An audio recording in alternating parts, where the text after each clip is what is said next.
On a Thursday, Cody and Gold, Alex Gold, Cody Tapp, Drew Nixon with you back in studio today. That's because the Chiefs are not practicing. Tomorrow, we're right back in St. Joe. First padded practice of the 2024 training camp. So we hope to see you up in St. Joe tomorrow. And yeah, like you actually have a little football, sound tomorrow. And, a little more, I think specifically the offensive lineman and the left tackle spot start to be able to notice that a little bit more. Care more about how that matchup's going. Yeah, notice how Felix Anudike-Uzomah might look and things like that tomorrow. But, nice to be back in studio today, but we're right back up there tomorrow.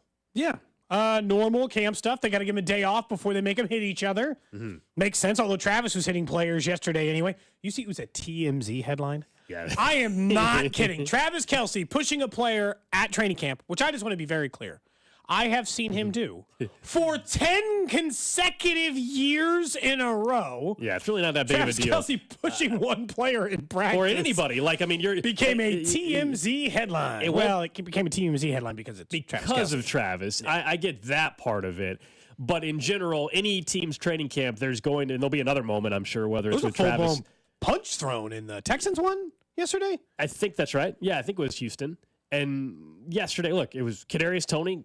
Look, there's no pads, so nobody should be getting, hit to the ground. And yesterday, Karlaftis, gave him a little finished off the play against Tony Kadarius. Threw the football at him, and then some more. Yeah, the whole sequence is kind of funny. I mean, overall, it means absolutely nothing. But Karlaftis, shoves Tony down to the ground. Tony gets up and just throws the football at Karlaftis, and then Travis comes running up, and then it was Mike Pinnell who joined us yesterday. Was trying to separate Kelce and Karlaftis, who I'm guessing they were jawing a little bit. And you saw Kelce kind of shove in the face of Karlaftis. Not a big deal.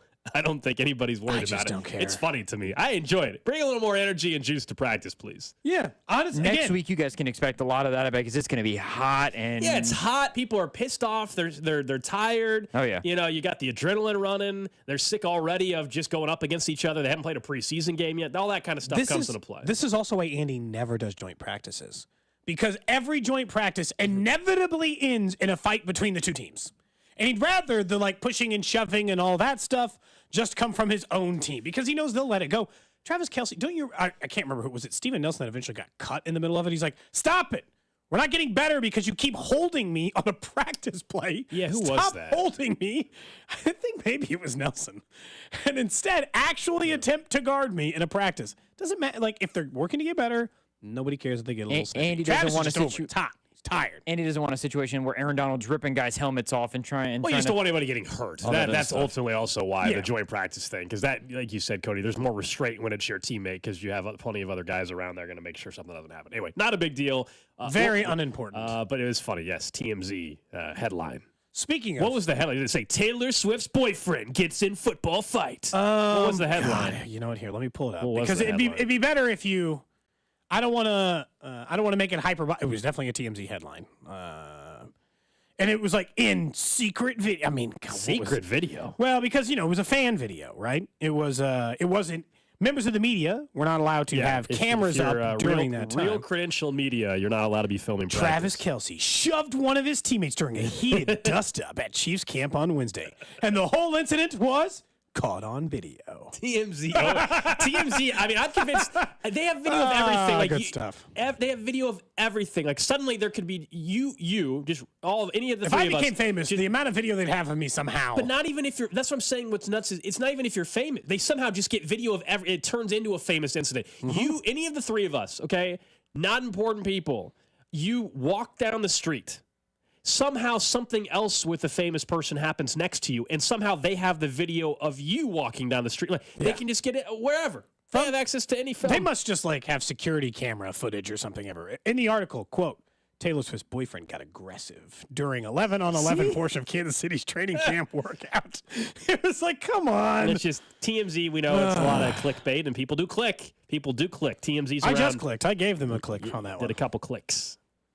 The first one was just me reading the headline. I didn't actually click. I only gave him one click, not two. I just like to make that be known. 913-586-7610. That's the Jay Southland Tow Service text line. It's how you can interact with us. We'll get back to the Chiefs here in just a little bit, but we got to start with the Royals, who are in the middle of this homestand. Unfortunately, they end up losing the series to the Diamondbacks, and some of the ground that they gained from the weekend has already come back with the Guardians winning. So they're still occupying the wild card Although, spot. again, the Red Sox got hammered yesterday. Yeah, the Rockies destroyed them. And maybe one of the single greatest on-field insults I've ever seen. We don't have to discuss that yet, but just go back and watch the video.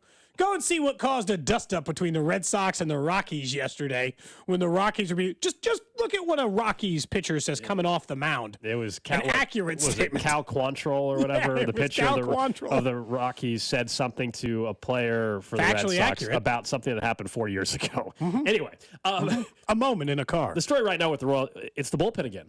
It's the bullpen again. Now, there were other issues in the game. The bullpen's getting the attention, but, Salvador Perez, who has helped this team win multiple games this year, last night, look, he didn't hit well with runners in scoring position. I think it was 5 or 6 runners left on base with Salvi on the plate. Like, that was part of the problem last night. But we know Salvi's going to bounce back, and he's going to help them win multiple games the rest of the season. So the focus is the bullpen, though, where in the 9th inning, James McArthur back in the crosshairs again among Royals fans. His ERA had gone down to like 3.7. He had a stretch since June 1st where he had a 1.72 ERA in 16 games. Nobody was really talking about him. You and I's mentions were not full of people hating on the 9th Infantry or anything. And then yesterday was awful. Flat out awful. Let's just call it like it is. He was terrible yesterday. Now he did get robbed. I'm not going to just ignore that. Strike 3 and the runner was caught and the game was over and they decided to just not call it. Understand that? He was still getting hammered. He let that impact him, could not get control, gives up 5 runs. Correct. ERA now is just under 5. I mean, just like that, it flips. Looking at the bullpen now, and what has to happen for the rest of the season. I think we already saw a change, though. For those texting in, say, hey, McArthur can't be the closer. I think they already kind of have shifted him out of the highest of highest leverage. Look at last night in the batting order for the Diamondbacks. I know we've always looked at the 9th inning as, well, that's the closer. But Hunter Harvey was against the tougher hitters. Hunter Harvey did not pitch in the 9th. That is true. I'm guessing he's going to pitch in the 9th at some point here very soon. But it was about the high leverage, the best hitters, right? Yeah. Of the Diamondbacks, the top of the order, were batting in the 8th inning, right? And Hunter Harvey tightrope that thing, got out without any trouble after getting himself, I guess, in trouble, got out unscathed. And then in the 9th inning, it was the bottom of the order, and that's where James McArthur couldn't get it done. And so I think we're already seeing Hunter Harvey get the highest leverage spot. So too. The real question, I think, going forward, though, Cody, is, so then how should they lay it out? Whether they acquire someone before the deadline or not. How should it, the highest of highest leverage, we want that to be Hunter Harvey? Is that where everybody's at? So then it's not exactly been smooth ride there so far. So who's number 2 now? Is it Chris Bubic? I'm open for the options, but like if it's not McArthur, so is it Bubic? Is it Zerpa? Look, who do you trust? Who do you trust? Because so Zerpa got an opportunity earlier this year, and they moved him out of high leverage because he wasn't getting the outs. Because McArthur's still going to be pitching in leverage situations, maybe not the highest leverage. And here's the thing, he should be. Look, I understand because this is what comes sometimes, I think, with pitchers who are still relatively new to the majors, which McArthur is, right? Like, he's not some seasoned veteran who's been closing his entire career. He is relatively new to it. As you had pointed out, in 10 of his last 11 outings before last night, he'd allowed 0 runs, 1 in the other one. So he'd been nearly perfect for 2 consecutive months for this team. And I don't think that should just be ignored because he got hammered last night. I'm not excusing. He got hammered last night. He gave exit velocities in the triple digits like 5 times. He got his ass kicked. Yeah, he was terrible. I'm sure he'd tell you the same thing. He got his ass kicked. Now, I don't think that means he deserves no leverage because you're remembering him as worse. I think, again, it stands out more with McArthur. And I think we mentioned this like 2 months ago. Like right after we had done the McArthur's 9th Infantry and he'd had a rough outing, and then people just ignored that he was like good for 9 consecutive outings after that. But he'd had a rough outing because with McArthur, when it goes bad, he does not know how to put a fire out. Yeah, it's not just 1 run given up. He gives up like 7 somehow. Yeah, it's like it blows up in a big way on him whenever he's not on, and he wasn't. This would be my choice. Simple. If you gave me a choice right now based on the current constructed bullpen, I would say Harvey pitches the 9th And I'm between MacArthur and Bubic picking the 7th and 8th, depending on how many lefties are in the lineup. You just want me to be honest. If it's a couple of lefties coming up, congratulations, Chris Bubic. You're the guy who currently has a 0.00 earned run average in the 5 games he's pitched so far. And if it's the other way around, I'd probably let MacArthur go get the job done. But isn't this also why they need to go get another bullpen arm before the deadline? And within reason, who that is. I can't remember who it was. I actually pulled up last night. Everybody was following the game and disappointed with how things fell apart on them late in that. It was one of our friends over at Royals Report, Kevin. He tweeted, "I see a lot of Royals fans are mad about the closer situation, but I also see people mad about the trade package they gave up for Harvey. If you think that was a lot to get Harvey. So what do you think it's like trading for an established closer, what are you giving up?" And I was joking. It's like, I want Mariano Rivera, but I also want to give up a 28-year-old career minor leaguer. Yeah. You can't have both. There's got to be a balance. So I'd like to give Austin Nola, please. So I think they still need to go get a bullpen arm. But if you think they're going to go get the most established closer on the trade market, well, then you better be willing to be okay with the Royals, considering their farm system giving up their number 1 and now whoever the new number 2 prospect. I mean, seriously, it would take something like that most likely to get it done. So I want them to get another bullpen arm, but I don't think you're getting the best available bullpen arm on the market. We just saw what it took to get Hunter Harvey, who I think is a nice upgrade for the bullpen, but he's not just going to be perfect. Right? We're not realistic about the situation. There's got to be a balance of recognizing that James MacArthur has really struggled across the season, had a really good stretch, and then last night it blew up on him. Yep. But then also balance out. But if he goes 10 out of the next 11 scoreless, I'm not going to care, I guess. Well, no, it's just like, okay, so Chris Bubic, right now he's the hot name everybody wants, and to this point, Sam Long, because he pitched well last night. He's been really good.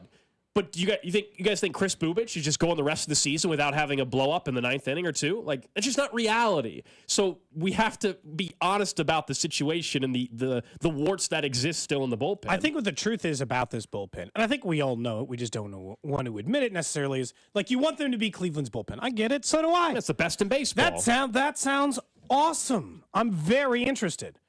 They're all kind of the same. Harvey, Long, MacArthur, Bubic, unless Bubic just keeps pitching like this as time goes on, then maybe he can put himself in a different category. They are, with flaws, relievers. Okay? They just are. And that's okay. You can get by most of a bullpen that way and move on with your lives. And, it will not be the most dominant bullpen come postseason time. And I think that sometimes it's hard for Royals fans, and I don't blame them, because we talked about this with the Chiefs once. The last time, or even with the Royals a week ago, the last time you watched the Royals win, how do they win? And they're not winning that way. And you're like, I don't like it. But their starting rotation is so much better than in 14 or 15. That's how they're going to win the games. Funny enough, they lost the game in the 9th. I understand they were up 5-4. But part of the problem was Walker wasn't quite as good as he normally is and got it pulled in the 5th inning. They left runners on base. And they left runners on base. And they had to, they ran into 2 double plays early in the game when they had 2 runners on. And then when Walker got pulled out in the 5th, that means they had to go 4+ innings out of an average bullpen, which is too much to ask out of this bullpen most commonly. And so, there's other times in which that game last night went weird. If you're making me choose the bullpen order, sure. I'll let Harvey pitch the 9th. I'll let, like I said, Bubic pitch the 8th, or Long pitch the 7th, or MacArthur pitch the 7th or the 8th. I think you're just kind of moving chairs around. I don't think it fundamentally is going to improve the performance of the bullpen. It's not even so much the innings, though. As again, last night was the example. It basically, you almost have to go with who do you trust the most in terms of leverage. It's not even so much as the simplified 9th inning, 8th inning. I get what you're saying, but we saw that play out last night. I mean, people old school maybe don't like it. You always the closers pitching in the 9th.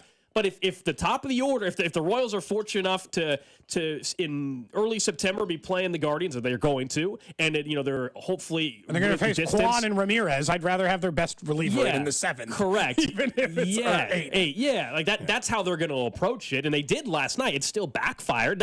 It doesn't mean this is foolproof plan. It's still baseball, right? Things are going to happen. The Royals are a flawed team. They're having a really good season, but they're still flawed. We all know this. I'm curious if last night changes anything for the trade deadline, but this conversation we're having right now about whether it's MacArthur or it's the same conversation we've been having all year. Last night, and maybe that's why it's more frustrating for some. This whole thing is the same exact conversation we've had. We can pull up the audio, we can pull up old tweets, whether it was May 15th, June 15th, or July 25th.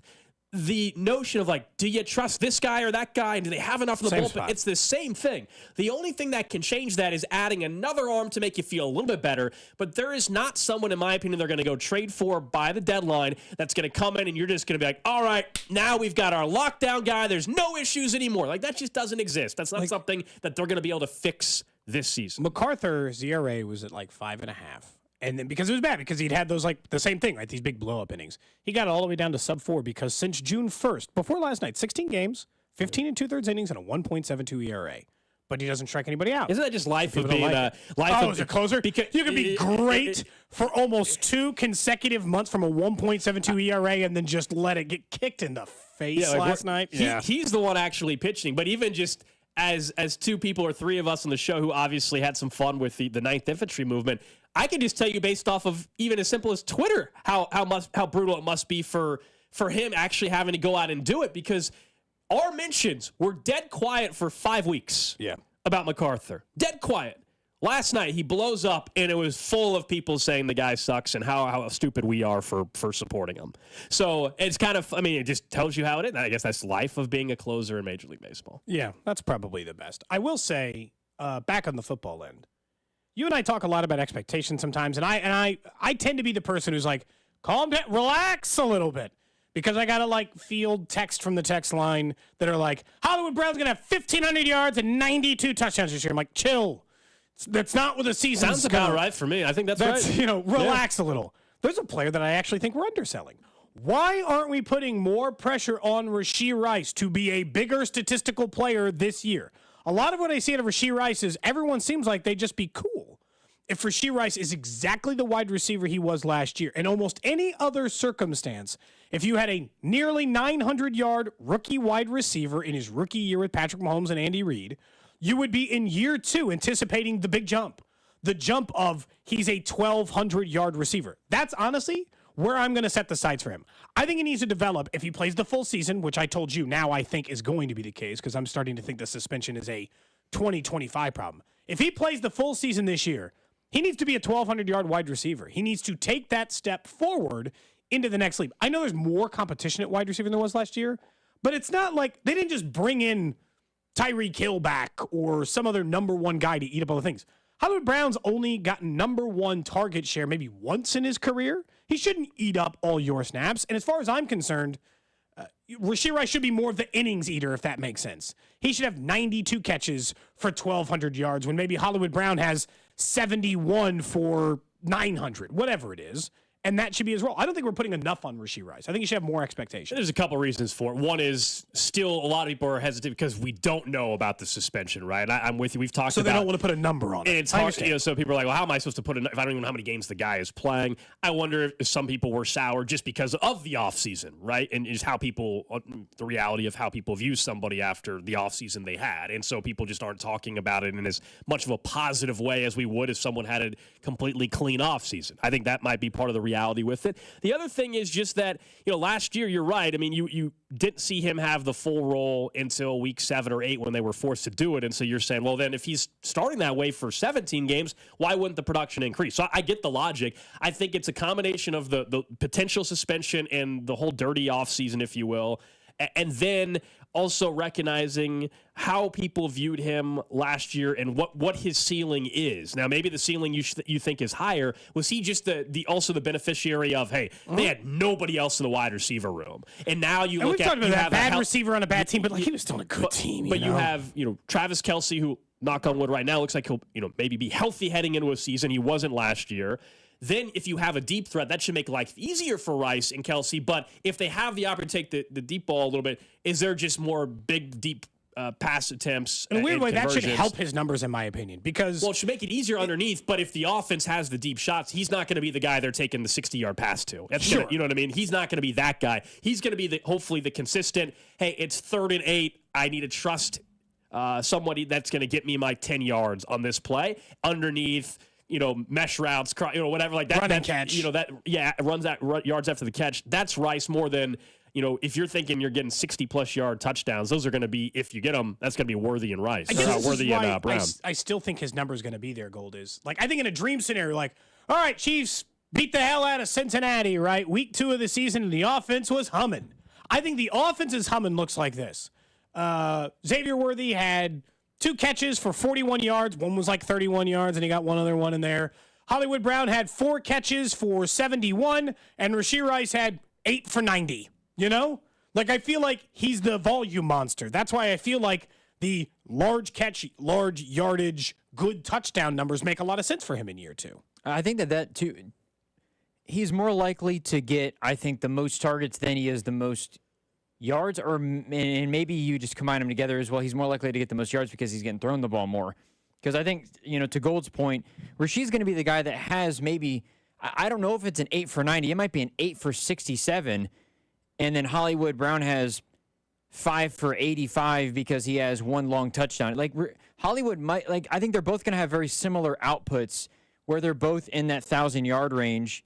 And I think that there should be an expectation for Rashee if he's not suspended and we're going to play that game. I think the expectation should be at minimum 1,000 yards, just because everybody around him is better. He should have that expectation. Hollywood should have that expectation. Where if you can have 2,000-yard guys, they don't even have to be 1,100. 2,000-yard guys. 3,000-yard guys with Kelsey, too. If you're talking, I'm just saying it's not hard to say 3,000-yard guys at that point. And we've talked about how few times that's happened in history. Yeah, select few. And look, I don't think it's unfair at all. And I would put, this was crazy because it gets you into the 3,000-yard receiver territory. But I think asking Rice to have 1,000 yards is definitely not crazy. I mean, he was only 70 yards away last year. But I would put Rice in that 900 to 1,100 yard range this season, assuming he's not missing half the year. Kelsey, I would put in the 900 to 1,000 to 1,100 yard range, and I would put Hollywood Brown in that 850 or 800 to 1,000 yard range. So you can say that's high. If they all reach the high water mark, then yes, it's 3 1,000 yard seasons for one of the rare times in NFL history. But otherwise, I think if we're realistic, okay, Kelsey gets just over 1,000. Rice maybe is 980. Hollywood Brown is 875. I think that works too. I think. Those are all realistic. I don't think none of those numbers are all that crazy. Now, if I try to convince you that Hollywood Brown's going to have 1,300 yards, you can start saying, okay, come on. And I'm very bullish on Hollywood Brown, but me being bullish is that top end, he's an 1,150 this year. If everything went perfect. Somebody mentions the red zone. It doesn't matter how many yards I want him to score touchdowns. Sure. Do you think, ideally, you would think that this is going to make it easier for them to, they don't have to say, well, we got to throw it to Travis or we got to throw it to Rashee because they're all we can trust. Does it, is there anybody who can label it? Does it make it easier on Mahomes to spread because in the red zone, obviously, there's less room to work with. It's not like, they got plenty. I mean, if you just look at the roster. There's enough weapons for sure, but. Yeah, I mean, whether it's the creativity of Andy Reid, but just think about all the different, if everybody's healthy at a given time, Kelsey, we know what he's capable of in the red zone. Wiley could end up being a little bit of a factor in the red zone. I think more of a red zone factor than anywhere else on the field as the number 3 tight end. Yes. Worthy, whether it's trick plays or whatever, Worthy. McCall Hardman fits in that category as well. Let's not forget, that Rashee Rice in the red zone last year, because he's a bigger bodied wide receiver. He's a threat. There's 6. I don't know if you mentioned Pacheco already, but Pacheco being a guy. There's 6+ guys I think you could actually have to worry about in the red zone if you're opponent. So there's no, not that there was last year, but there's no excuse for them to be as poor as they were in the red zone. There's none. Red zone is a little bit touchdowns are an inconsistent stat just in the for NFL. Individual players, not for a team. For a team, typically you're supposed to score down there. Yeah, it's tough for players to say that this guy's going to have 8 touchdowns because yes, that can deviate. But the team with what they have on paper heading into a season, red zone shouldn't be good for him. Shouldn't be a problem. Although we said that this time last year, we did. I do think they are better. We were wrong though. We misevaluated as a unit. Kadarius Toney and Sky Moore. No doubt. No question. I was never particularly high on them, but I was still higher on the offense. So clearly I was wrong in general, too. If there's an issue or two, there will be some player that everybody was way too high on that ends up not having a good year if things were to go wrong. But what's going wrong this is what the challenge will be, I'll admit, their floor is way lower. As we're watching the season play out. What's going wrong? Last year, things went wrong. They won the Super Bowl. So, but even Mahomes admitted that it was a frustrating year. Yeah, they didn't have fun into his head. Yeah, they did not have fun in the regular season, all that. But I'm just saying, as we evaluate the year, if we're sitting here and it's November 10th, and they've had 3 straight games where, pick whatever it is, either a defensive struggle or an offensive struggle or a certain area, it's just going to be so hard for anybody to convince me at that point in time, admittedly, that, oh man, well, they're just not, if they can't do that, there's just no way they can win the Super Bowl. Like, I'm sorry, like I'm almost never going to say the second part of that sentence ever. Like, I mean, other than your quarterback just not being available anymore, I don't think you can convince me in this current regime and era in November that, man, you know, watch them play, man. Watch them play. They just can't figure it out. They're not going to be able to win the Super Bowl doing this. I'll call BS on that every single time right now. Like, it's just not a conversation you can have. They can't win it this year. Like, grow up. Sure. Last year, we heard that sentence a lot with this team because of their offense. It did not matter. Mm-hmm. They won the Super Bowl, it turns out. They did. They Probably did. win it again this year. I'm going to predict him to win it again this year. I was like, of course. As a heads up, when it comes prediction time, and we did this last year. I predicted him to win, and so did you. Their second straight Super Bowl. I'm like, look, maybe it's just playing the favorites here, but I'm just going to go with what's the most likely scenario. I won't say his name. I won't say his name. I love it. Man. I love it. Just add more spice to it. Jamar Chase for that yesterday. Just love it. So salty, but it's fun. It's great. And now Chiefs fans hate your Cincinnati Bengals, Drew, even more after Jamar Chase's comments. It is fun. It's rivalry in the NFL right now. This is why it's an actual rivalry, not Chiefs and Bills, because there is legitimate hate and pettiness all the way around. So we'll talk more about that. We got to get to a break. But up next, one player that, if he improves, especially to start the season, it could mean great things for this football team. We'll get through this confidence scale for this player next on Cody and Gold. Cody and Gold.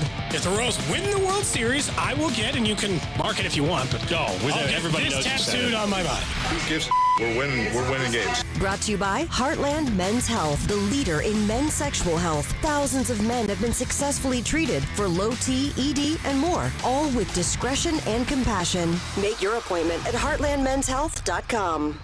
Hey, it's Bob Fesco. 13 years ago, my friend Matt Moore opened Martin City Brewing Company on Main Street in Martin City. Now, more than a decade later, they have 5 pizza and taproom locations around the metro and that original pub still in Martin City. The folks at Martin City Brewing Company brew up over a dozen beers, serve over 20 specialty pizzas, and have a VIP beer club that keeps you up to date on beer releases and specials. For date night, family night, game night, or any night, folks young and old love Martin City Brewing Company. Hi, I'm Mitch Holtis, voice of the Chiefs. Make history this summer by attending Kansas City Chiefs training camp in St. Joseph, Missouri. There's still time to join me for year 12 of Chiefs training camp in St. Joe. For more details, go to stjomo.com. stjomo.com. In St. Joe, you'll discover 150 years of history, where the Pony Express began and Jesse James ended. Experience history, make history. Go to stjomo.com. Produced in cooperation with the Missouri Division of Tourism. 2 years ago, our house was hit by a storm, and we knew immediately we needed someone to look at our roof. So I called my friend Jimmy, who works for Manning Roofing. That day, Manning Roofing came to my house and conducted a storm damage assessment.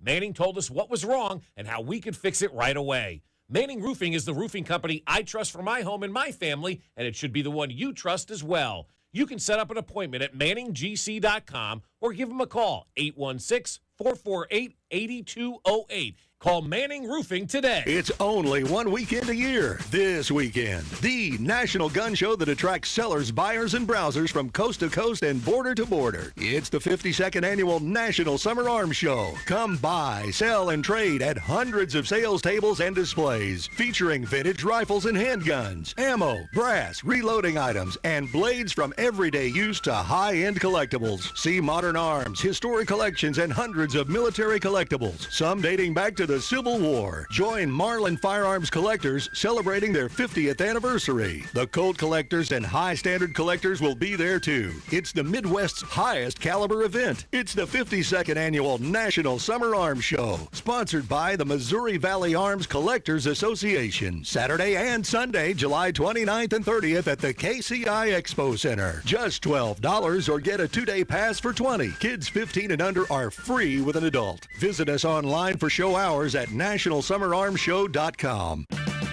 Is your vehicle stopping like it should? Does it squeal or grind when you brake? Don't miss out on summer brake deals at O'Reilly Auto Parts. O'Reilly Auto Parts. This radio commercial was made to convince you to stop speeding. We can't use siren sound effects on the radio, so we'll use other equally jarring sound effects to get your attention. Like telling you that whether you drive a little over the speed limit or a lot, you can crash just the same. You could hurt yourself or worse, others. I'm at the scene of the collision. And the damage you cause will be beyond repair. See, we didn't have to use crash or siren sounds after all. Speeding catches up with you. Paid for by NHTSA. Around here at Wrangler, we are all excited for spring. The longer days, the warmer nights. When you've got your pick of shorts and jeans, either works just fine. Blue skies, open roads. Wrangler, for the ride of life. This is the story of the one. As a maintenance engineer, he hears things differently. To the untrained ear, everything on his shop floor might sound fine, but he can hear gears grinding or a belt slipping.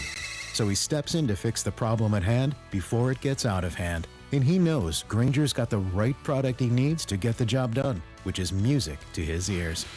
Call, click Granger.com, or just stop by. Granger, for the ones who get it done. Did you know your skin is the largest organ of your body? Huh? That's why you should shower with Old Spice Super Hydration Body Wash instead of plain old bar soap. Love your skin by super hydrating it with vitamin B3 and glorious notes of vanilla and shea.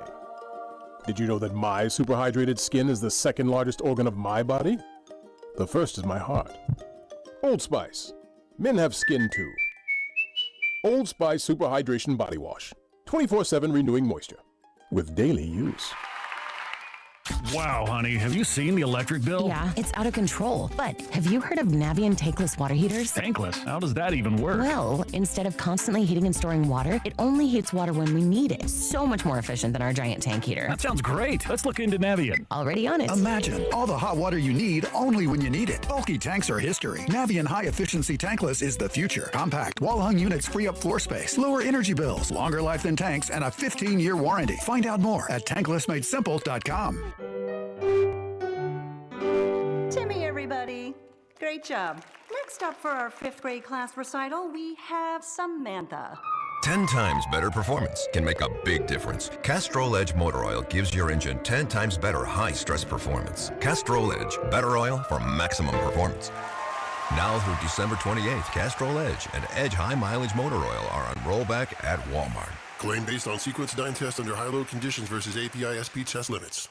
The best things in life, they come in twos. 2 scoops of ice cream, 2 tacos. And now for a limited time, get our best deal of the year. Buy any phone when you switch to Consumer Cellular and get 2 months of service free. That's right, the same fast, reliable nationwide coverage as Big Wireless, now with 2 months free. Proof the best things in life really do come in twos. Visit consumercellular.com or call 1-888-FREEDOM. Second and third month of monthly base service fee waived for new customers with the purchase of a phone and activation by July 31st, 2024. Taxes, fees, and third-party charges will apply. See website for additional details. It's the dog days of summer. Baseball is in full swing. And unfortunately, so is your work schedule.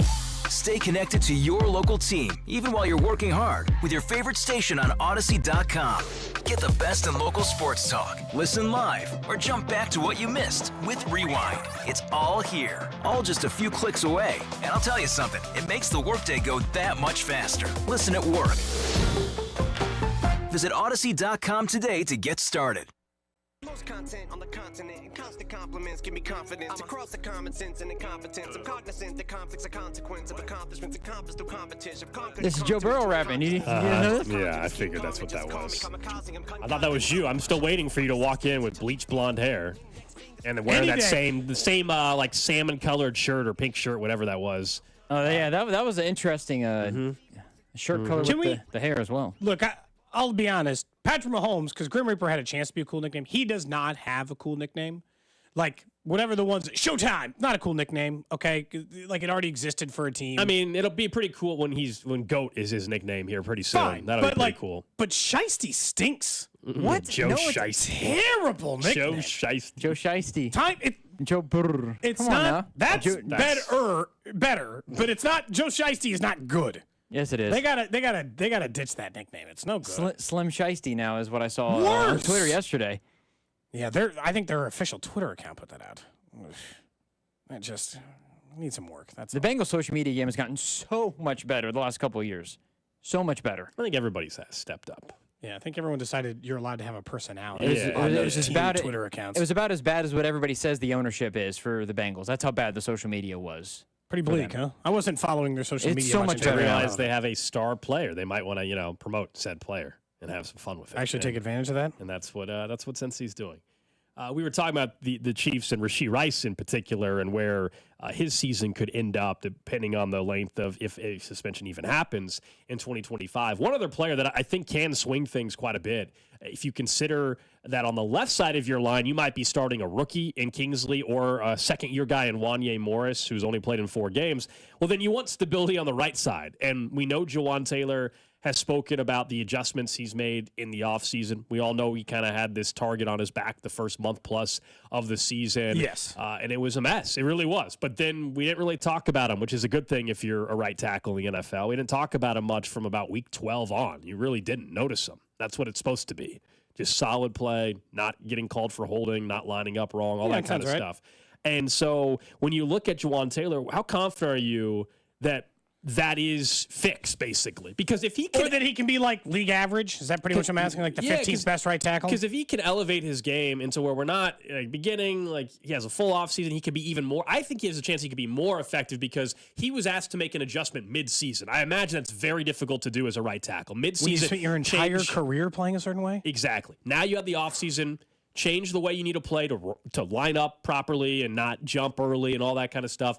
So you would think that should allow him to just go out and be more of the force that he is versus worrying about the other stuff. So I think there is a leap potentially here for Jawan. They need to, especially since his contract for next year already became guaranteed essentially on March of this year. So he's not leaving next year either. So they need this to happen. And if you can get stability at right tackle, then it allows you maybe a little bit more of the learning curve and the growing pains that could exist with Kingsley or even Wanya. And likely will, if we're being honest.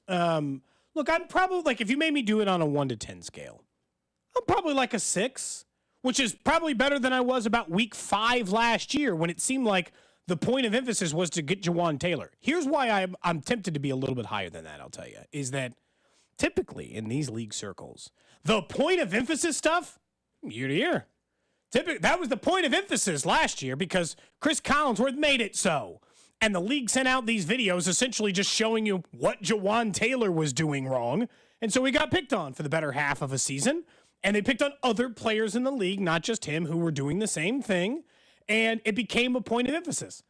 Just decide something else this year. It'll be like the way people hand check at the line or pressing off of the line or holding in certain situations. So just as long as they're not like as focused on it, I'd buy me be closer to a 7. He is an okay right tackle. I don't think he's a world beater. I mean, I've gotten a pretty good look at Jawan Taylor at this point, and if you look at the metrics or the stats coming out of Jacksonville, he wasn't a world beater there either. But I think he is a capable or more than capable right tackle, especially with Patrick Mahomes. So confident that he can be that? Maybe an 8 or 9. Confident that all of his issues are behind him? 6 or 7, probably depending on my mood that day. But I don't think he's going to be a complete liability. There were times last year he had kind of become that, right? Oh, no question. I mean, the first month plus of the season, he was because he's the most penalized player in the league, or at least in the offensive line. He was, and so yeah, there was definitely the liability of having him out there at one point, but that was not the case. Again, we really didn't talk about him, man, in the playoffs. Did we mention him once? I honestly don't remember. Do we have a conversation during the playoff run while we were in Vegas Radio Row Week? Did we mention Jawan Taylor's name? No. That's a good thing, by the way. That's a good thing. So. You don't want to be mentioning anybody on the offensive line. Maybe a little bit because we were talking about how good that defensive line is for the 49ers. But I think it was more like a unit, not him specifically. But not in terms of how he had been performing or anything like that. Heck, we talked about Creed Humphrey more during the playoffs because the snapping became an issue. Yeah, and that was an issue for the second half of the season. And look, I think if you're asking, and because that's funny, because it's like how confident are you those issues are behind Creed Humphrey? I was like, I don't know, 9? Like he spent... Because it's the opposite of the Jawan Taylor thing. They really were asking Jawan Taylor to play a different style of tackle than he had played at any point in his career. All I'm asking Creed Humphrey to do is what he's done the other 1,000-plus games he's played in football. In college or high school or the pros. Like, he snapped the ball successfully for years and then got the yips, is what I'm convinced took place there. And I honestly think that's part of what happened with Jawan Taylor.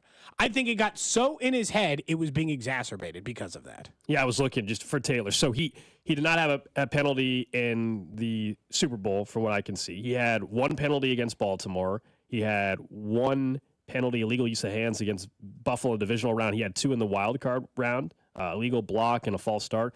There was one of those was, I can't remember which one of those games. Now I can't even remember. But if one you of those was compare- bogus. The block in the back, I think, or whatever was a bogus one. If you compare though early in the year, so in September, so the opener against Detroit, he had the one false start, and then they highlighted it, right? And then in week 2, he had the one false start against Jacksonville. He had the illegal formation against Jacksonville. He had the holding against Jacksonville. He had the holding against Jacksonville. He had the false start against Jacksonville. He had 1, 2, 3, 4, 5 penalties. Remember, they pulled him out for a drive because he was so frustrated. They pulled him out for a drive. I remember. People didn't like when I said he got benched. They pulled him out, got benched, whatever phrase you want to use. He was not playing for a drive. Which is uncommon because he normally plays every drive. It wasn't until there was a gap from October 12th to November 20th where he didn't have a penalty. It was that that's when he cleaned stuff up. And there was a bye in there as well. So about a 3-week stretch where he kind of cleaned stuff up, and then he was a different player. Yes. After that moment, and of course the bye probably helps, he was still a penalized player because I'll tell you this, he's just not a perfect tackle. He sometimes holds. He sometimes does it because he is not a perfect right tackle. But I've told you this before. I think Patrick Mahomes can help cover some of those things up for you. And if you're Jawan Taylor, you'll probably learn that.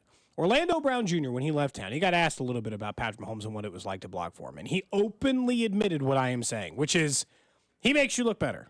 Patrick Mahomes will cover up some of the times you got beat. And so if you're Jawan Taylor, sometimes if you think you're going to get beat, you can still just get beat rather than take the penalty. Because Mahomes might cover up that mistake for you. Not every time, but there's a little more flexibility in there than you're willing to admit. It seems like a lot. I know we just talked about General MacArthur. It seemed like there were a lot of conversations around that with offensive linemen as well. Everybody was talking about it when he was messing up. He wasn't, and nobody was talking about him. And then the one time when he would come up during the playoffs, like whatever it was, hey, well, Jawan Taylor's been having struggles all year long. Like it came up again as, and then maybe not from Chiefs fans necessarily, but from like broadcasters, it was, well, he did have that one game early on in the year and had the yips, and it's been a constant thing all year with his alignment when it really hadn't been all year long. Yeah, I think he's going to be better. I mean, we can mention what he was in Jacksonville, and that was what was frustrating last year when the target was on his back early. So he had 20 penalties last year in Kansas City. The year before in Jacksonville, he only had 6 penalties. He had 6. He had 11 in 2021 and 6 in 2020. So it's not like he was having 15, 20 penalties a year. He had 6 penalties the year before he came to Kansas City. Yeah. So that's why I think there is definitely room, and he will have a much better season, and that should hopefully help the growing pains that likely are going to exist on the left side, no matter who the starter is. Why did that even become an issue anyways? Is it just because he was on the Chiefs and his alignment was... It was a Sunday Night Football broadcast. Chris Collinsworth, Thursday night opener against Detroit, kept highlighting over and over how he was lining up improperly or doing, he was jumping back quick or whatever it was, so whatever. Yes. And then the rest of, and that's why I said in week 2, what did I say? Week 2 or 3, that Jacksonville game, he had 5 penalties and they had to pull him out of the game because he got so frustrated about it. But is that seemed to be he's on the Chiefs thing because as you just said, we looked back and he's been doing that his whole career. Trent Williams does it right now. Right. Actively does it. It was he's on the Chiefs thing. That's why it got blown up. He's on the Chiefs and Collinsworth pointed out. And it was a standalone game for the first game. And the same thing's going to happen this year. They're going to be on the standalone Thursday night game against Baltimore. And we'll see if Chris Collinsworth points something else out that all of a sudden becomes a problem. Hopefully not. Be cool, Chris Collinsworth. Don't cause problems. Point out something that the Ravens are doing wrong. Talk about some illegal shift they're doing in order to run the ball well. I don't care. Just keep the Chiefs' name in your mouth on this one. It was right. I mean, they sent a league-wide video the next week being like improper offensive line huge play. Story. It was and the entire highlight reel that got leaked at that time was like 4 plays from Jawan Taylor on it. They were targeting the guy. There's just no way to look at it any other way. I'll just be honest. One thing we didn't get to yesterday at camp, as the schedule kind of moved around on us a little bit, we were talking about the defensive line and the confidence of the group that they currently have. And there was one move that happened in the NFL recently, a signing that I wonder if it makes you feel better about the defensive line unit just because they didn't feel the need to go acquire certain players. So Emmanuel Ogbah, former Chief, he's had a really nice career. He's played very well in Miami. Yep. He was a free agent. And now he's at more the twilight of his career, I think is fair to say. 2.5 sacks last year. So he was out there. And then this week, the Dolphins brought back Emmanuel Ogbah. But there was a report that the Chiefs had at least discussed with his agent of Ogbah coming back. And I thought that was interesting. We don't know the timing of it. Did they recently try to bring him back? Or was this, they talked to him back in March, and they've since brought back Dana and Pennell and Turk Warden, and so whatever. But the fact that they reached out to him and didn't bring him back, and the Chiefs, of course, are a contender, and maybe Miami's offering more playing time. There's so many factors. But does that make you feel better about how they feel with who is in-house? I think it tells me a lot how they believe in Omenihu coming off of an ACL injury. When he returns, probably end of October, when he's back, that they're confident he can be that. Remember how good he was playing last year. He's ACL, it's always a little bit of a wild card, but he's been constantly sending out all these videos. And boy, if you're to believe Omenihu, he might be able to play tomorrow. He has sent out some serious hype video stuff. Yeah, well, and he's been making sure people, he's been talking. Whatever. Hey, you got to find ways to motivate yourself. So I don't, he's been tweeting out like people are doubting me. Whatever he needs to do to get his mind that people are doubting him, and that works for the Chiefs.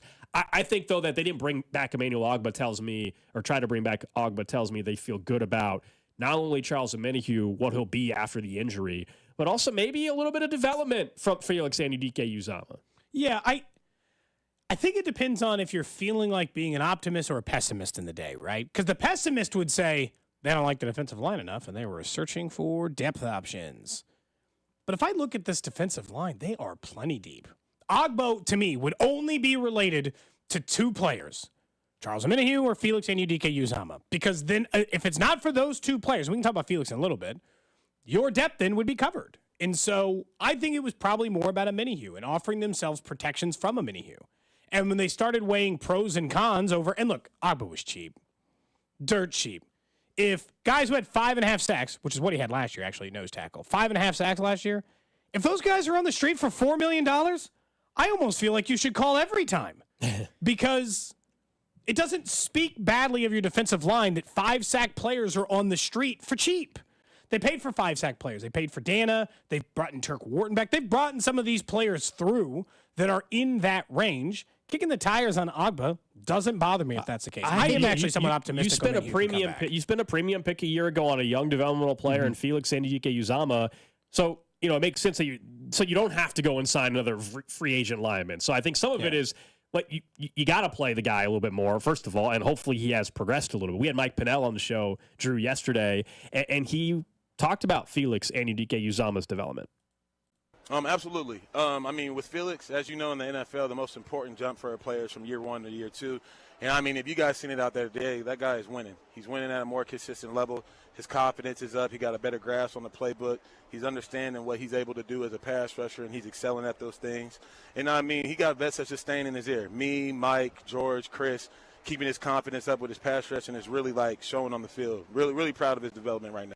And we can talk again more about maybe what his play is going to look like and what the expectations are. But yeah, I think that the Ogbah thing was just normal NFL kicking the tires. I actually think Omenihu come back fine. I think when they reached out does matter a little bit for the conversation, because if it was 2 weeks ago, then you could maybe argue the opposite. I understand that Felix, is he's a D-line guy and Pennell is going to put him. I think he believes that he's developed well, but he's also not going to, bash him. But I wonder if if they reached out to Ogbah 2 weeks ago, do they really are they really that confident in Felix feeling the need to add another defensive lineman? Because that was part of the conversation anyways, as they brought everybody back.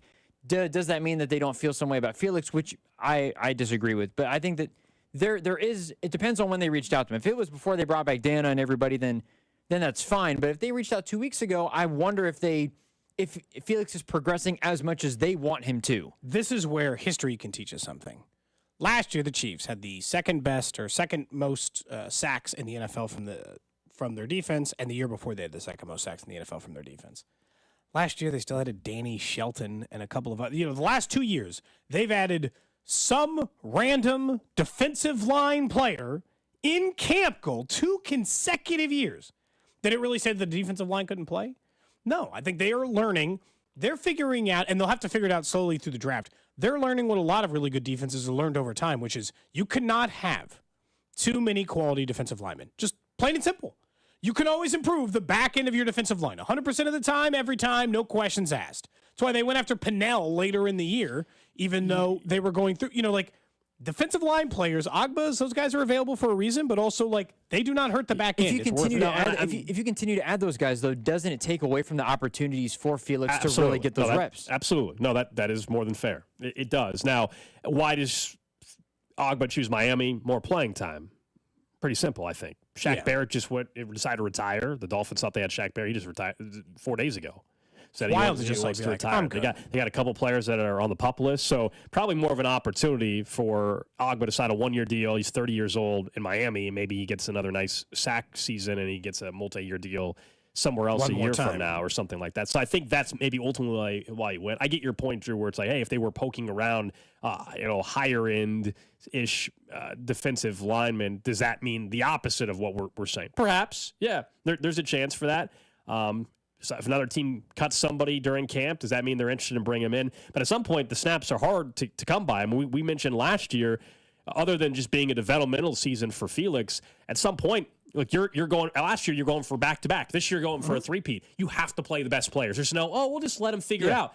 No, the other guy, Malik Herring, Turk Ward, and these other players, they were simply better than him. They needed the best players on the field, and so they couldn't afford, maybe if there's a team that had 3 wins all year, they would have given Felix more playing time. The Chiefs were going for back-to-back. This year, the Chiefs are going for a three-peat. So we'll see what the playing status is. It's been, a quiet camp. There hasn't been a ton of media attention around Felix at this point. They haven't put on pads yet, but you heard from Mike Pennell talking a little bit about it. That was why I think it was good for them to bring everybody back, because it allows Felix, if he needs it, more time to continue to develop. Or if he jumps Pennell, or he's impactful enough, he jumps Dana, then obviously what you were expecting when you drafted him is what you want. Is coming to fruition now. But this wasn't a conversation, I don't think, until like the Agba stuff came up, where yes, it would be good, but if they're looking at adding Agba on top of bringing everybody else back, what does that mean? I think just another rotation. Everything points to Felix because he was the odd man out last year. And if we're looking on the negative end, it would be an insurance policy if Charles Omenihu's not the same guy. Versus on the flip side, we're saying, maybe it's a good sign. They feel maybe it's the opposite that they're worried about safety net. You can. It sounds you can never have enough pass rushers. That's on what your team. you really can't though. I mean, that's not like an exaggeration. You can't have too many good defensive linemen, because the truth is, the amount of snaps someone like Agba would take away is minuscule, because essentially the way defensive line rotations work under the Chiefs is there's like 2 guys that'll get 70% of the snaps. They're George Karlaftis and Chris Jones, and everyone else will get like 42% in a complete rotation with each other, Some will get 51, some will get 31, but it's like they'll all get like 40 to 45%.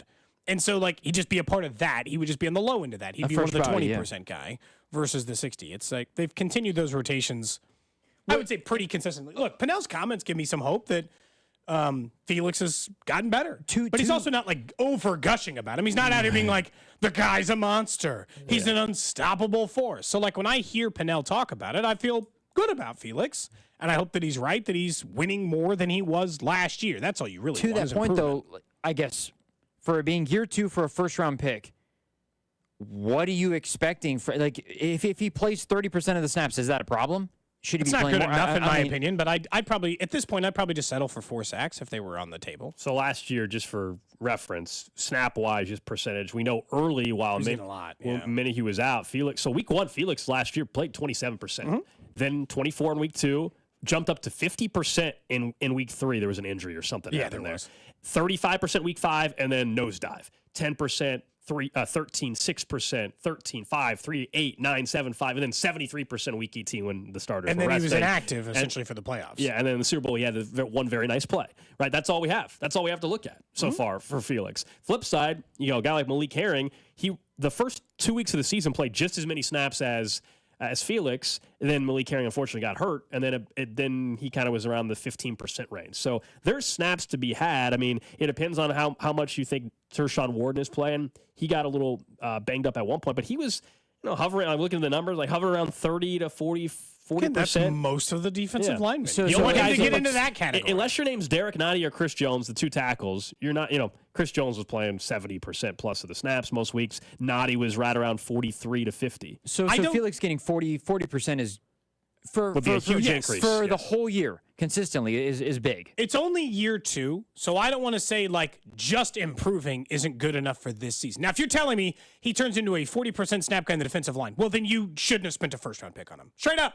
Those guys are available everywhere, all the time, 40% on the defensive line. But for year 2, it's fine. Yeah. For year 2, it's progress. It's development. Then the expectation is prove that you deserve to be a starter on the defensive line. You deserve the third most snaps behind Chris Jones and George Karlaftis, whatever. Because right now, I mean, he wouldn't be under contract. Yeah, right now, this is the last year for Minihue. I know he wanted the new deal, but we'll see what he is post-injury. Most likely, this is the last year for a Minihue in Kansas City. And Felix is what, 21? He's still very young. He'll be, and so ideally, to your point, you're setting him up for, by year 3, he can get significant playing time. That's your goal at this point with where things are sitting. If we're being realistic, and he needs to become a 6 to 8 sack, 8 to 10 sack guy. If you're a first-round pick, that's what the expectation be, somewhere between 6 and 10 sacks. So we'll see. Big year ahead, of course, for Felix, just in terms of how people are going to view him and whether the organization can count on him really a year from now. Not even for this year, but a year from now. Are they feeling good enough to count on him? Up next, though, we'll get to the 11 o'clock hour here on Cody and Gold. We'll get back to the Royals in particular and this window right now with the playoffs and how it should impact future moves. That's next here on the show. You're listening to Cody and Gold. Subscribe and download the 249 Miles of Football podcast hosted by Drew Nixon on the Odyssey app or wherever you get your podcasts, with new episodes released every Wednesday. Brought to you by Heartland Men's Health, the leader in men's sexual health. Thousands of men have been successfully treated for low T, ED, and more, all with discretion and compassion. Make your appointment at heartlandmenshealth.com. 610 Sports Radio. We're hiring residential garage door installers at Overhead Door Company of Kansas City. Join the team trusted here since 1927. Apply today, get a call today. No experience necessary. Paid training for motivated applicants to install garage doors. Hiring bonus up to $2,500. Mechanical, carpentry, or service industry experience is a plus. Good benefits include health, dental, vision, and pension. Earn as you learn to service the best garage door customers in KC. Apply today at overheaddoorkc.com. Looking for a great job? Work at First Student. First Student is hiring school bus drivers in the Ray-Pec area. Earn up to $24 an hour and get a $3,500 signing bonus too. Great benefits and paid training. Apply now. Work at first.com. I love sports. I love them so much I never want them to stop. But as the playoffs wind down, we get fewer games, and the sports aren't sportsing like I want them to. But FanDuel lets me keep the sports going whenever I want. All I have to do is open the app and dream up bets anytime I'm in the mood. This summer, FanDuel is hooking up all customers with a boost or a bonus daily. That's right, there's something for everyone, every day, all summer long. Head on over to FanDuel.com/610Bob and start making the most out of your summer. FanDuel, official sports betting partner of Major League Baseball and 610 Sports Radio. 21 and present in Kansas, opt-in required. Wager requirements apply. Bonuses awarded as non-withdrawable bonus bets or profit boost tokens. Restrictions apply, including bonus expiration. See terms and conditions at FanDuel.com/sportsbook. FanDuel is offering online sports wagering in Kansas under an agreement with Kansas Star Casino, LLC. Gambling problem? Getting help is your best bet. Call 1-800-522-4700 or visit KSGamblingHelp.com. Hi, this is Toby Tobin along with Jason Goodenkoff from Lewisburg Ford in Lewisburg, Kansas. Hi, Jason. Hello, Toby. Holy cow, you've done it again. We've done it again, Toby. We won the President's Award again this year. This is the 21st time that we've been awarded this awesome honor from Ford Motor Company. But what is the President's Award? The President's Award is the top award Ford Motor Company gives its dealers for excellence in customer satisfaction in both sales and service and their sales penetration numbers. So we are super honored to have received this award for the 21st time. It covers the whole works at Lewisburg Ford. Absolutely, and it's a testament to the awesome people we have working at Lewisburg Ford and helping our customers, and it really shows with this award because it's only a few dealers that get it, and we've done it 21 times. I guarantee you this is the best place to buy a Ford car or truck in the Midwest. Absolutely. You couple that President's Award lineage with our no-hassle Toby Tobin pricing, it does not get any better than that. What is your toll-free number? 816-444-2300. Or LewisburgFord.com. Men, low testosterone causes a host of problems. These include a low sex drive, bad sleep patterns, unproductive workouts, decreased energy, brain fog, and more. But many men just attribute these symptoms to aging and don't consider consider that there are medical treatments that can give them back their vigor and vibrancy. This is Jeff for Heartland Men's Health, and if you're feeling like I just described, it's time for you to treat that low T and change your life. At Heartland Men's Health, we're experts in treating low testosterone and other men's sexual health conditions. We've successfully treated many men for low T and seen the amazing difference that those treatments can make in a man's life. If you're like the vast majority of men who are low T, within just a few weeks, you'll feel your energy return, that brain fog will go away, your sleep will improve, as will your workouts, and your sex drive will be significantly enhanced as well. So make an appointment and make a true life change. Your initial visit is only $99 and includes blood work and a medical consult. And if you start on testosterone the day of your appointment, your visit is free. Call 844-447-6600 or go to heartlandmenshealth.com. We have 3 offices, Overland Park, Independence, and now North Kansas City. What does it mean to be the official information technology provider for the Chiefs? It means everything. Technology Group Solutions makes sure everything runs flawlessly for the millions of fans that attend games and the hundreds of millions of fans that comprise Chiefs Kingdom around the world. Technology Group Solutions can deploy that same dedication, problem solving, and incredible service to ensure your business runs smoothly. Technology Group Solutions, powering Chiefs Kingdom, and ready to do the same for you. Sorry, but we actually have a wait list for our Monstera. Shaw's greenhouse is really bringing in the green. We can't keep snake plants in stock. She needs a construction manager to build on her roots and grow. We could add a whole section for ferns, and here we'd have dahlias, dahlias, and more dahlias. Indeed can help her hire great people fast. I need Indeed. Indeed you do. You can schedule and conduct virtual interviews all from your employer dashboard. Visit Indeed.com/credit and get $75 towards your first sponsored job. Terms and conditions apply. Get in zone, AutoZone. Welcome to AutoZone. What are you working on today?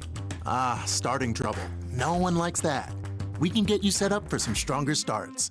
You might just need a fresh charge, and we can take care of that free of charge. But if it is time for a new battery, we've got replacement batteries that'll fit your needs, starting at just $79.99. That's what makes us America's #1 battery destination. Get in zone, AutoZone. Restrictions apply. Get a $10 O'Reilly Auto Parts gift card after rebate when you buy 5 quarts of Mobil 1 full synthetic motor oil in-store or online. O'Reilly Auto Parts. Hi, I'm Kamiko, the founder of Miko's Hot Chicken. When we started our family restaurant, we were also raising a family. But let me tell you, it wasn't easy. Our Chase Inc. card was there to reward us on all of our business needs. Now we have a thriving location, and we're hungry for more. With the Chase Inc. Business Unlimited card, you can earn unlimited 1.5% cash back on every purchase, so your business can go from here to possible. Chase for Business. Make more with yours. Real business owners compensated for their participation. Cards issued by JPMorgan Chase Bank and a member FDIC. Subject to credit approval. Terms apply. Always find what you love at Total Wine & More. With so many bottles to choose from at the lowest price, it's easy to find your favorite Cabernet or a new single barrel bourbon to try. With the lowest prices for over 30 years, find what you love and love what you find at Total Wine & More. Spirits not sold in Virginia and North Carolina. Drink responsibly. B21. You're listening to 610 Sports Radio from the Mission Plumbing, Heating, and Cooling Studios. Did you know that you can watch Cody and Gold weekdays starting at 10 live on YouTube, Twitter, Twitch, or Facebook? This way you can see the look on Alex's face when Cody starts singing Pasquantino live. What? 610 Sports Radio, KCSP Kansas City, WDAF HD2 Liberty, and Odyssey Sports Station. 11 o'clock hour, Cody and Gold hanging out here. Appreciate you guys listening to the show as always. And if you're up to camp tomorrow, come by, say hello. We'll be, if you've been at camp, you know, we're kind of next to the, what would that be? Directionally. That's not my strength. Okay. Next to the bleachers. By the Wasps. The tall bleachers. Right by the Wasps. All the Wasps. The south stands, I think. We're to the right of the hill where people stand to get autographs. I think it's the south stands. The tall bleachers. Maybe. Not the big long bleachers. The other ones. Not the hill I actually think it is the south stands. I'm not going to pretend. But stop on by if you're there. Say hello. We appreciate those that have done that. It's always good to talk to you guys. And training camp tomorrow is an actual real practice. Real practice. And good news on the injury front. Matt Derrick over at Chiefs Digest just put out a report. Good news. I'll just read the tweet. Good news for Chiefs wide receiver Justin Watson. Expected to miss only a few days of training camp with a minor foot issue, according to a source. Looked potentially worse on Wednesday when it happened. Yeah, if you have seen the video, His foot looked like almost got caught underneath. Like you were wondering, it was much more serious, but a minor injury for Justin Watson. The one that we haven't got an update on is Najee Johnson. I think I might have seen, was it Sam McDowell yesterday after the show? I thought I saw that he mentioned that a source is telling him that it's a little minor as well. So hopefully that's the case, that neither Najee Johnson or Justin Watson, who had to be carted off, but went up after practice on a cart. Hopefully it's not something. Yeah, Najee Johnson's departure for practice was precautionary, according to Sam McDowell. Especially after getting first-team reps, because they've made it clear that he's in the number 2 corner conversation. They've mentioned him and a couple of others. So if both of those injuries are somewhat precautionary or minor, great news. Great news for the Chiefs. Because Justin Watson, there's nothing to learn. You know what you have in Justin Watson. I always look at these injuries, the ones where it's like, oh no, 2 days without him. I'm like, great news, Xavier Worthy. You can get yourself out of strap and back on the field. There's some more snaps for you to have.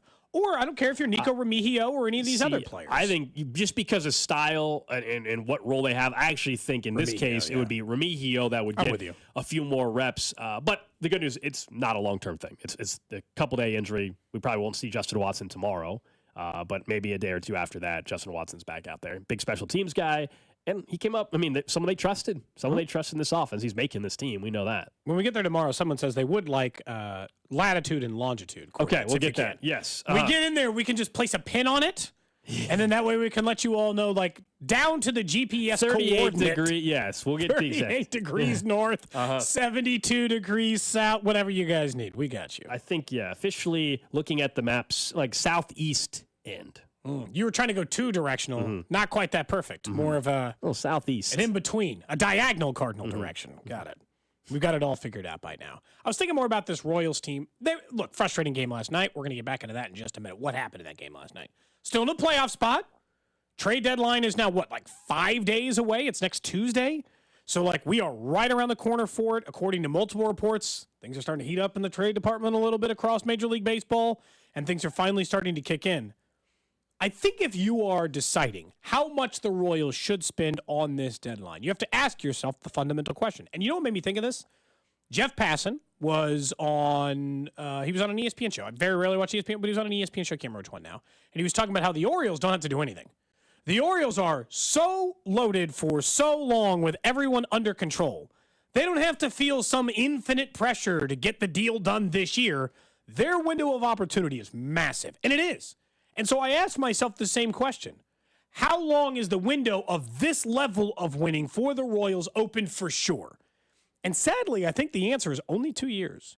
Now, it could extend longer because Vinny and Bobby are young, massive. They got a lot of young.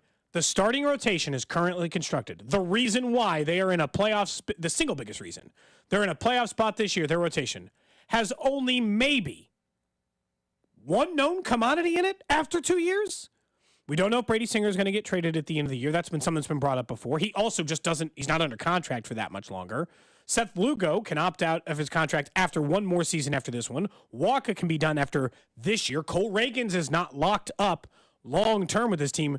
The entire starting rotation could be completely different 2 years from now. And if that's the answer, kind of makes me want to be more aggressive at the deadline, I'll be honest. The window of winning is not a guarantee after 2 years unless you can tell me what your plan for starting pitching is after 2 years. But isn't that argument, though, what you're saying and the way you're laying it, does that mean that if the team is in a position like this again next year, isn't then next year the year you're aggressive?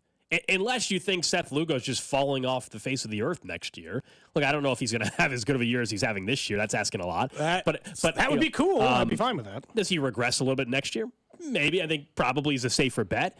But I don't think he's falling off a cliff. And so with what you're saying about the opt-outs that are looking into the future a little bit, and it's not that far in the future, then wouldn't it set up where next year you can make the stronger argument that you should be aggressive? Because then that could be the... Seth By next year, I might have a longer answer, though. Maybe I lock up Reagans. Maybe I sign Singer. Fine. But then you have some more clarity at that point. But Seth Lugo, after next season, he has a player option, and he'll be 36. And so if he has another really good year... He's not a long-term answer no matter what, really. Right. But it's a $15 million option. Now, because of his age, if he's not great next year, then he'll gladly take the $15 million. If he has another good year, then he's even gone. at 36, he'll be gone. Michael Walker after this year, we'll see. I mean, what his decision making is. At this point, you think he'd probably pick up the option? The only guys who are guaranteed to be in the rotation 2 years from now, in my opinion, are Cole Reagans and Alec Marsh.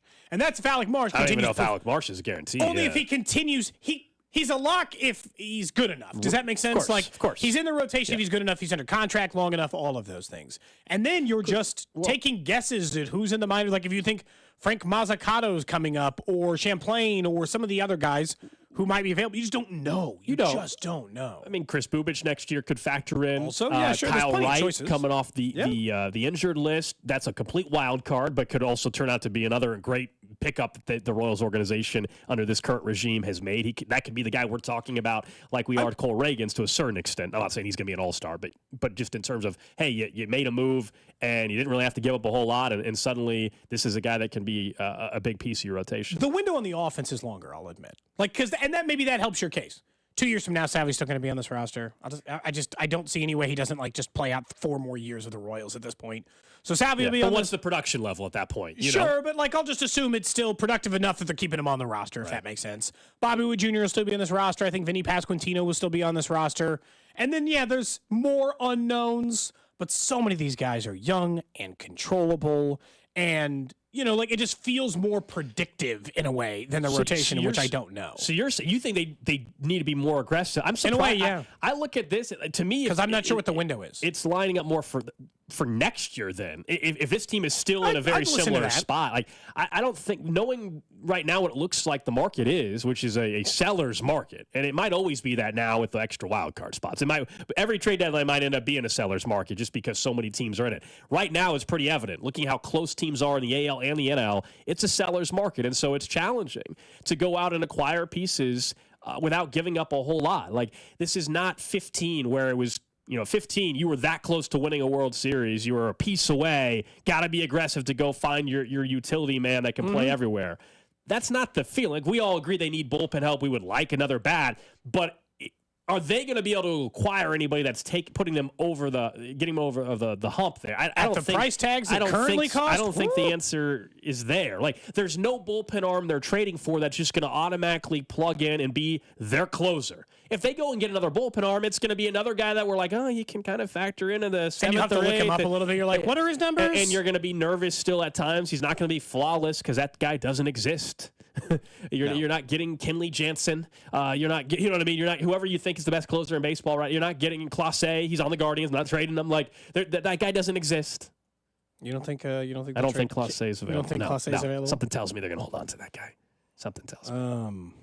Also, I don't think Kenley Jansen's getting traded off the Red Sox. That's what I'm saying. That's just those guys aren't. Maybe there's one name that you're like, he could come in instantly. Well, that means the Dodgers or the Yankees, these other teams just have more to. The Orioles have a much deeper farm system. That's what I'm saying. And their window of opportunity to win is way longer. So yes and no. They have a better farm system. But if you're asking who should be more aggressive in the next 5 days, to me, Cody, it's the Orioles. They're already in first in their division.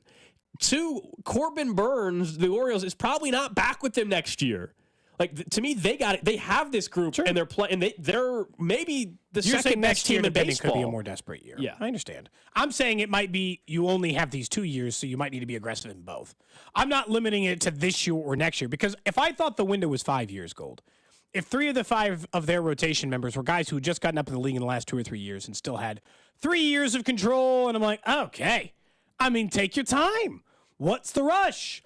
Plenty more winning behind it. And there might be more winning behind this for the Royals. I hope that there is more winning behind this for the Royals. But because of the complete unknowns in the rotation, I feel like it becomes harder and harder and harder to predict that. I understand. But, it kind of makes me want to be more aggressive.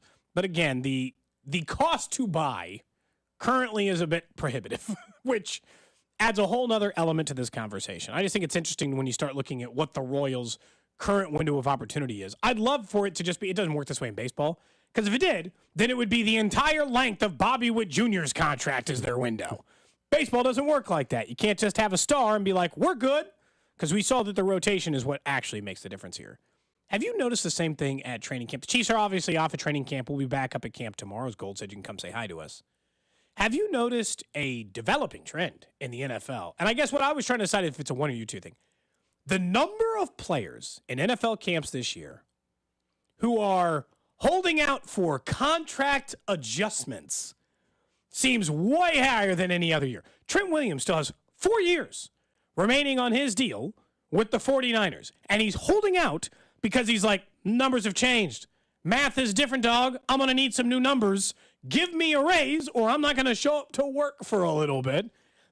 I'm trying to decide if this is just an adjustment to the 17th game and all the extra money coming to the NFL. So there is more money for premium positions than there should be, and they're just trying to get their bite of the apple now. Or if this is something we should anticipate all the time now, these holdouts over contract adjustments, not what Chris Jones did last year, which is a holdout for a new contract.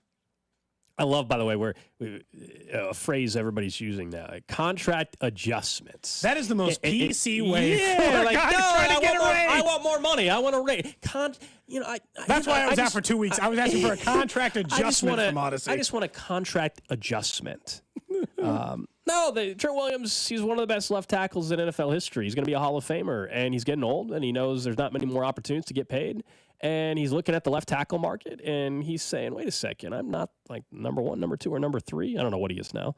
But I'm not one of the top 5, and I need an adjustment. Patrick Mahomes can make that argument strongly. Like an extra $1.5 million, extra $3 million. Contract adjustment. I think we'll see this a lot more. This year seems like there are definitely more players in that spot, and I don't know if that is started with Tyreek. I feel like it's just the new trend, or it just happens to be kind of the current setup. Certain positions now, or in that year or two. I think the frame 17th where the game market could have been playing a factor here because there's just more money in the league, more money to go around. Less of a percentage of the cap. This goes back to the Tua thing. People are like, $50 million for Tua. Look at the percentage of the cap. That's the market. It's the same amount of the percentage of the cap as quarterbacks are being paid before. What he's asking is not ludicrous. It's what is available from the totality of the cap available to the players. What's crazy to me is these players are like, I'm not getting paid enough. But you got like 3 years left in your deal. Pass. Try again. And yet somehow we aren't seeing that in Kansas City because they did it for Travis Kelce quietly. They did a contract adjustment to Travis Kelce. They made him one of the highest paid tight ends again, even though he wasn't. So they kind of did that for him. That was essentially what his new deal was. But with Patrick Mahomes, he's been mum's the word. What is he now? Like on average annual per year, what is he, like the 12th highest paid quarterback at this point? 8th or 9th, if not worse, yeah. And maybe after the Trevor Lawrence deal, maybe he has fallen outside the top 10. Well, 2 hasn't happened yet, but when it does, yes. Once Jordan Love gets signed and Tua gets, where will he be then? He will probably fall outside the top 10 if he's not already at that point. But you said there's nobody on Kansas City right now. Well, think about it. The guys that are looking for contract adjustments are veteran players, not rookies who are looking for their first big payday. Yeah. And so he's not looking for a contract adjustment. He's looking for an extension. And so if you look at the Chiefs roster, how many vets are in line for a contract adjustment? Like if you were Joe Thuney, there's an argument to be made, right, Cody? Joe Thuney's not a top 5 paid left guard in football anymore. If you really want, he's not doing this, but if he would be a player that could be like, I want a little, I'm actually, Quinn Minor just got, that would be someone that would fit that there's not many candidates for it, fortunately for them. It would be somebody like, honestly, I don't know who else. Joe, is he like the only one? On the current, Justin Reed, but he's on a 1-year deal. That's right you're looking for, yeah. but you're usually looking for an extension there, not that. I said, there's not really Hollywood Brown just signed it. It was like, can I get it? You know what? Actually, I'm seeing what wide receivers are making. I'd like a little. But anybody that has multiple years left, that's a veteran. It's just Thuney. Or Jawan Taylor, and he's not a great time for him to ask for a contract adjustment. He's also still paid like one of the top right tackles. He is, because he just signed his contract. I looked it up, by the way. On average annual per year, Patrick Mahomes is currently 9th in the NFL. So Joe Thuney and Patrick Mahomes are the only 2 contract adjustments where you'd be like, I kind of get it. But like next year in training camp, is Josh Allen going to ask for a contract adjustment? He's currently like 11th. He's not the 11th best quarterback. Is he going to win MVP this year and go to the Super Bowl? Then yes. If he doesn't, then no. You know what I mean? Like things like that change it completely for a quarterback like Josh Allen. I feel like we're in a mode because of the extra money in the league, the extra TV rights, and the extra game. And if they go to an 18th game, we're going to do this all over again. Everyone's contract who's under contract is going to want it ripped up. Like everyone's going to want it ripped up because they're going to look at wide receivers making $35 million a year and be like, that money I signed for 22 is not good enough. That's not enough to keep me around. And look, I think that's part of what the 49ers are going through because like all their players and everybody wants a raise. Trent Williams holding out. Brandon Ayuk was sitting out. Purdy's going to have to get paid here. Remember, though, the veterans that are... should Christian McCaffrey be asking for more? He just got a contract adjustment. No, his was an extension, I think. His was an extension.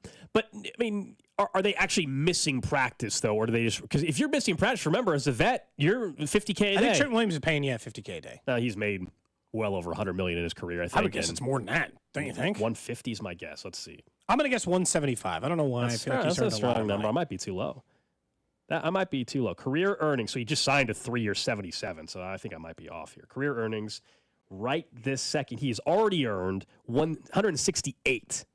Ooh, that was pretty close. And he's got, well, it depends on how this contract thing goes. Potentially, if he plays out through 2026 and he's 38, if he plays that long, it eventually could be $245 million. I like that he gets 3 years left on his contract, and he's like, no, that's not like, and he's going to make $31 million this year, and he's like, more money, please. This is not going to do it. Now, he doesn't have guaranteed money left on his deal, and I think that's a huge part of what the problem is. He was first team All-Pro last contract. year, wasn't he? He's the best left tackle in football. He's going to be the first ballot Hall of Famer. Mm-hmm. He's been the best left tackle in football for years. That's why I think the Chiefs were probably disappointed when they tried to get him. They try to give him the same money that they could be dealing with that right now with him. Be like, I'd like a contract adjustment. That is the nicest way to say, give me a raise. And what's funny is you're like, well, what's not going to work? What would have happened if they would have signed him instead? Oh, you mean they be going for a three-peat? Huh. They're doing that already. It's all good. It worked out.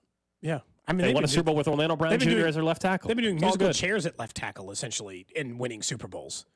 Like Orlando Brown Jr. was who they ultimately pivoted to. No, but they've won 3 Super Bowls with 3 different left tackles. Like, right? Because the first one wasn't Orlando Brown Jr. So, I mean, they've won 3 Super Bowls with 3 different left tackles. It doesn't seem like... Who was that one, Eric Fisher? For as much as we joke about, like, we need stability at left tackle, he won one with Eric Fisher, one with Orlando Brown Jr., and one last year with Donovan Smith. Left tackle hasn't exactly been holding this team up for years. That hasn't necessarily been the... Yeah. I'm sure they'd still love to find their career left tackle and not have to worry about it, but it hadn't exactly been... There's just not many... Problems. Drew and I were talking about this when you were gone. Like, there's just not many... Trent Williams is the exception. There's not... When we say, hey, long-term option left tackle, in some cases now that's 4 years. 3-4 years. I mean, how many... And we didn't know the answer at the time. We didn't, but I was guessing there was maybe 3, max 4. How many left tackles have been with the same team and been a left tackle for 7+ years? There can't be that many. I bet you it's less than 5 or 6. Like, Trent Williams is one of them. Penei Sewell will be one eventually? Because he just signed a contract extension with the Lions. How long was Bakhtiari with the Packers? I mean, Bakhtiari for a while. Tristan Wirfs maybe will, again, not there yet, but probably will with Tampa? be. There's a couple. Look where all those guys have been taken, though. Like, look at the guys who are legitimately career left tackles, other than, like, I don't know, Lane Johnson or whatever at the Eagles. It's probably 2 or 3 guys that you've talked about that are probably doing that, and the rest have moved around. Like, the rest have just moved around. Like, you pray to get your Laramie Tunsil or your Trent Williams or some of these other guys who have been hovering. But, like, Laramie Tunsil, he was drafted by the Texans, right? So, I mean, I guess he's been with them for 5 years now. Like, I mean, but I've probably given you all of them, if we're being honest. That's probably the list. I can't think of any outside of that, of guys who do it. And those guys are never going to leave their teams. We talk about this with starting quarterbacks all the time. If you think you're going to just find one of the 5 best... Tunsil was drafted by Miami. Remember, Miami, that's right. Traded, so, if you ever think... Yeah, he's not... It's not. So he hasn't been... If you think you're going to find one of the 5 or 6 best left tackles just floating around, you're probably not. People kind of ripped him for that Tunsil deal. Thought they gave up too much. He's been very good. Been very, very good. Not complaining now. Trash of the day. All right, we go to Chicago for this one. Usually this vehicle, it goes across the country. White Sox? Trash of the day? It could be. The White Sox existence? It could be. It could be the Chicago White Sox. We're going to talk about this later. Other than playing the Royals are 1 game above 500 against teams that are not the White Sox. Good news, the White Sox are on the schedule. That is the good news. That is the good news. A Wienermobile crashed into a vehicle and flipped on its side around lunchtime Monday on a busy Chicago area highway. I don't know if you've seen the Wienermobile in person before, tours across the country. Didn't you say you got a whistle once? I have taken a photo in front of the Wienermobile when I was working in Wichita. I've never seen it in real life, only in photo. I mean, it's a Wienermobile, you know? How big is it? Big. It's bigger than you expect, I think. Is it like... Yeah, I don't know, like an RV size? What about you know about the length though? Length is good. They could just get inside you a little easier. Yeah, I think that's a good way to describe the Wienermobile as well. Sure. I think that is. But yeah, there was traveling in the northbound lanes of Interstate 294 and it struck a Hyundai sedan. After striking the Hyundai, the driver of the Wienermobile lost control. I shouldn't laugh because Wienermobile lost control, overcorrected, and rolled onto its side. I can laugh because no injuries were reported. Yes. That's why we can We're laugh. Fine. Backups were initially reported. Traffic resumed. And then photos and videos from the scene showed the orange and yellow Oscar Mayer Wienermobile being hauled away on a platform of a semi-truck. All publicity is good publicity? Is that one of these arguments? Their statement was, quote, we're offering ongoing support for our hot doggers And we appreciate the support we've received from local authorities. Hot dogs. They have these people. That's what they call the people. It's basically an internship program in a way, Yeah. and they pair Spend up the whole summer. They pair up 1 or 2 people together, and they travel the country together all summer. They do media hits, all kind. That's why they stopped in Wichita when I was working there. This was over 10 years ago. But the Wienermobile uses 6 different hot dogs on wheels driving around the country at all times. 6 Wienermobiles are out there. Now 5, I guess. There was a guy who wrote a book about it. Said it was the best job he ever had. Said he learned real life world skills, met people, got to travel overseas to bases in Europe. Said it was the best job he ever had was being the guy who drove the Wienermobile. What do you do? I drive a wiener for a living? Would you let me take a 3-month hiatus from this show if I could be one of the 2 people riding in the Wienermobile? Sure. 3-month sure. hiatus? I'll do call-ins. I'll call in, talk to you guys from the road. We'll just take Cody and Gold on the road for 3 months, and the vehicle will be, I guess, the Wienermobile. I'm sure the bosses would love us just being out of studio for 3 months, driving across the country. Probably April, May, June. I think we talked to the people that were involved in this when we were back in Wichita when they came in. I think they were saying how they let us see inside the vehicle, and it's kind of tight. It's an old school. I can't remember what the actual vehicle itself is called. Like a van sort of feel? And like one of those Astro vans? No, it's very, very tight. Not a whole lot of room in there. Oh. It's custom made.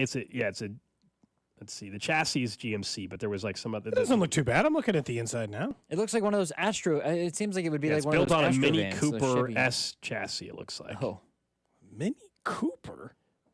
Now maybe they've upgraded them. Maybe they've changed it. But yeah. Well, these accommodations don't look too bad. I mean, you're definitely going to be in close quarters with this person. There's different models. These big, comfy captain's chairs look kind of nice.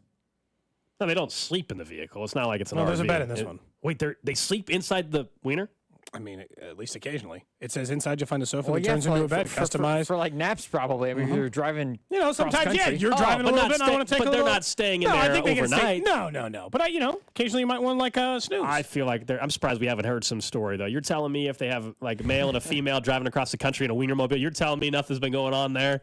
I feel like there's somebody got married after me. Somebody got married? Somebody got married after driving. Up in the Wienermobile. Oh, well, 1,000%. Oh, so you're saying like 2 people got paired up and they just happened to get married after their time? Like we met driving a wiener across the country. Yeah. Even if you were single, would that? I mean, you got to be like if you were picking up someone at a bar, and this is like, would it not be easy to pick somebody up to be like, do you want to go back and have sex in the Wienermobile?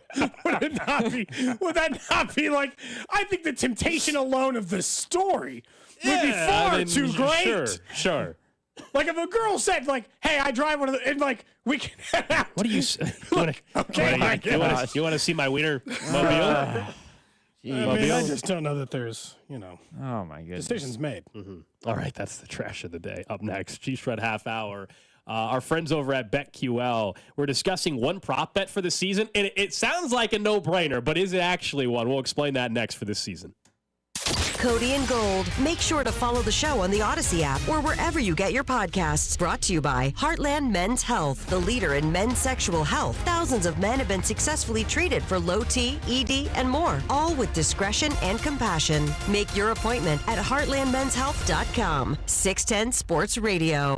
It's only one weekend a year. This weekend, the national gun show that attracts sellers, buyers, and browsers from coast to coast and border to border. It's the 52nd annual National Summer Arms Show. Come buy, sell, and trade at hundreds of sales tables and displays featuring vintage rifles and handguns, ammo, brass, reloading items, and blades from everyday use to high-end collectibles. See modern arms, historic collections, and hundreds of military collectibles, some dating back to the Civil War. Join Marlin Firearms collectors celebrating their 50th anniversary. The Colt collectors and high standard collectors will be there too. It's the Midwest's highest caliber event. It's the 52nd annual National Summer Arms Show, sponsored by the Missouri Valley Arms Collectors Association. Saturday and Sunday, July 29th and 30th at the KCI Expo Center. Just $12 or get a 2-day pass for $20. Kids 15 and under are free with an adult. Visit us online for show hours at nationalsummerarmsshow.com.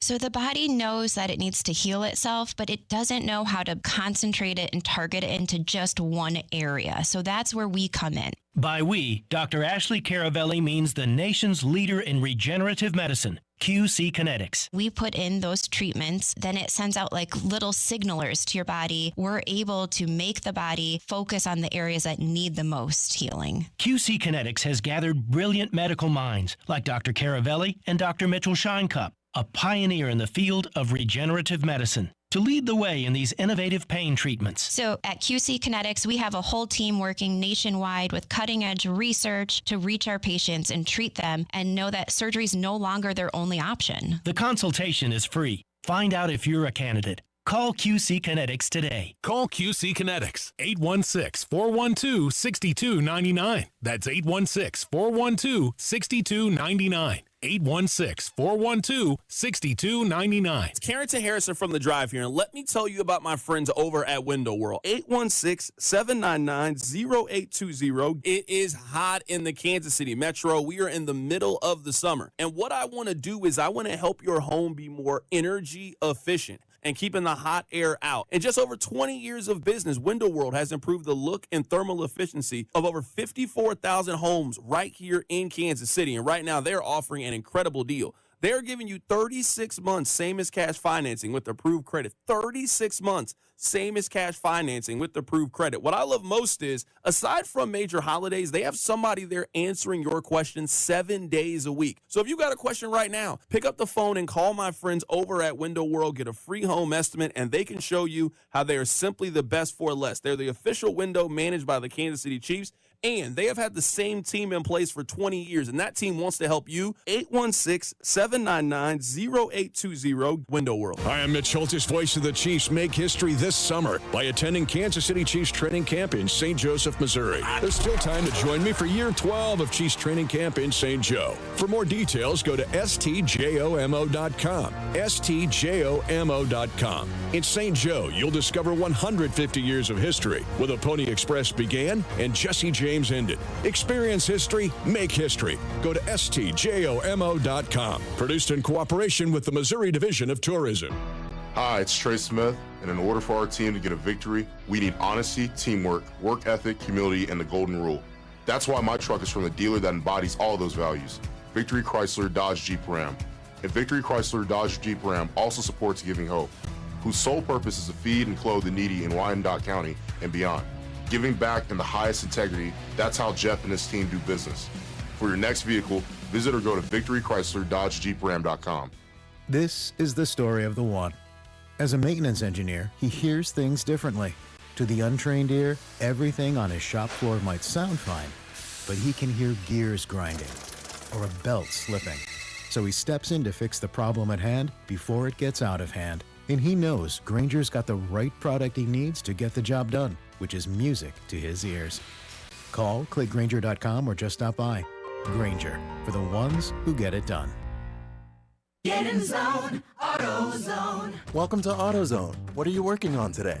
Brakes? We can save you 15% on that. We have OE quality Duralast brake pads and rotors in stock, ready for pickup or delivery. We also have calipers, brake fluid, tools, and anything else you'll need to do the job right. When you get Duralast pads and rotors together, you'll save 15%. It's just part of what makes us America's #1 brakes destination. Get in zone, AutoZone. Summer's just getting started, so fill your cooler with the smooth and refreshing taste of Twisted Tea Hard Iced Tea. It tastes like real iced tea because it's made with real brewed tea. And with a 5% kick of alcohol, Twisted Tea is perfect for the beach, the lake, or wherever you're hanging out and day drinking with your friends. Look for the bright yellow cans. Twisted Tea Hard Iced Tea. Keep it twisted. Twisted Tea Brewing Company, Cincinnati, Ohio. Please drink responsibly. This is the story of the one. As a maintenance engineer, he hears things differently. To the untrained ear, everything on his shop floor might sound fine, but he can hear gears grinding or a belt slipping. So he steps in to fix the problem at hand before it gets out of hand. And he knows Grainger's got the right product he needs to get the job done, which is music to his ears. Call, click Grainger.com, or just stop by. Grainger, for the ones who get it done. Hi, Discover. It's Jennifer Coolidge, and your cashback match has inspired me. Great. We love doubling the cashback you earn at the end of your first year. I'm doubling everything now. I'm double dating. I'm double dipping. Discover Cashback Match. See terms at discover.com/creditcard. Look at your cup holder. It's empty. And you're feeling thirsty. Head to a nearby convenience store and fill it with a Pepsi Zero Sugar, Mountain Dew, or Starry. Grab a delicious, refreshing Pepsi for the road. Chiefs Kingdom. This is Mitch Holtis, and welcome into the Chiefs Red Half Hour on Cody and Gold. Every day at 11:30 on your official broadcast partner, the Chiefs, 610 Sports Radio.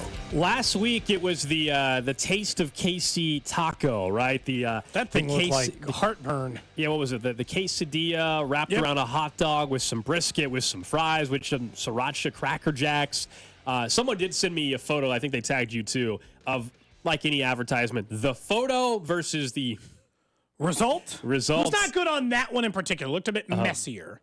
Well, that's what we all said with the taco, that one bite or whatever, and it's falling apart. But there's a new item from our guy, Vinny Pasquantino. I love it. He apparently is going to have a stand in the stadium called Pasquantino's, like a concession stand, where you can get the Pasquitch. Consists of shaved Italian beef topped with 2 slices of provolone, 2 strips of bacon, crispy golden brown hash brown patties, and some Giordano aioli. Oh, man, okay. Buttered in a grilled brioche bun. Looks great. It actually does look really good. I'm dead serious. It looks like a fantastic sandwich. I'd eat the hell out of that thing. Yeah, it looks really, really good. Brioche bun is the best kind of We just need, now at this point, we just need a drink. We need a Pasquantini. You guys remember the Cardinals announcer a week or so ago that messed up? Vinny Pasquantini, or Tino, excuse me. We need a Vinny Pasquantini to go with the sandwich, to go with the Pasquitch. Okay, so obviously I got to do some sort of Italian liqueur, right? Of course. That's basically what they're doing with the sandwich here. They're leaning in here. Very fitting that Vinny's sandwich is the Look, we don't have Italian like our next 2 Club 610s are not at a convenient time for me to be making us martinis. I think we should make it with either Campari or limoncello. I've had limoncello. I don't know if I've had Aperol's an also available one, or amaretto, but there are plenty of Italian liqueurs they like to drink. There's just many options. I think limoncello, because you got kind of maybe like a sweeter cocktail, and it's summertime, and he's a baseball player, so it should be like a summery cocktail. I'm thinking some martini with limoncello in it. That's what I'm leaning towards here to go for with the the Pasquantini. Is everybody on board with that? We know how much the sandwich is. We knew that the taco was $25. How much is the sandwich? What's your guess? Well, $13.99? No, $18. $18? I mean, I don't know, man. It's stadium prices. They're crazy. $13.99. Maybe I'm too low. I got you over a barrel. You're probably you can just charge right. you whatever you want. Well, $16.99. Yeah. $15.99, $16.99. Maybe I'm too low. If you pair it, maybe they have Vinny's different off today. drink options. Vinny, can you get the stadium people to make us a couple, bring them so we can give you proper credit on the air? I'm sure he'll get Can right we get on a that. couple delivered to the station, please? We tried to get the Taste of K tacos. I don't think that was going to hold up well. The sandwich Sandwich should be fine. The sandwich you can wrap up and be good. But if you're, shout out to Aramark. If you want to bring by the Pasquitch, we're all ears here to listen to that idea. We have a strong branding coalition with Vinny Pasquantino. We've been fans of his since before he even made it to the majors. The Vinny song, the Pasquantino song, was before he was in the bigs. True. That is true. He's still a AAA player. Someone says Dusty needs to come back on Club 610 and make the drinks. That last Friday we had a good one. He made. What did he make? So Cheyenne from Sales came up for Club 610. She had never been on Club 610, so we had Ladd, Cheyenne, Dusty. Bink was supposed to be here. We had a little change of schedule, and then Drew obviously was producing the show. And Dusty made something called liquid marijuana because that was the request from Cheyenne, and so it reminded you of like a college drink. Very good. It was college drink, just like a ton of like jungle juice, just like Curacao, ton of fruit juice, Malibu I'm rum. assuming it's quite green. It was Malibu rum, a different type of rum with Curacao. It was just like a sugar bomb. Jungle juice was great. I knew Drew loved. Just an absolute sugar bomb. Did it have like melon liqueur? Did it have like the Midori or something? I don't remember the exact ingredients. I know like the 3 main ones. It was fantastic. I'm sure it's just like juice. It's like drinking juice. Yeah, very good. It's one of those. Well, you're at the lake and it'll catch up to you. The next thing you know, you've had 4 of these, and you're like, oh, you're feeling. And then once good. it hits, as soon as it hits, that'll. Yeah. Anyway, I can make us a drink like the that. Royals continue to add new menu items. That's part of the fun. of the season. You know, if the team's not doing well, I bet you nobody's paying attention. There's no need to add the new sandwiches or tacos. More people are going out the ballpark. More variety. And we'll talk about it more tomorrow, but a huge weekend series on the way, so Massive. We'll do that. But let's talk some Chiefs. Chiefs Red Half Hour. I guess so. Otherwise, I was going to say, I appreciate that Vinny is fully leaned into just embracing the Pasquatch thing. He's got a necklace. He wears a gold necklace with a Sasquatch on it. It's fantastic. Lean in. Don't fight it. Don't run away from it. It's It's good too marketing good. and branding for Actually, him. we got asked. We got the old it's 610 day at the K coming up. It's like, hey, what are the things you're interested in doing? We've discussed this before. Do you want to do first pitch? Do you want to race in the hot dog derby? All the things. Yeah, did you respond yet? May I request can I wear the Sasquatch costume? You want to be the Sasquatch. Yeah. I don't think they're going to give you that Why? opportunity. It's just an outfit. don't I think can't they'll go out there, I can't walk out a door. By the way, that's a bold decision on your part. So it's been August, so For 95 the whole degrees. game? 95 degrees. You are volunteering. I'm volunteering to be the Sasquatch. Sweat your ass off Yes. in that already smell. See, the costume doesn't matter to me. I can't smell. So the outfit could stink like all get out, and it doesn't. I wouldn't smell it at least. So. I'm in. I'll do it. So that's what you want to do. You don't want to do the dirt. I told you I've retired from all condiment races. I've done a potato race at a minor league game, and obviously the Derby last year that I won as ketchup. I'm retired from condiment racing. I don't need to do it anymore. Going out on top. I'll do all of it. I'll do a couple of innings of the Pasquatch. I'll do the first pitch. Oh, you want every? I'll race in the hot dog derby. I'll do whatever you want need. to do all of it. Why not do all of it? I'm just saying I'll do any of it. I thought you were going to throw out the first pitch, and I was probably going to have to catch. Maybe. I'm open to that. I mean, I'm assuming it's our show's turn. Kling threw out a first pitch, and last year was CDOT. Although we did get one-upped by somebody. I feel like the Derby this year should be Rob. I don't know if he's done it. New producer Mac, and maybe Drew or somebody. I feel like that's where I feel like Mac's got to be in the hot dog derby. He's the newcomer. If that's like the initiation, like what I had, like what I did last year, I feel like Look, Bob's not doing the hot dog derby. I can almost promise you. I can promise you. So I told you I have to race it until I win. Maybe the rest of my life. So then that is the one that Maybe the rest of my life. 55 years old. I think you're in the derby then. I don't know. I think Cody, Rob, and Max should do the derby. I will this year. gladly catch the Let first Drew pitch for throw you. out the first pitch. Oh, I'll throw it. I'm for sure as sure. hell not throwing it. I don't need that anymore. I'll throw a first pitch. Then you can be the Pasquatch. You're right. I No will hot dog derby, gladly no first throw it. pitch. You should be the Sasquatch. I don't think that's an option though. Let's make it one. Anyway, back to the Chiefs. Yes. It is the Chiefs Red Half Hour. You had mentioned BetQL was talking about passing stats. Yes. Yardage. Yes. Because I love Mahomes' yardage over this year. We can get to that later. We've in the year. definitely looked at some of the prop bets, but no, they were having a conversation. Our sister, or it's our sister, not station. It's our network here for Odyssey. We're on the betting end, BetQL. I do a show on Saturdays, but they have a nightly show, BetMGM tonight. And Nick Ashew was talking about one of the Chiefs props that are out there. It's not an individual player. It's a team-wide prop. Listen to this. It kind of stood out, and I want to see if you guys agree on this being a good bet or not. The Chiefs to score a touchdown pass in every single game is 6-1. Really? They did that every single game except against Denver last year. Remember that debacle they had in Denver? Yeah, Mahomes was just not Mahomes at all. The Chiefs to have a touchdown pass thrown in every single game is 6-1 right now. What do you guys think about that one? He mentioned last year they in all the issues they had. I guess I would assume that they get a passing touchdown in every game, just kind of all regardless. the issues last year with the receivers, all the issues, and they still almost did it, except for that random weird Broncos game. Here's the only caveat, because I'm with you. I'm like, 6-1. This seems like on that betting show that I do in the fall, this seems like a Goldilocks. Week 18? But the problem is week 18. Can Carson Wentz throw a touchdown pass when they don't need week 18 and Carson Wentz is out there? Can Carson Wentz get you a touchdown pass? It might come down to that. And actually, I feel pretty good about that case if that's what happens compared to some other teams' backups. So here's why I like that bet better than some others. Like if you say, I think the Chiefs are going to win the division. Well, you're going to get negative. It's like minus 250. Correct. You're not going to get any odds on it. If you say Mahomes to lead the league in passing yards, you're going to get around the same odds, around 5-6-1. You're not going to get significantly better odds for him to lead the league in touchdowns, for him to lead the league. You don't need him to do anything but throw a touchdown. Physically throw a touchdown. How many games do we think in Patrick Mahomes' career did he not throw a touchdown? Like 4? Yeah, it's probably only a handful. Maybe. That Denver you're- game, you're- his first ever career game, right? Did he throw one against Denver? I think he went 0 touchdowns, 1 pick, but like they scored a couple of scores. I mean, I'd rather do that than anything else. There's two ways the bet doesn't hit.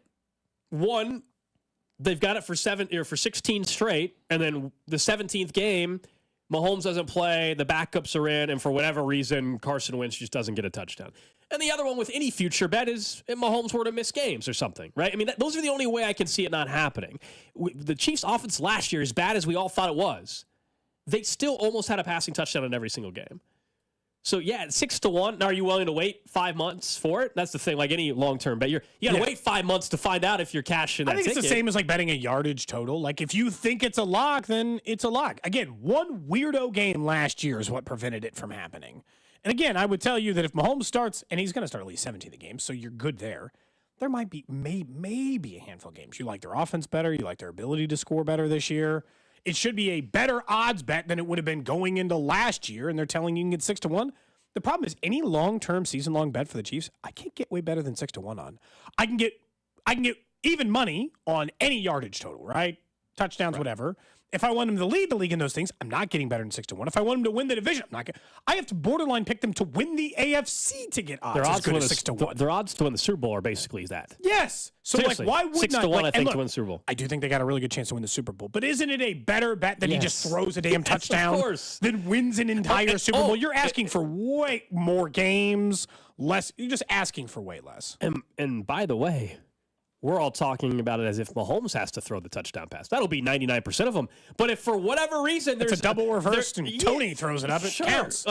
Or they go with what was the name of the play where Dontari Poe? What do they call it? Hungry Pig Right? Hungry Pig Right. They could do Hungry Pig Right, and it still counts as a passing touchdown. I kind of feel like they got to give Travis Kelce one more time before he retires to throw a pass. He's done it a couple of times, and it's gone horribly. Unless you count the pass he pretty much threw to Tony that didn't count. Yeah, that one's still sad. I'm so bummed about that play. That was such a cool play. But he's thrown a couple, and they've been picks. I mean, he's not thrown. It's not great, his throwing. But I feel like they got to give Travis Kelce one shot to get a passing touchdown in his life. I don't know. I feel like you just owe it to him. You got to put it back in the playbook. But yeah, I don't care if it's it can't be Creed Humphrey. I don't care if it's Trey Smith who throws a touchdown pass. If somebody throws it, which The only way feels it's like Creed a Humphrey lock. is they do what they did in one of the games last year, where they have was it Joe Tooney was center and Creed moved over, or who was it? Was it Tooney that played center? Yeah, Tooney played center and they Creed moved over. That's your scenario where somehow Creed Humphrey catches a pass. Chiefs Where he actually gets the score. They Panthers. switch him to guard, and what's that? Chiefs Panthers game. Perfect opportunity for something like that to happen. You're blowing them out. Why not? It would be really fun, and I know why sportsbooks don't do this. There's no point. Although they would probably just get to hold on to your handle forever. I'd like to be able to place a bet on like, was Creed Humphrey ever score a touchdown in his life? and then you just give me like you give me 500 to 1, and it's just like if he ever manages to like recover a fumble and fall into the end zone, they move him to guard, and if he ever finds some magical way to score a touchdown. If you made that bet right now, how many years do you have? 10? 10 more? Yeah, probably. Yeah. 10 more years for that to hit? Oh, someone's mentioning Kelce threw a touchdown against the Steelers in the playoffs. I kind of forgot about that. You just need it to be like a fumble recovery in the end zone for a touchdown. That's what you need. Forget throwing him the ball. For that bet, yes. Yeah, for that bet. You gonna make it? Someone asked where you can make the bet. Yeah, I think BetMGM has it. Yeah, why not?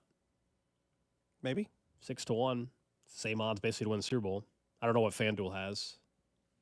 I mean, again, if you're, I just think if 6-1 is the same as winning a Super Bowl, and you're asking him, Yeah, here's the Super Bowl it's odds. 3 to 4 less games of variance. Chiefs and Niners are both 6-1. So the exact same.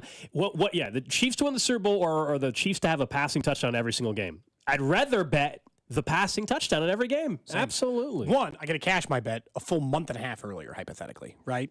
Way less variance, way less risk, and I'm only asking for a single one. From 9-3, Cody doesn't want to do the national anthem at 6 Yeah, I'm the K. surprised. They don't seem to offer that.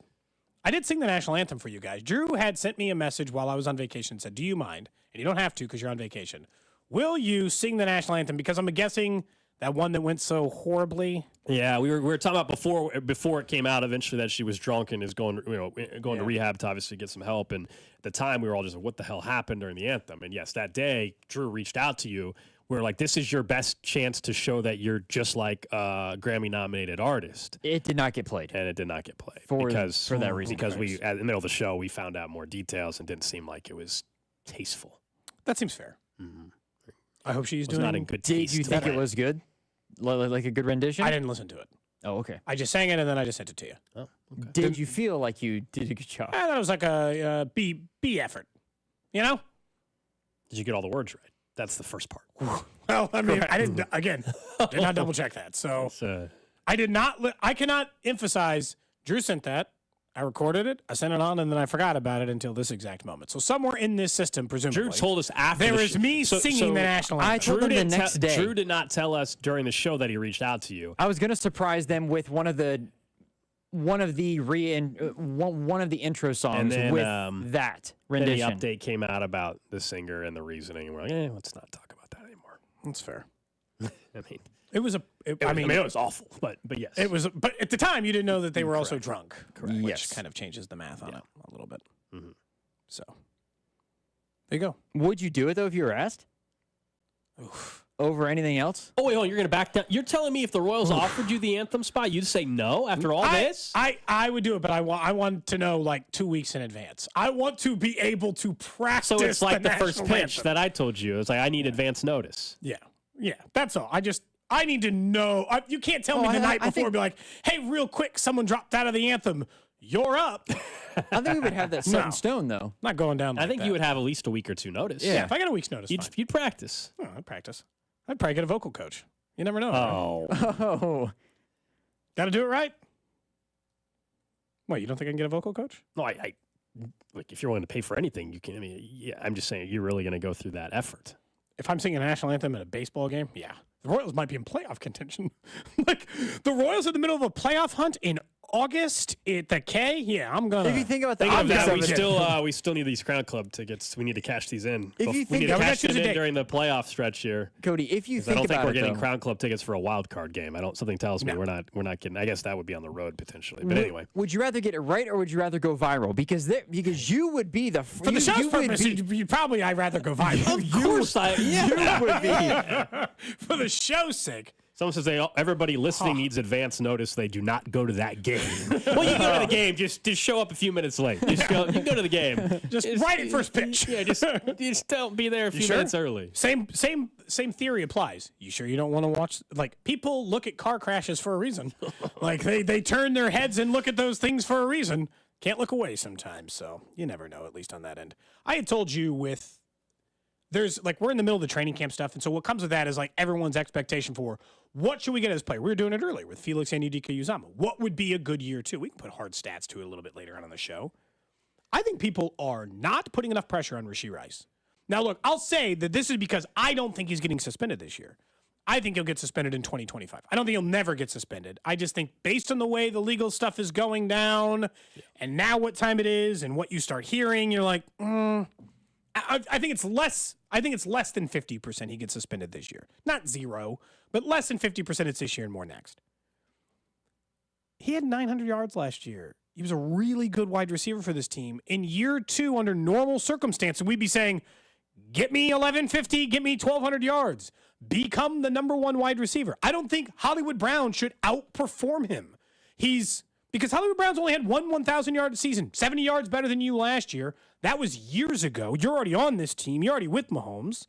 Rashee Rice, this should be the year we look for him to establish himself as a top 30 receiver in the NFL, top 20 receiver in the NFL, 1,200-yard guy. Those are the expectations I think you should be hoping for out of him this year versus I think everyone else is just like, if he gets another 900, that's fine. I think that's enough. So much of that, though, and the feeling around him is still the offseason he had. Whether we're talking about the obvious of statistical adjustment based off of 6 games being missed or 8, and if he does get suspended or not, there's that conversation. But then when a player has let's call it a messy offseason, people aren't going to be as excited to talk about this big, another breakout type of season. We know this works. You know we've had players with messy offseasons still play well in the field. Those two things don't have to be connected. Oh, I'm not saying he can't play well. You're asking why is nobody acting and talking about him having a 1,200-yard season. I'm saying I think it's because of they're talking about his car wreck, the off season and all of that, and that's not where the focus. Plus, there's a ton of excitement about Hollywood Brown coming in. I think that's what it is, and maybe some people think the ceiling is kind of what you saw. I think Rashee Rice is capable of being an 1,100, 1,200-yard guy. That's his ceiling. But also look at this offense and the weapons. Travis Kelce is still here. You're your number 1 option. Let's hope he's healthy beginning week 1. He wasn't last year. So you could have a healthy Travis Kelce, hopefully, for the majority of the season. And now you have a real deep threat in Hollywood Brown. We're going to learn about X, as everybody was calling X now, going forward. And then you still factor in what you already had in the backfield last year from Pacheco. Like, I just think people are heading into the season with an expectation that across the board there's more options for Mahomes, whereas it got to a point much of the season outside of Kelsey, Rashee Rice was the only other player he could target and trust. There might be, if all goes well, 2 or 3 other players he trusts. And so does that shift it? I think Rashee Rice is going to have a 1,000-yard season if he doesn't get suspended. I'm with you. But I don't think he's taking the leap and becoming a 1,300-plus yard receiver and suddenly being a top 15 receiver in the NFL. If he plays a full 17 games, it's disappointing if he doesn't get 1,000 yards. That's a disappointing year. I would agree. The other part about this, and you're right, like there's probably more yardage for Kelsey. There should be more for Hollywood Brown than anybody who was their number 2 wide receiver last year. But I also think there's like 1,200 more passing yards in this offense than last year. Could be, yep. Dude, he finished with 1,100 more the year before. But if there's 1,200 he finished more, with a career low 4,000. I'm sorry, second career low because the other season he was hurt. 4,183. The year before he finished with 5,250. But there's a lot more yardage to be had. Let's say there is 12. We'll just use the number. Let's say there's 1,200 more yards to be had. Okay, so what did MVS have last year? 5 something? I don't know. Was it? Okay, let's just... I think the second leading receiver might have been Justin Watson on this team. Okay, but let's say, so MVS is gone. Let's say you're going to look it up. But what, 500 yards, something like that? I'm looking it up now. Let's. This is going to help us give a reference point. Yep. Because again, we can just we can pencil MVS's numbers to somebody else. I don't really care. Well, no, but scrolling. Oh my God, why does this take so long? Is this good radio? Do you want me to like go faster? Now I got to click 315 yards. So yeah, 315 yards last season. 460 was the second leading receiver in Justin Watson. Okay, so you had 3. So what I'm saying with MVS, so he had 315 if my number's right in front of me. Yeah. And Hollywood Brown, let's just say I'm going to slot Brown for MVS because one's got okay. So and I'm bullish on Hollywood Brown. I think he can be a 1,000-yard receiver. Well, I think he's more like 9, but let's give him the 700 so for the sake of the argument. 600 or 700 more yards potentially are there. And then you add in Worthy. Now, what's the adjustment? Is he getting Justin Watson numbers this year in a perfect world? Let's just say he has a great year and he gets there's the 1,200-ish, I guess. But it's not hard to get there with even those two, I guess is what I'm saying. It doesn't have to be Rice becoming 938 to 1270. But I guess a lot of it for me is like I think it's over optimistic to say 1,000 yards there, which is fair. And look, maybe you think Kelsey gets a few more, which is crazy. But like Rashee Rice, all I need to do to get to 1,200 yards is get 250 out of there. I don't have to call every last number out of the book in order to get there. Do you think Rice averages? I just drag a little bit. And that's asking McColl and everything else. Yeah, he has to average. If Rice plays in every game and there's no suspension, you're talking about 60 yards. Yeah, on average. That seems right in his wheelhouse. I mean, that seems perfectly along. But I'm saying last year he averaged why, 58.6 yards per game. Sure, but that's also for Brown. I don't think that's a crazy benchmark for Brown. Yeah, the targets won't be the same for Brown as Rashee Rice. But Hollywood Brown, if they're going to really have this emphasis on the deep passing game, Hollywood Brown could have 2 or 3 catches a game. But if one of them is for 40 plus, like you know what I mean? Like it's not going to take much to get to 60 if he's truly the deep thlike guy. True. That's the fun part about seeing how this is going to play out this year. The toughest thing I always have, and we've talked about this before, the toughest thing I always have with Hollywood Brown is he's like the 60 yards per game. He's done that once in his career. That was the time he had 1,000 yards, and he needed 150 targets to do it. I'm having a hard time making the leap to just be like, I'd be fine. Like we said, 1,000-yard season. If it's below that, I'd be disappointed in Rashee Rice. I won't be disappointed if Hollywood Brown has a 900-yard season. I'm okay. Well, sure. I don't think it's neither would I. I think it's a disappointing year. So like I just have more expectation for Rashee than Hollywood. I just feel like growth is what I expect in year 2 for a guy who had that good of a rookie season. Up next, we'll get to what's trending and back into the existing bullpen issues. The same ones I think we were talking about in May, but they showed themselves again yesterday. Cody and Gold. Hey, Drew Nixon, that's just ugly, man. Brought to you by Heartland Men's Health, the leader in men's sexual health. Thousands of men have been successfully treated for low T, ED, and more, all with discretion and compassion. Make your appointment at heartlandmenshealth.com. 610 Sports Radio. The biggest pro football contests in Vegas are back. Circa Survivor and Circa Million are now up to $16 million in guaranteed prizes. 2 ways to win and no rake. Circa Survivor contestants select one team each week with no point spread. Lasts the longest to win it all with $10 million guaranteed. In Circa Million, make 5 picks against the spread each week for your share of $6 million guaranteed. quarterly and full season payouts. Enter in Nevada, play from anywhere. Visit circusports.com for details. Twin Peaks is the best in the game. Here, it's bigger game days and bolder fight nights. I mean, where else can you find a scratch kitchen that always comes in clutch? Every day, from lunch to late night. Only at Twin Peaks, the #1 sports bar.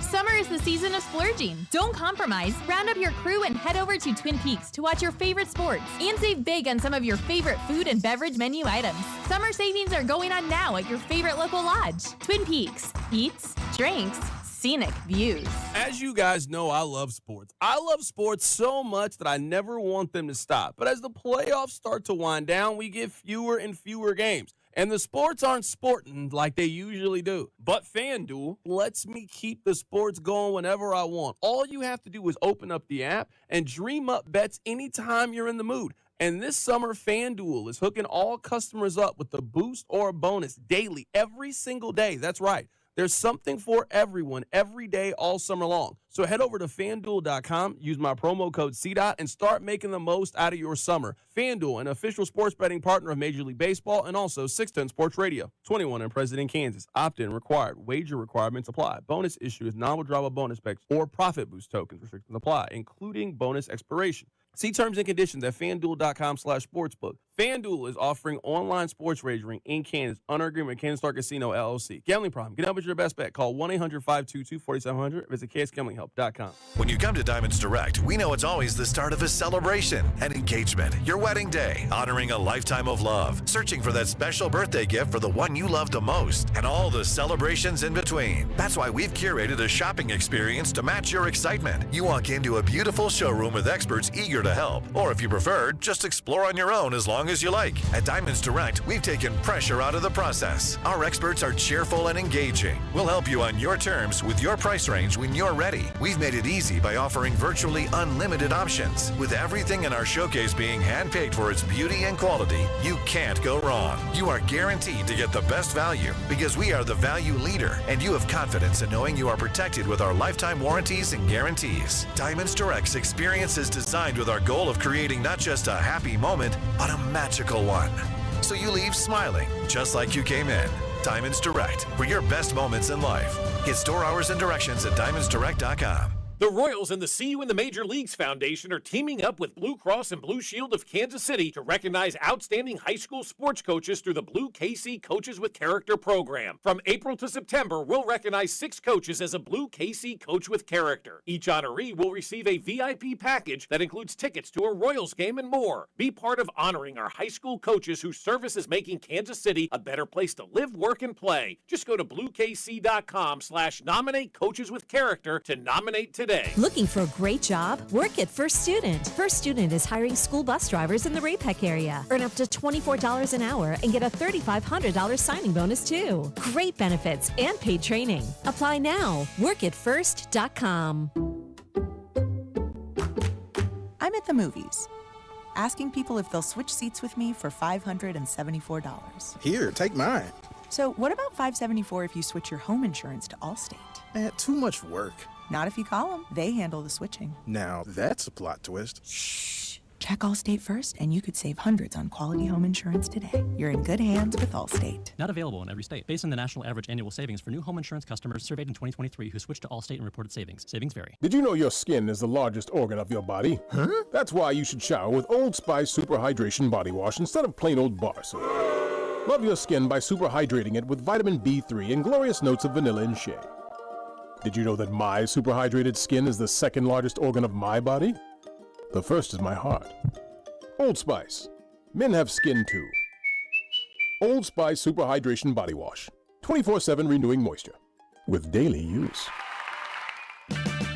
Is your vehicle stopping like it should? Does it squeal or grind when you brake? Don't miss out on summer brake deals at O'Reilly Auto Parts. O'Reilly Auto Parts. This radio commercial was made to convince you to stop speeding. We can't use siren sound effects on the radio, so we'll use other equally jarring sound effects to get your attention. Like telling you that whether you drive a little over the speed limit or a lot, you can crash just the same. You could hurt yourself, or worse, others. I'm at the scene of the collision. And the damage you cause will be beyond repair. See? We didn't have to use crash or siren sounds after all. Speeding catches up with you. Paid for by NHTSA. Around here at Wrangler, we are all excited for spring. The longer days, the warmer nights. When you've got your pick of shorts and jeans, either works just fine. Blue skies, open roads. Wrangler, for the ride of life. You're listening to 610 Sports Radio from the Mission Plumbing, Heating, and Cooling Studios. Kansas City, this is Royals manager Matt Quatrero. Catch Vern's On Deck show 1 hour before first pitch on your home for Royals baseball, 610 Sports Radio and the Odyssey app. KCSP Kansas City, WDAF HD2 Liberty, an Odyssey sports station. What's trending? All right, let's check in on the hot topics trending. Number one on what's trending, the Royals off today before they start a weekend series against the Chicago Cubs. Could be big crowds all weekend long, including Patrick Mahomes' bobblehead tomorrow night at Kauffman Stadium. They lose their series to the Diamondbacks yesterday. Now the Royals in the wild card race at this point in time, 6 back in the divisional round, division race, and then they currently occupy the final wild card spot. But the Boston Red Sox still right on their heels. Disappointing loss last night. We're going to talk more about exactly what went on, specifically with the bullpen and what the options are currently and what already happened. But people are requesting something else to happen. I think it already happened, what people are requesting. So we'll get to that in just a bit. Yeah, I mean, at least we can talk about it. But again, I don't think that the options are dramatically different than they were before. I'll say that at the very least. Next up on What's Trending, John Heyman reporting that Jordan Lyles could be close on a deal with a minor league deal to go become a Los Angeles Dodger. I think there were some people who thought maybe that was going to be it for Jordan Lyles. We obviously haven't heard much from him the entire time he was here in Kansas City. Mum's been kind of the word overall. Interesting came from Heyman, who just was taking shots at him yesterday for seemingly no reason in the middle of it. But he said he's hearing reports that he could be on a minor league deal or talks with them on a minor league deal worth keeping an eye on. I guess I kind of assume maybe it'd be a team looking to eat up some innings, but we still don't even know what went wrong there that prevented the two teams from not coming to an agreement, like why they couldn't eventually figure out a way to get him back to the big leagues. Yeah, that whole thing, the way it played out was kind of bizarre. I thought always that Jordan Lyles, if he got signed by somebody, would get signed by frankly a bad team that would just want him to eat up innings on the back half of the season, not a Dodgers team. That was the part that I guess surprised me a little bit. Yeah. Next up on What's Trending, we know the Olympics opening ceremony is tomorrow night in Paris, but Olympic soccer is already going on. The U.S. men's basketball team, we know they're going to play Serbia on Sunday, so they're going to go up against Jokic. U.S. 12.5-point favorites, but the last 2 games of the showcase, remember, they were 40-something point favorites against South Sudan. And almost lost. LeBron had to save them. In the final minute or seconds against Germany. So 12.5-point favorites against Serbia. I think anybody think they're just going to roll through that game haven't been paying attention. We'll see. No, I'd be leaning towards not thinking they're 12.5-point favorites and taking the other side of that. Though it feels dirty to just bet against the U.S. in the Olympics. I probably just won't bet it if we're being honest, at least on that end. Next up on What's Trending, a couple of Chiefs reporters giving us updates on injuries that took place at camp yesterday. Justin Watson, reportedly just a few-day injury, that according to Matt Derrick's sources. And Sam McDowell over the Star says Najee Johnson, his injury is not expected to be too serious or keep him out particularly long either. So good news, 2 players who left camp yesterday, both in the front of the cart. On that end, at least current reports are suggesting neither of those injuries are expected to be very long. That's what's trending here on Cody and Gold. So let's talk about the Royals again. And as we mentioned what's trending at the top there, yesterday, what occurred in the 9th inning and the issues that exist with the bullpen, it's the same conversation we've all been having. Sure. In May, in June, and now at the end of July. Do they have someone they can trust? Right. And MacArthur had gotten the ERA down to like 3.7. Yesterday, completely blew up again. He's had that a couple times this year. Now the ERA is almost 5. Yeah, there was a stretch prior to yesterday where James MacArthur, since June 1st, had 16 games, only given up 3 runs, and had a 1.72 ERA. But look, the ERA and the situation is the situation. I think the organization already is taking him out of the highest of highest leverage with Hunter Harvey. Last night, I know we typically think closer have to pitch 9th inning. Best pitcher has to pitch in the 9th. Hunter Harvey went up against the top of that Diamondbacks order in the 8th inning Well, it was last a night. sweat. He got through it. He got through it. So I think that's our answer. A little bit of like, oh, they need to have Harvey get the MacArthur's opportunities. I think that already happened last night. It's just MacArthur in the 9th inning as your number 2 guy in the bullpen, essentially, was not able to get the job done after pitching really well prior to that. And all it takes is one outing where you blow up like he did for everybody to go right back to the same thought that we all had in May and in June. And now I think if we're going to have a realistic conversation, it's not, the crazy stuff like, oh, MacArthur should just never pitch again. That's stupid. That's dumb. Sorry, it just is. But when you look at his role, the role needs to be talked about. Is he fit for a 7th inning type of role? Yeah, probably so. A little less leverage. But it should still be high leverage. Does that make sense? I'm not going to just ignore that 10 of the last 11 games he pitched, he did not allow a run. He allowed 1 run since June 1st. So he made it almost 2 full months, allowing a single run against him. And last night, I always say when you give a stat before, they're like, oh, so just make an excuse for him. No, he got his ass kicked last night. I don't think James MacArthur doesn't know that. Well, he talked after the game. He did.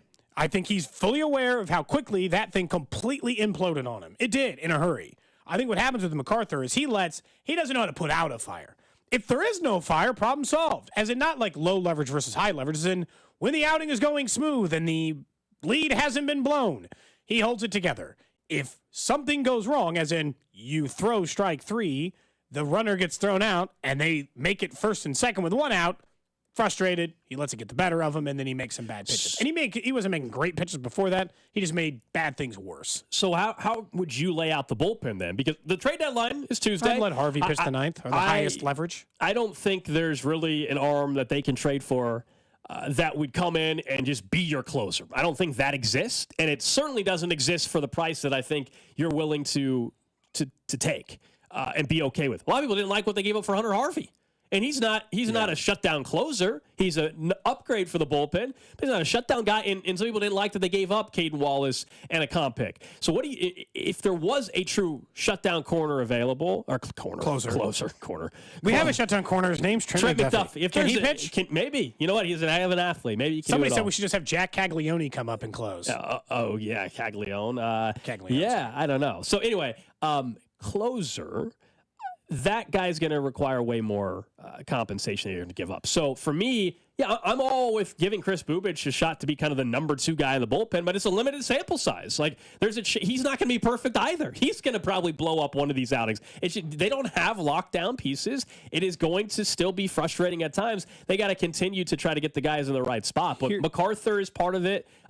Chris Bubic has to be part of this thing, and Hunter Harvey last night showed that I think that's the guy they actually trust in the highest of highest leverage. Here's the truth, is that they're all kind of the same, and I'm including Hunter Harvey in that. If you made me choose, Hunter Harvey would probably pitch in the highest leverage situations. I guess until he proves he's going to give up a hit or a run, Chris Bubic can pitch in the second highest, and then I guess MacArthur or Long or Zerpa and I just want to remind you, some of those guys you were clamoring for, they got an opportunity to pitch in leverage, and then they pitched poorly, and then they went back to middle of the road. I know you just mentioned, okay, so before last night, and I know that last night's not going to be ignored. We're not going to just erase it off of the planet. But before last night, who do you think had the better, if we're deciding ERA for the closer, who do you think had the better ERA? It's MacArthur. Through 101 games this year, MacArthur had the better ERA than Harvey. The reason why you like Harvey in leverage, and the reason why it's not just the ERA. No. The reason why I know, but we're mentioning ERA as a part of it because that's what they want to be like. You can't have a 4-point, which is what he had. He had a sub-4 ERA going into the game last night, and be a closer. I'm like, but we're gonna let Harvey close? He's got a 4.2, and that's after a scoreless outing last night. And look, the strikeouts are the biggest reason. That's why I assume most people when Harvey 1, Sam Long 2. Those are your 2 best strikeout guys in the bullpen. Maybe Zerpa 3, and I think that's the hang-up people have on MacArthur in general. But again, he has had big bouts of success. The truth is that the only way they're going to continue to stay in this playoff spot and then win in the playoffs when they get there is to limit the number of innings, to lower the risk of how many guys have got to be good today. Because their bullpen's not deep enough for all 4 guys to be having their day. Because last night, 3 of them were having a fine day. Long was having a good day, right? Zerpa was having a good day. He's feeling good. Oh, Harvey's had a pretty good day. MacArthur didn't have it because you got to bullpen arm 4 or 5 last night. Don't let yourself get there. I'll be honest. MacArthur blew the game, there's no doubt. Walker was as big of a reason of losing that game as him. Couldn't get him out of the fifth. They'd used too many bullpen arms. They can't win that way. That's not how they're designed to win. Yeah, the three areas last night that you would point to. One was MacArthur in the ninth, one was Walker, and then a guy that normally helps win you multiple games and will win you multiple games down the stretch of the season, and your captain in Salvador Perez, he left empty. Like 6 guys on base. I mean, it's all of it goes into it. It's always magnified what happens in double plays and the final out in the ninth inning, right? And yeah, someone else texted about the ERA stuff. Yeah, I mean, the reason why they trade for Hunter Harvey is the strikeout stuff, has nothing to do with him. Well, you were mentioning not you, but people like to cite MacArthur's ERA for why he can't be a closer. And I'm saying those things are unrelated, in my opinion, of what has made him effective at different times. The strikeouts are a problem. That's their entire bullpen's problem. That's the conversation you said. We mentioned April 15th. Like someone texted in and said, he's Kadarius Toney. We may have more wins if he didn't close for this team. That's not true. You can't assume, pick whoever, whether you thought so-and-so. You can't assume that whoever would have been closing in any of these blown saves would have just been perfect. He's now 17 of 22 in the season. So you just assume Hunter Harvey was 22 for 22? And I want to remind people that the first, 3.5 weeks of the season, people were all pissed off at Will Smith for not getting the job done. And now they have a bullpen issue. We all know they've had a bullpen issue all year. There is not one guy that for a 3-month stretch you're just going to say is the greatest thing ever. This is not a historically great bullpen. No kidding. That was what they had in 14 and 15. There's not a move they can make at the deadline that has a lockdown closer just jump right in. Your hope is that Hunter Harvey can end up being closer to that in higher leverage, but it's going to have to be a true team rotating effort, probably as it already has been in these spots the rest of the season. And you're right about the rotation ultimately is why they're where they're at. They're going to have to lean on that. The tricky part will be later in the year. We've pointed out the innings limitations and what happens when you can't get as many innings maybe out of a Lugo or somebody because of inning limitation. Hopefully it's not the case, but these are the challenges they're going to have. They're not a perfect team. We've all acknowledged there are flaws. One of their flaws is their bullpen. It's not a great bullpen. No, but it's not miserable either. There are moments where they can be successful. We've seen it. All the names you've listed, for a week, I probably trust. You said, hey, could Zerpa close out? Let's just say there was 5 straight save opportunities. Could Zerpa close 5 straight save? Probably. Could Will Smith? Probably. Could MacArthur? Probably. Could Long? Probably. Mm-hmm. If you made me trust them for a week, probably. If I said, hey, now there's 20 save opportunities and it's a month, not a week. Pass on all of them, right? Yeah, they're going to play the matchups. That's what they've acknowledged. They're good relievers. They're not dominant ones. So they're just going to be inconsistent. They've acknowledged it. I mean, if this team had a top 10 bullpen, well, then they'd be in first place in the AL Central right now. They'd be in first place in the American League. Yeah, I'm not even kidding. But that's what I'm like. So of course they're. This is what we all do as fans, right? Like you want everything to be going great. This is what it's all about, rooting for a team. It's fun that we're having these conversations again about the Royals. Yeah, there are issues, and the bullpen has been an issue since day one.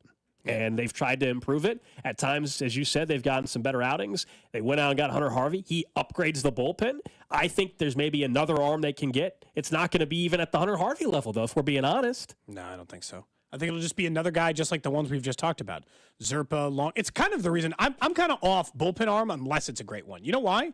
Because the same one you're talking about are exactly the same. Long, Zerpa, McCarthy, they're all in but if it's somebody that has control, maybe you're interested, or right? Or strike somebody out. Yeah, I don't even care about control. I'm straight up the only type of reliever I am interested in is one who strikes people out. That's it. It's the only market of bullpen arm I am particularly interested in. And the problem is that's what everybody wants. Yeah, sure. at the market, right? Like, basically, sorry, I was just looking because one of the names, Yimi Garcia or whatever, is a name in Toronto that's been brought up, and I was just like, he just signed a new 2-year deal worth $11 million for the Blue Jays. So that means he's not getting traded anymore now. Probably not, right? So I mean, he's off the board. Wasn't like that because at least he'd be under control. Is this right? Is this an old article? Yeah, this is old. I'm sorry, I googled. Was it like an arbitration deal? Yeah, I was like that would. Yeah, I googled his name, and that was the first thing that popped up. But Yimi Garcia's name has been brought up and linked to other teams, including the Royals. Perhaps we've seen a lot of reports about players being linked.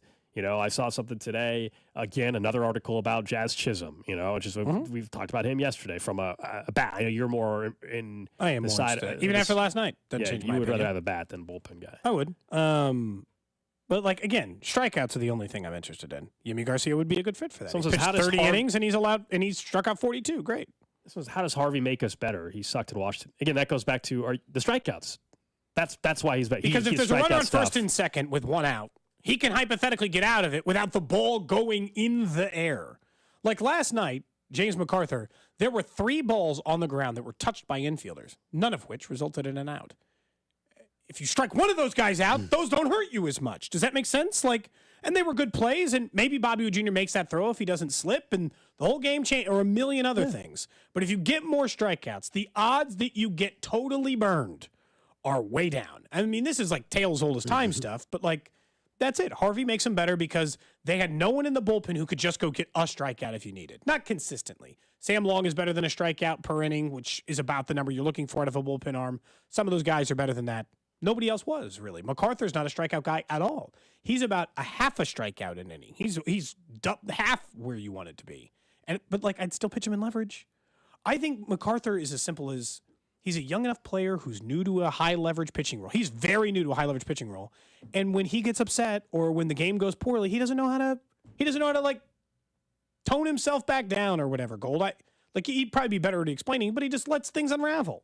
And he let it unravel last night. When he's just humming along, he just kind of goes about his business. And like we said, was 10 out of the last 11 completely scoreless in his outings. Yeah, I mean, last night wasn't acceptable, but in general, it was predictable, though, right? I mean, he could have gone another month of not giving up a run, and then he gives up 5 runs in September, and people would have the exact same reaction they did last night. And that's just the reality of being a closer or a reliever.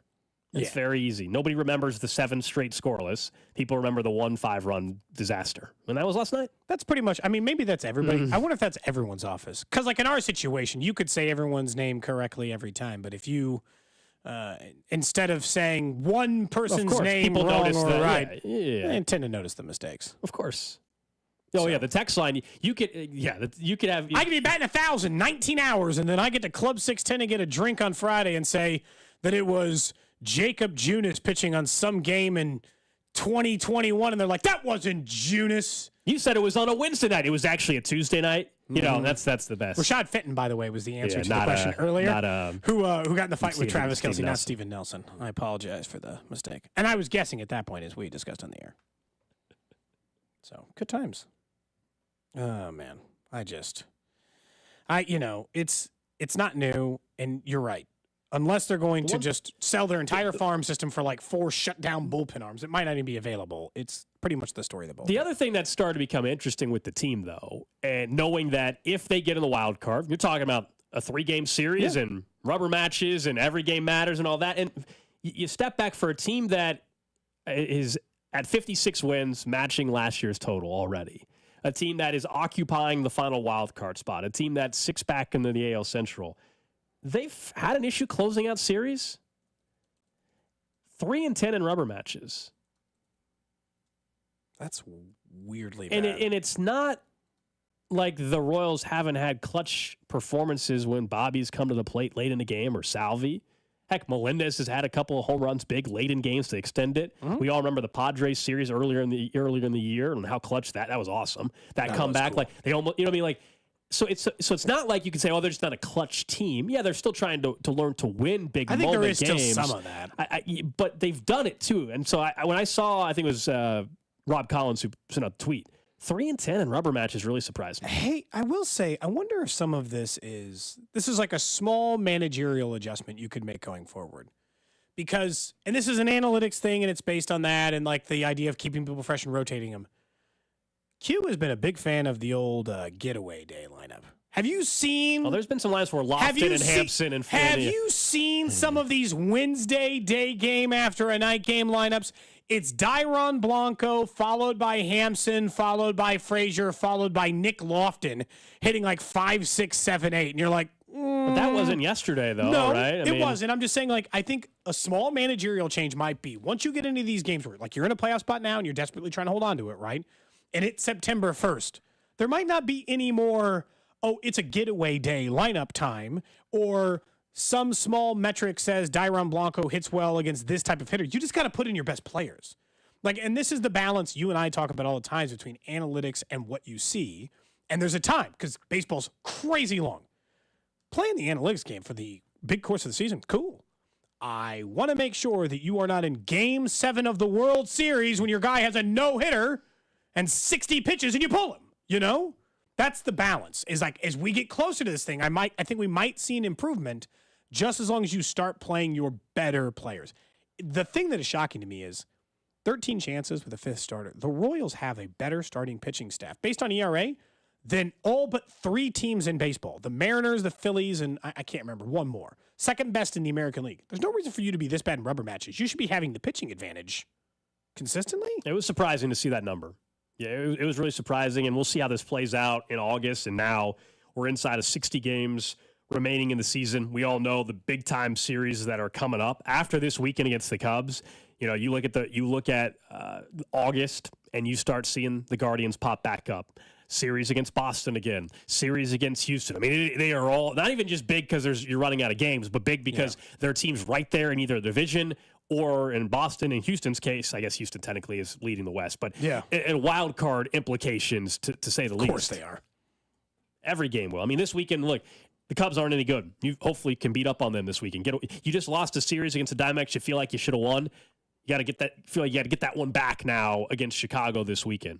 Yeah, I would think that that's fair. And again, it was a surprising number.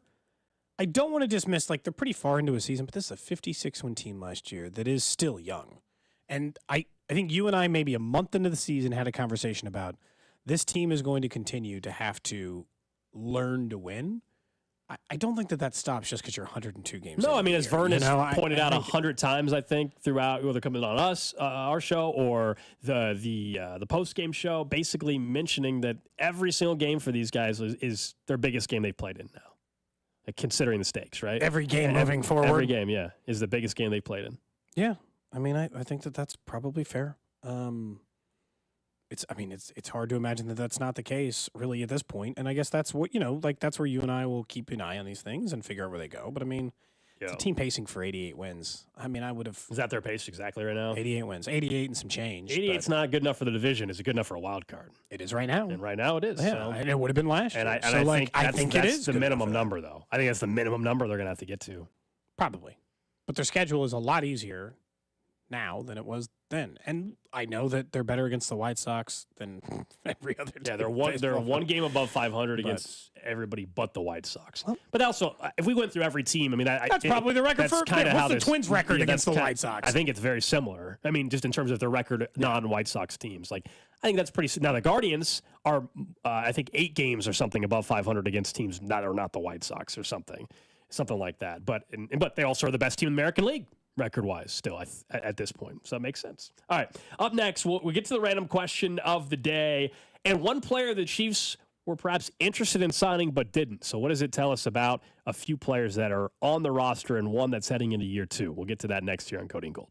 Cody and Gold, brought to you by Heartland Men's Health, the leader in men's sexual health. Thousands of men have been successfully treated for low T, ED, and more, all with discretion and compassion. Make your appointment at heartlandmenshealth.com. There is a back-to-back Super Bowl champion, and it is the Kansas City Chiefs. On your official broadcast partner of the Chiefs, 610 Sports Radio. It's only one weekend a year. This weekend, the national gun show that attracts sellers, buyers, and browsers from coast to coast and border to border. It's the 52nd annual National Summer Arms Show. Come buy, sell, and trade at hundreds of sales tables and displays featuring vintage rifles and handguns, ammo, brass, reloading items, and blades from everyday use to high-end collectibles. See modern arms, historic collections, and hundreds of military collectibles, some dating back to the Civil War. Join Marlin Firearms Collectors celebrating their 50th anniversary. The Colt collectors and high standard collectors will be there too. It's the Midwest's highest caliber event. It's the 52nd annual National Summer Arms Show, sponsored by the Missouri Valley Arms Collectors Association. Saturday and Sunday, July 29th and 30th at the KCI Expo Center. Just $12 or get a 2-day pass for $20. Kids 15 and under are free with an adult. Visit us online for show hours at nationalsummerarmsshow.com.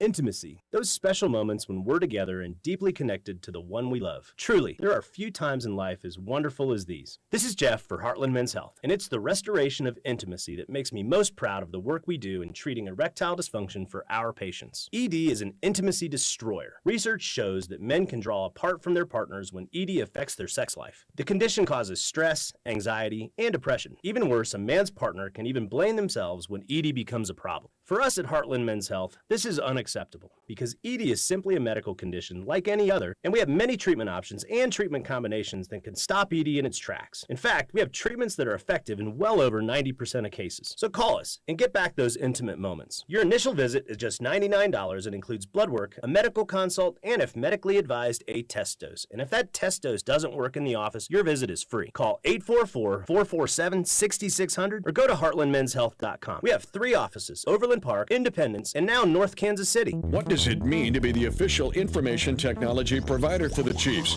It means everything. Technology Group Solutions makes sure everything runs flawlessly for the millions of fans that attend games and the hundreds of millions of fans that comprise Chiefs Kingdom around the world. Technology Group Solutions can deploy that same dedication, problem solving, and incredible service to ensure your business runs smoothly. Technology Group Solutions, powering Chiefs Kingdom and ready to do the same for you. As you know, summertime is here. And for most people, that means more activities, more golf, more biking, more of whatever you love to do. But if you're dealing with minor aches and pains, your more could become less. This is why I'm here to tell you about Relief Factor. Relief Factor is a daily supplement that helps fight pain naturally. For instance, I was sent Relief Factor to try, and I've been taking it every single day. I'll tell you what, I feel the difference every day. You see, instead of masking your pain, Relief Factor's formula is designed to help reduce or even eliminate it. It's 100% drug-free, and it's been a game changer for so many people. So let's get after it this summer. Let's feel good. Let's do more of the things that we love to do. Don't let pain keep you down. Give Relief Factor a try and save on your first order. Go to relieffactor.com or call 1-800-4RELIEF. That's 1-800-4RELIEF. Fight pain naturally with Relief Factor. These products and statements have not been evaluated by the Food and Drug Administration. These products are not intended to diagnose,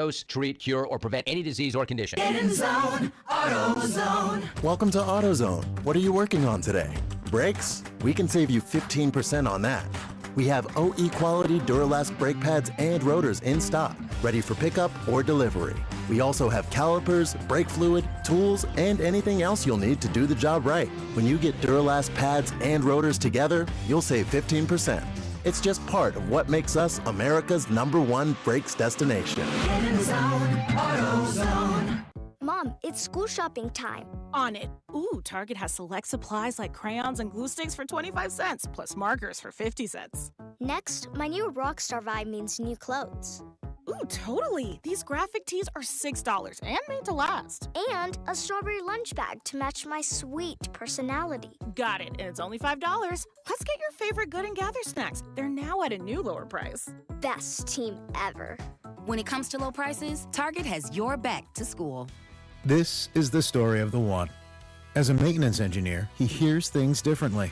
To the untrained ear, everything on his shop floor might sound fine, but he can hear gears grinding or a belt slipping.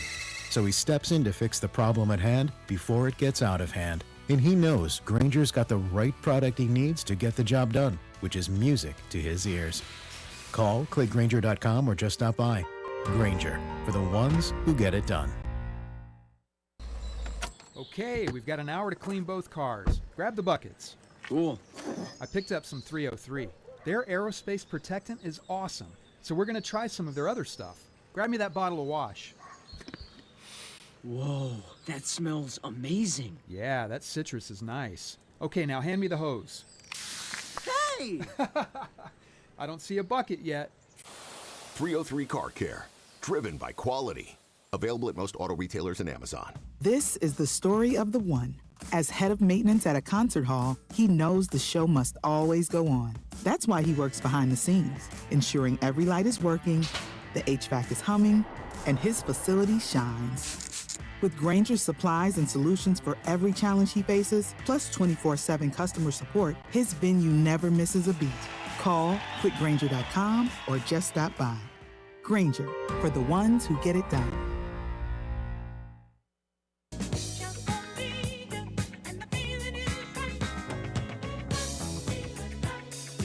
We'll get to the random question of the day here in about 12 minutes or so. Hanging out on a Thursday. You can hit us up on the J Southland Tow Service text line 913-586-7610. Random question of the day. Going to be a good one today because I think we can all relate to it. I believe so. I think very it's relatable something- random question. Yeah, very relatable. I'm not happy about it either. especially if it means something else is happening. I don't know if anybody's that happy about it. I think some people are. Probably depends. So we'll get to that in just a bit. We had Mike Pennell on the show yesterday, and we were, of course, talking about the depth on the defensive line. But there was a report, we just didn't have time to get to it towards the end of the show yesterday, a report that Emmanuel Ogbah, who used to be with the Chiefs, right, last year with Miami. Yeah, that 1 year here and then went to get paid by Miami. Got paid by Miami. I think it was like a 3-year, $30-something million deal at the time, and really nice signing. And last year, due to some injuries, he played in Miami as well and had like 5.5 sacks. He ended up signing back with the Dolphins. Shaq Barrett just retired. The Dolphins have some injuries, so he was a late offseason signing. And the report is that the Chiefs had called on Emmanuel Ogbah as well. He ultimately signed with the Dolphins. And so we don't know the exact timeline, but it kind of makes you wonder if this was something at the start of camp as well. Like, did the Chiefs call his agent in the last week or so? And so if it was recent, does that mean they're concerned about Charles Omenihu coming back from injury? Let's just assume it's recent since this report just came out. Yeah, so like, does it mean that they're worried about Omenihu post-ACL surgery, or was it just an insurance option they wanted? Does it tell us about Felix progression? I kind of lean that, one, he signed with Miami because there's just more opportunity to play there if you're Ogbah. And two, that maybe it was an insurance policy. They were interested, man, can we get this guy that had 5.5 sacks, and if Omenihu has a setback or he's not the same player, then we have a fallback, an experienced guy that's capable of getting 5 sacks. Many of you remember had 6 sacks, I think it was. 5.5 last season. So I think it's just a depth thing. You and I talked about up at camp how sometimes it feels like Groundhog Day, like first day in pads. I'm like, God, how many times have I said that sentence in my life? A lot. When we get there on Friday, and it starts to kind of feel like Groundhog Day. We're just living in it over and over again. For the past, I got to be honest, I'm not even going to look it up because I'm like 90% sure that this is just straight fact. 4 years in a row, the Chiefs have signed some defensive line guy between July 15th and August 15th. Every year. It was your guy, Danny Shelton, a couple of years ago in his absolutely comically small pads. But the uniform was too small. But it's been some defensive line player every year. This isn't a threat to FAU. This isn't a threat because Charles Omenihu might not be ready. It is depth. He had 5.5 sacks last year, and he was available for a 1 year up to $5 million deal, which means the Chiefs were probably offering 1 for 3. If a defensive line player who's available for 5.5 sacks is available today for $3 million, sign him. Any of them. I don't even care the name. I don't care if he takes 15%, 20%, 25% of the snaps. That's cheap. That's paying nothing for production out of a player that they've gotten before. And he played more nose tackle last year, which means maybe it's additional inside help for Chris Jones so he can move outside. It's just a logical signing to me. It didn't work out, but I don't think it actually, in my mind, it doesn't threaten anything I feel about Omenihu or when he'll be back. And it doesn't make me feel more confident Omenihu could come out because they passed on him or didn't sign him.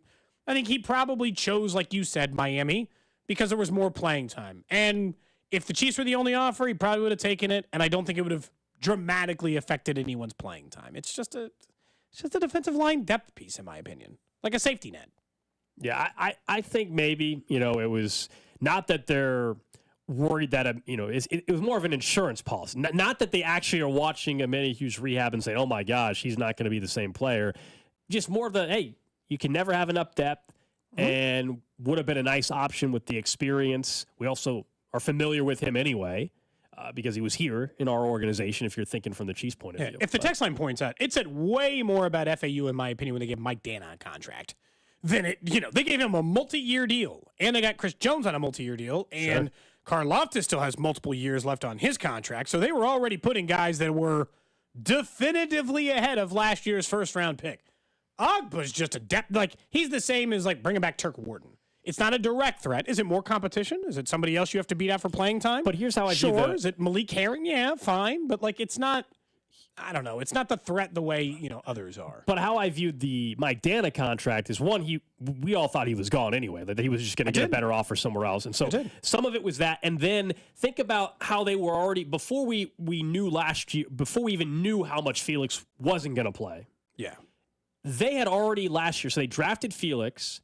They had Dana on his final year of his contract at the time, and they had just signed Charles Omenihu on a 2-year deal. So think about that roster. So then fast forward now, we already knew what Felix didn't do last year.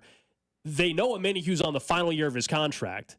So now they have Mike Dana on multi-years. I view Mike Dana as Charles Omenihu, if you will, next season. And then it's not any more bodies they're not signing over Felix, in my opinion, because they already, last year when they drafted Felix, they had already signed Omenihu. Well, next year there's a good chance Omenihu's gone. They'll have Dana with Felix. I just think you know what I'm saying? Like it's not like there's an extra body actually. If you think about how they signed, if they had not brought in Omenihu last year and it was just a Felix and Mike Dana, and then this year they brought in another guy, then it would be more like signing over Felix. Or a first-round pick or a second-round pick. And I know I've been hard on the Felix Anudike pick because I didn't like it. Right? I just didn't like the pick from the beginning.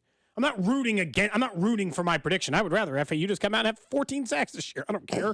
Great. That'd be amazing. Please do. Yeah, I'll shave my head if that happens. That feels... You'll actually got to diet like Joe Burrow. I'll go with the Joe Burrow look. Yeah, I'll get my earrings pierced as well if he has 14 sacks. But, I think what you have to accept about Felix Anudike-Uzomah, as it relates to this Agba deal or anything else, is when they said he was a long developing player, they didn't mean a year. It's going to take, you will not know whether or not that was the correct pick until next season. I'll just be honest with you. To the end of next season. Like, do you hear me? Like, you wait till the end of 2025 season before you make a determination, and myself included, before I make a determination on whether or not that was the pick. Now, I'm going to start leaning heavy. He needs to improve this year. If he's still a 15% snap player, well then, okay, you might know on the bad end. But if he goes up to 40% snaps, gets 4 sacks, well, then I'll wait another year to see how the development comes along. Yeah. They always said he was a project. They did not hide from that. That was not a mystery in the player that they had drafted. But I do like seeing, because we saw the progression of Karlaftis, who's just a better player right now, obviously, but progression when he worked out in the offseason with Tamba and all that. I want to see like Felix was working with Karlaftis and Tamba this offseason. What does that bring? More than anything, though, it should still the age thing for me, and like why there's still promise and hope for Felix, whether it's this year or next year. He won't even turn 23 until January. Yeah. I'll wait. You know what I mean? Like I got time on that. He is a young player. So, yes, there needs to be an increase in snaps this year. No question. But let's say he bumps up to, we put a number on it, fine, 35, 40%, and he has 1 sack. Like, I don't, that doesn't mean that he's just done either. But he has to get on the field more. He just does. Yes. He has to be a more, because they've got players that I don't think are super. Now, here's the problem, is that this year I will allow him to be, let's just call it like the Turk Wharton level player. You play 30% of the snaps. We see you make productive plays. We understand your value to defensive line. Cool, he can be that this year. If he's just that forever, then you shouldn't have spent a first-round pick on him. It was there's a difference to me in failed pick versus you overdrafted by a lot, because there's players that let's see what the next year shouldn't have been the 30th overall pick, but are still productive NFL players, play 10 years, and doesn't mean there's a bad, doesn't mean it was like a complete waste.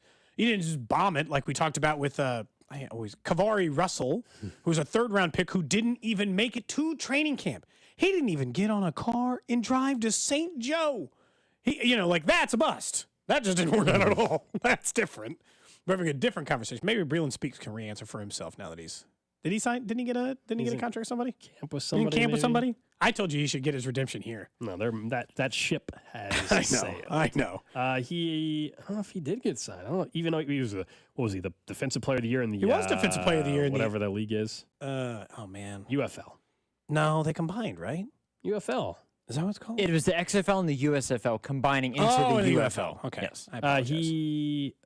I don't know if he actually says. Oh, this is an article in Detroit saying he could help the Lions. I don't know if he actually signed with the Lions. Okay. There was a UFL wide receiver that's working out with the Bengals, I think. I saw that this week as well. Look, you get some tape on there. People see you be successful, and you might make a roster or two. He made an NFL roster briefly, didn't he? Yes. So, I mean, things can happen certainly in that arena, and it's a chance to get playing time. I don't blame people for doing it. I was waiting for you guys to throw in the dig of, hey, they're doing that so they can because they're going to lose T. Higgins. They were going to bring in a UFL guy. Well, they might have to. Yep. That would not be a great T. Higgins replacement. They just need T. Higgins to be good again this year. He stunk last year. He needs that hamstring to treat him right. He said he wants this year to be his best for the Bengals, which I would hope so because I want that to be every year. I want this to be the best for Cody and Gold this year. For him to also bold stance by T. Higgins. For him to get a good contract as well, he maybe needs it more than anybody else.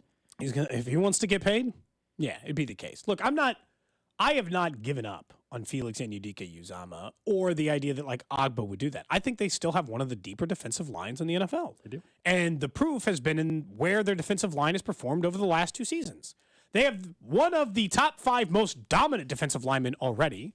They have a guy who is a 10-sack guy now, officially. You can say that in George Karlaftis, and improved from year 1 to year 2.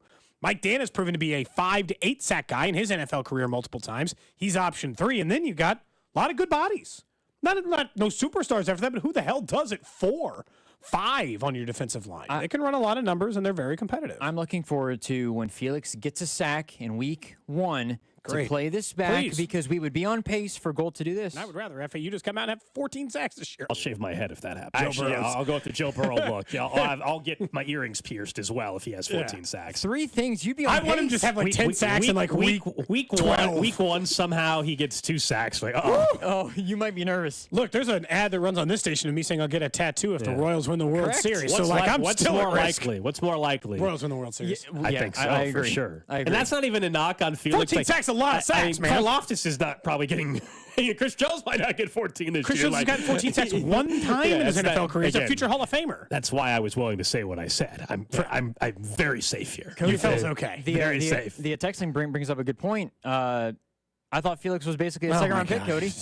That's right. Not in my mind. He was basically a second-round pick. Not in my mind. That's true. And by that, Kingsley was basically a third, which is the same as Wanye, so they should just be counted the same. No, Wanye was basically a fourth then, so, you know. Was he the end of the third? I don't know where he's picked. I don't remember either. This is why I hate that argument.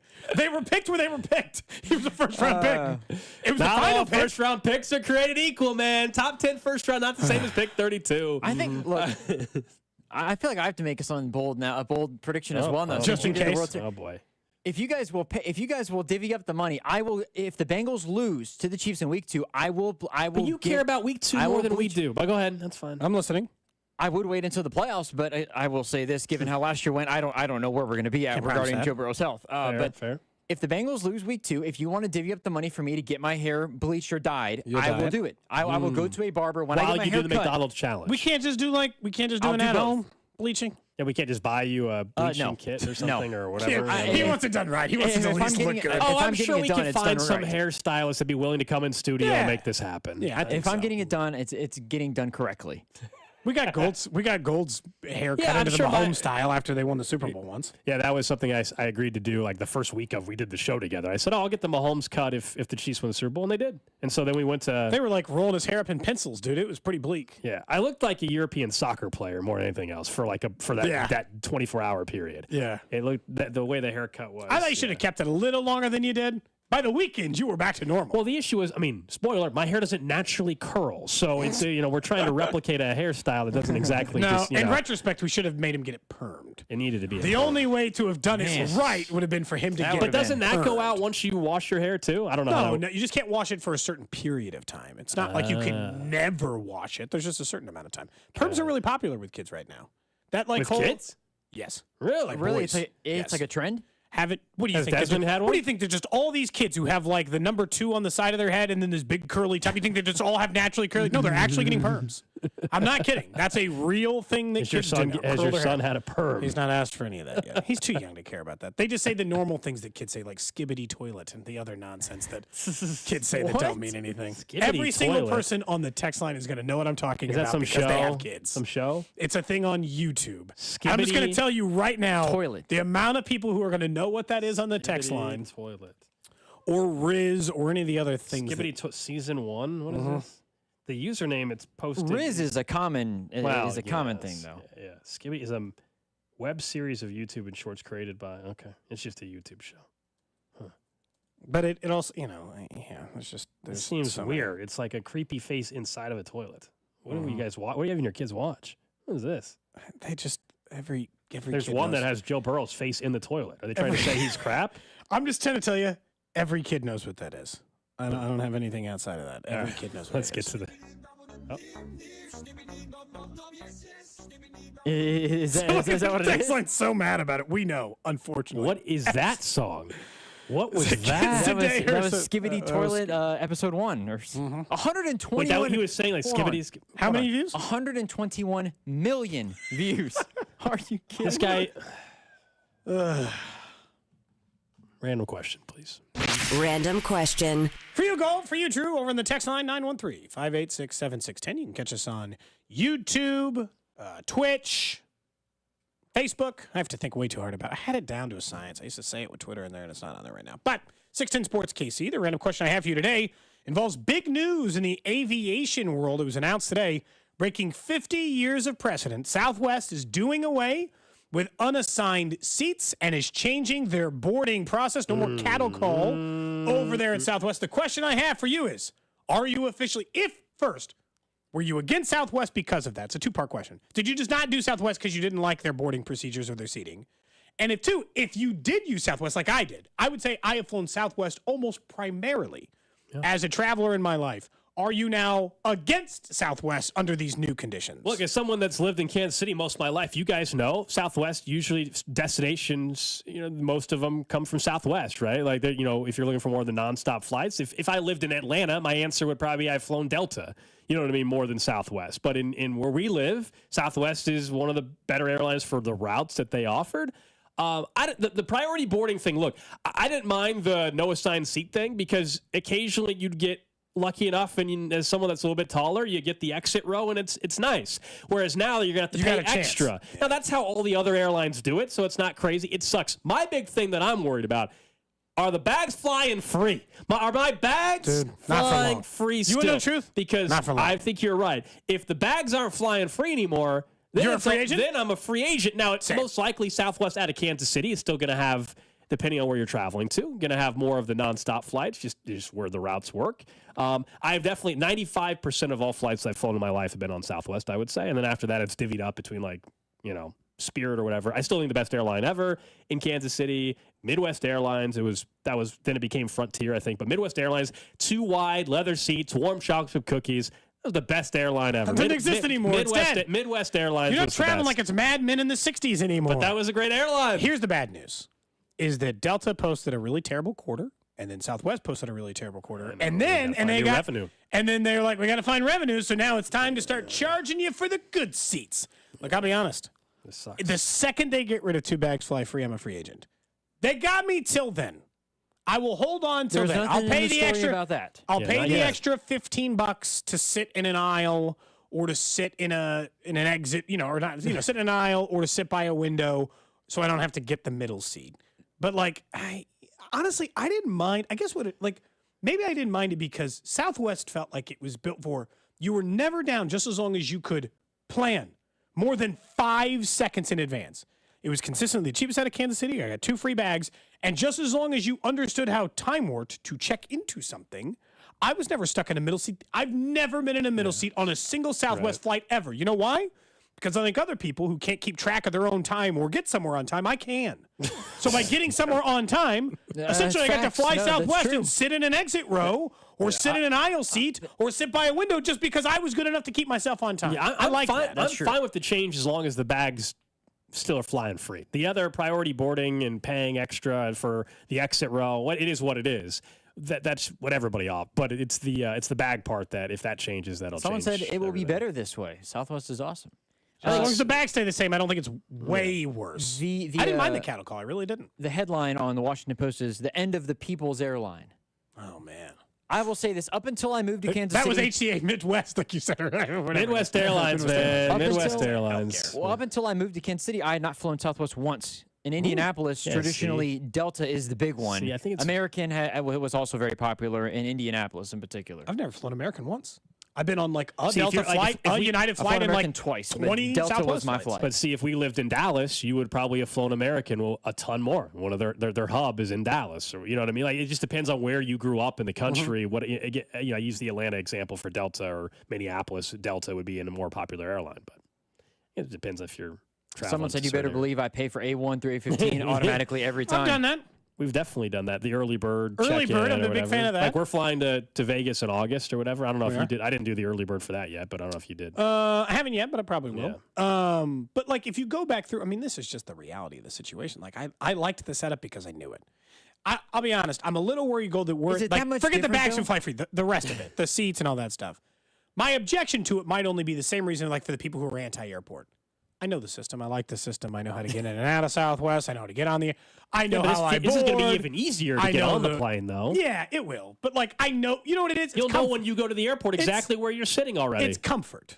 I know. I like the comfort of just like knowing where. Now you don't have to deal with the jerk that's pretending to be coughing and sick and holding the seat because they don't want to sit. Like, you're the seat. Classic. This is my damn seat. The reason why you're mad, Cody, is because like you said, you show up before everybody else. You feel like it shouldn't. You feel like it should matter the time that you show up. Where with this new system, now it's just money. Like everything else in this life. With this new system, I could show up 5 minutes before the flight boards, and I'm good to go, and I know where my seat is every single time. Mm-hmm. I could show up after boarding starts. But I know where my seat is. Yeah, you don't have to be the first group. Now there's no that. But here's the problem. I'm gonna change it for me. I'll just be honest. For the rest of my life. Oh, you're still showing up early. I'm 39 years old, and until the day I die, I am going to be 2 hours early to the airport guy. I'm just gonna let you know now. I'm with you. That is not gonna change. I'm not evolving in that way. I am early to the airport guy. I accept that other people aren't. I like airports. I'm never missing a flight. I don't know if I like airports, but I like airports. Our airport now is good enough, and it's really nice to where I don't mind showing up early. The old airport, I didn't want to get there that early because if you want to go to the bathroom, you got to leave security. You know what I mean? It wasn't that bad. It was pretty cool. If you wanted to get a beer, you go to that one Mexican restaurant, and that was it. Yeah. Now we got a nice airport, so many options. I don't mind chilling for an extra hour. You know? Someone said they've flown from the 913 once in their 38 years. Man, that's impressive. Do you legit question? I mean, Drew's driving 25 hours this weekend. Legit we question. Used to drive everywhere. Do you still travel a lot and you just choose to drive, or are you just not a big traveler, period? Because how have you avoided flying? Are you just really into the road trips? You own a nice RV? What are you doing? Our family, we did road trips, but I still have flown. Probably in my lifetime, I've flown 10 times, 10 to 12 times total. So you're not really loyal to an airline. Correct. No. I mean, I don't know. I normally just pick whichever one's cheapest. I've flown more than that. But. I normally pick whichever one's cheapest and just go from there. But I do. It was funny. I hadn't flown when I was in college. I took a trip to go see a friend. I hadn't flown like for 15 years since I was like 4, and I found an old Delta car. It was old. Found an old Delta airline car. I was like, this thing even still work? I went to log. I put in the information, and sure enough, I had miles on the account that I had flown. Good for Delta. Not giving you 15 years later. That was things pretty don't crazy. Expire, apparently. Well, yeah, once you have an account, you got an account. 37 and I've never been on a plane. Wow. From the 913? Now, again, quick question. A different texture, yes. On purpose? So you just... I mean, travel's expensive. Maybe they just haven't been able That's what I'm saying. Do you travel still and you're just driving, or are you just not traveling at all? Someone said anywhere within 10 hours I haven't flown in probably... I'm a drive too. Like if I'm going to Chicago, the odds are I'm probably driving. Yeah. Or if I'm going to Denver, the odds are I'm probably driving. We're definitely Denver, you can definitely drive. St. Louis, you can definitely drive. Short But you and I are going to Vegas two more times this year. Yeah, we're going to be in Vegas in August and October, and Cody and I are not driving to Vegas. We are definitely just... I think we're flying Southwest. Check each other out of the car by the time we get there. Oh, it'd be good content, but oh my gosh. You and I in a car for 24 plus hours. I'm good to drive. I don't mind driving for long stretches of time. I just want to be able to listen to music. It would be miserable, though. It just would, because nobody wants to sit in a car that long. No. It would be awful. Yeah, it's not. Well, for instance, on tomorrow, as soon as the show's done, I'm driving up, picking up my wife. We're driving 7 hours to Indianapolis. Then waking up, we're probably going to get there around 11:30 at night. Wake up around 6 or so, leave, drive 12 more hours to the Outer Banks. Fine by me. At least that beach is waiting for you on the other side, man. That's awesome. Correct. At least the beach is, I'm jealous of that. I'm definitely jealous of that. All right. That's the random question of the day. Up next, we get to the 1 o'clock hour. The upgrade that could happen with the same player on this offensive line. We'll explain that next.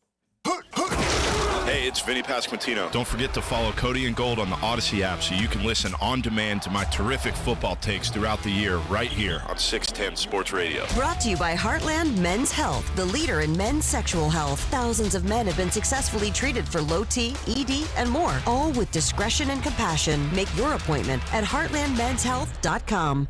The biggest pro football contests in Vegas are back. Circa Survivor and Circa Million are now up to $16 million in guaranteed prizes. 2 ways to win and no rake. Circa Survivor contestants select one team each week with no point spread. Last the longest to win it all with $10 million guaranteed. In Circa Million, make 5 picks against the spread each week for your share of $6 million guaranteed. Quarterly and full season payouts. Enter in Nevada, Play from anywhere. Visit circusports.com for details. The Other Place now has 5 great Kansas City locations: Shawnee, Olathe, downtown Overland Park, Mission, and now Belton. An outdoor bar, large fire pit, and enough televisions that you'll never miss a second of the action. If you're looking for a place to catch the game, there's no better place than The Other Place. Reason number 52 to choose Diamonds Direct over any other jeweler. Only Diamonds Direct gives you a 110% diamond upgrade guarantee. Let us explain. If you buy a diamond at Diamonds Direct today and decide in the future you want to upgrade to a larger diamond, Diamonds Direct will give you 110% of your original purchase price toward the new stone. For example, let's say you bought her a $5,000 diamond last year, but now she wants to upgrade to a $6,000 diamond. Diamonds Direct will give you $5,500 toward the new one. That's 10% more than you paid the first time. Guaranteed appreciation. Whether that first diamond was $3,000 or $30,000, you get 10% more. Who else does this? And unlike other stores who claim to offer diamond upgrades, at Diamonds Direct, there's no fine print and no minimum purchase requirement. It's 10% more, period. Come and discover real value and buy with confidence. Diamonds Direct. Your love, our passion. 2 years ago, our house was hit by a storm, and we knew immediately we needed someone to look at our roof. So I called my friend Jimmy, who works for Manning Roofing. That day, Manning Roofing came to my house and conducted a storm damage assessment.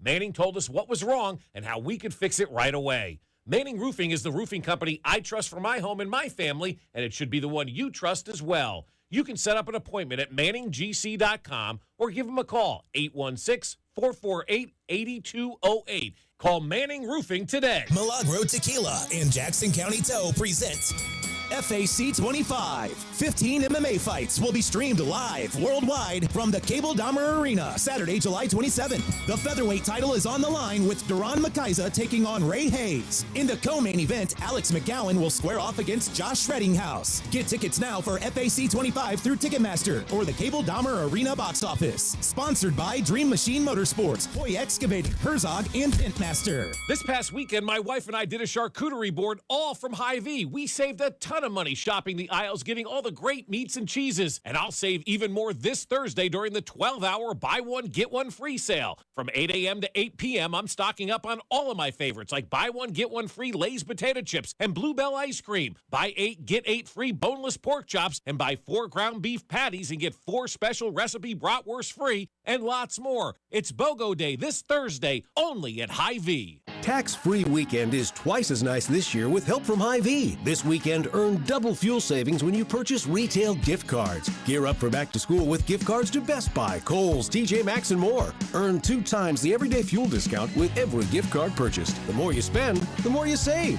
Use those gift cards to shop during Missouri's tax-free weekend and enjoy double the discount with your next fill-up. Save on gas while you save on tax. July 26th to 28th, only at Hy-Vee. Some restrictions apply. See store for details. When people have a craving to explore new and traditional Asian cuisines, they head to P.F. Chang's, where scratch-made dishes come from the 2,000-year-old tradition of wok cooking. P.F. Chang's wanted to explore new possibilities for their website. They turned to AmericanEagle.com. AmericanEagle.com re-architected P.F. Chang's website, integrating multiple third-party systems to create a unified digital experience. The results? Improved page speed and performance, personalized content based on users' location, intuitive online ordering, an increase in organic search visibility, and a 40% increase in new users. For scratch-made Asian cuisine, visit your local P.F. Chang's or go to pfchangs.com for website design, development, digital marketing, and hosting that produce efficiency, revenue, and results. Visit AmericanEagle.com. P.F. Chang's and AmericanEagle.com. Another example of the best businesses in the world, turning to the best in the business for websites. Go to AmericanEagle.com or call 877-WEB-NOW1. That's 877-WEB-NOW1.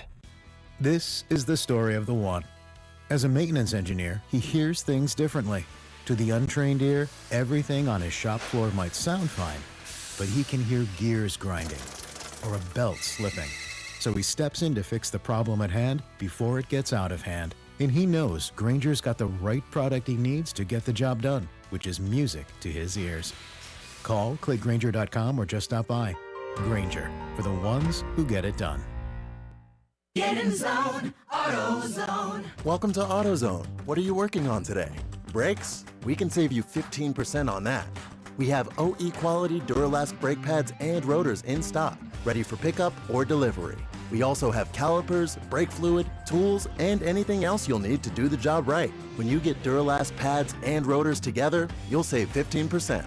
It's just part of what makes us America's #1 brakes destination. Get in the zone, AutoZone. You're listening to 610 Sports Radio from the Mission Plumbing, Heating, and Cooling Studios.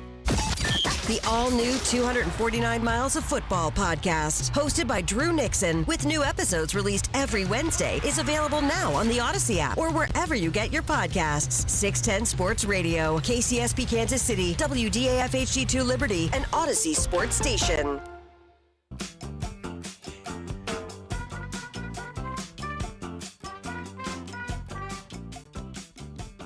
One o'clock hour, Cody and Gold, Alex Gold, Cody Tap, Drew Nixon with you. Reminder, tomorrow we're back up in St. Joe for Chiefs training camp. No practice today, so you're not missing anything. Nothing going on. A lot of the players, as of yesterday afternoon, early evening, got to go, I don't know, back to Kansas City or wherever they want to go for basically 24 hours. And then, so I guess some of the maybe lower level guys on the roster that, just stayed up in St. Joe or whatever. But tomorrow, first padded practice, and we'll be up there broadcasting live. The only station in Kansas City broadcasting from camp. Looking forward to that tomorrow. Pads, real thing. Official broadcast partner of the Kansas City Chiefs. That's what we are, Gold. That's it. That's respected. Exactly right. Respected in this community. Is our show respected yet? I hope so by now. I mean, we're almost full 5 years in. We are going on. That's 5 a pretty. Years. We are. I don't think when we first started, I was like, we're not 5 years. You never know in radio, man. You never know. You have to take. Dude, if they had said 4.5, if they had set the over under at 4.5 years, you'd have had to take the under at the beginning. Let's just be real. Radio's crazy. Until recent history at this station, that you would have had to take the under. What's your over under in the next 4.5? This station is more stable now than ever before, I think. I think so. What was the I question? said if I have to set a new starting now another 4.5 years. So we we're make still it to doing 9. this show in this exact same time slot and everything. No, just me and you on a show together. I'll take the over. No, look at you, an optimist. I'll take the over. Are you not the optimist?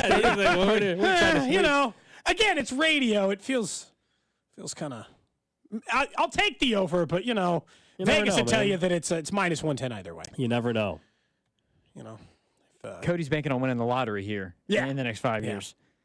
I have decided that I've decided, like you always fantasize about what you do if you win the lottery, right? You're like, I'd buy a new car, I'd go on this vacation, whatever thing you've got in your mind. I have decided that if I ever win like the Mega Millions for like $500 million, what I'm going to do, I'm going to spend $10 million of it convincing the best player in high school basketball to go to UMKC and play basketball. You want to just be? I'm gonna pay you one player. player. You want to be the Phil Knight of UMKC for? I'm gonna convince a Zion Williamson type player. I'm gonna put so much money in front of that player. He can't refuse. He's gonna have to go to UMKC. He'll have no choice. He's gonna have to play basketball for the Roos. I'm gonna pay $10 million and I'm gonna get one player to UMKC. Just the best player in the country. Who's the best player in the country coming out this year? I know. Cooper Flag. Well, he's already at Duke. Okay, it would have been Cooper. He wouldn't have been there. He'd have been a Roo. Can he you wouldn't have been a imagine Duke. from Maine to Kansas? If we're pretending like there's not a check amount that they would say, because I don't know what it is. Well, of course. No, I mean, $10 million, I think, is it. In all seriousness, in this crazy hypothetical, that pick anybody that happens buy to the whole team, have then. money to where they can actually donate $5 or $10 million for NIL for one player at a university. Of course, you could convince somebody. I mean, yeah, absolutely. There would have never been more pressure on any head coach in the country than if you bought. Marvin Mincy's. Here's Cooper Flag. Good luck. I want to change the whole trajectory of your program right now. Okay, yeah, I'd love to support it. Well, that's great. Well, I'd love to support it by writing a check for $5 million for you to use directly in NIL to get the best player in the country. Marvin Mincy's got to be boys after that. Are you kidding? He'd be thrilled. If you went further than that, Cody could drop $50 million on 5 players, $10 million each. The best recruiting class by far in UMKC history. I just don't know if we could win the. I don't like. Sometimes a day one, whoever you recruit would blow out their hamstring. Oh man, that would suck. That'd be the worst luck. And then you'd be out $5 million with nothing to show for it.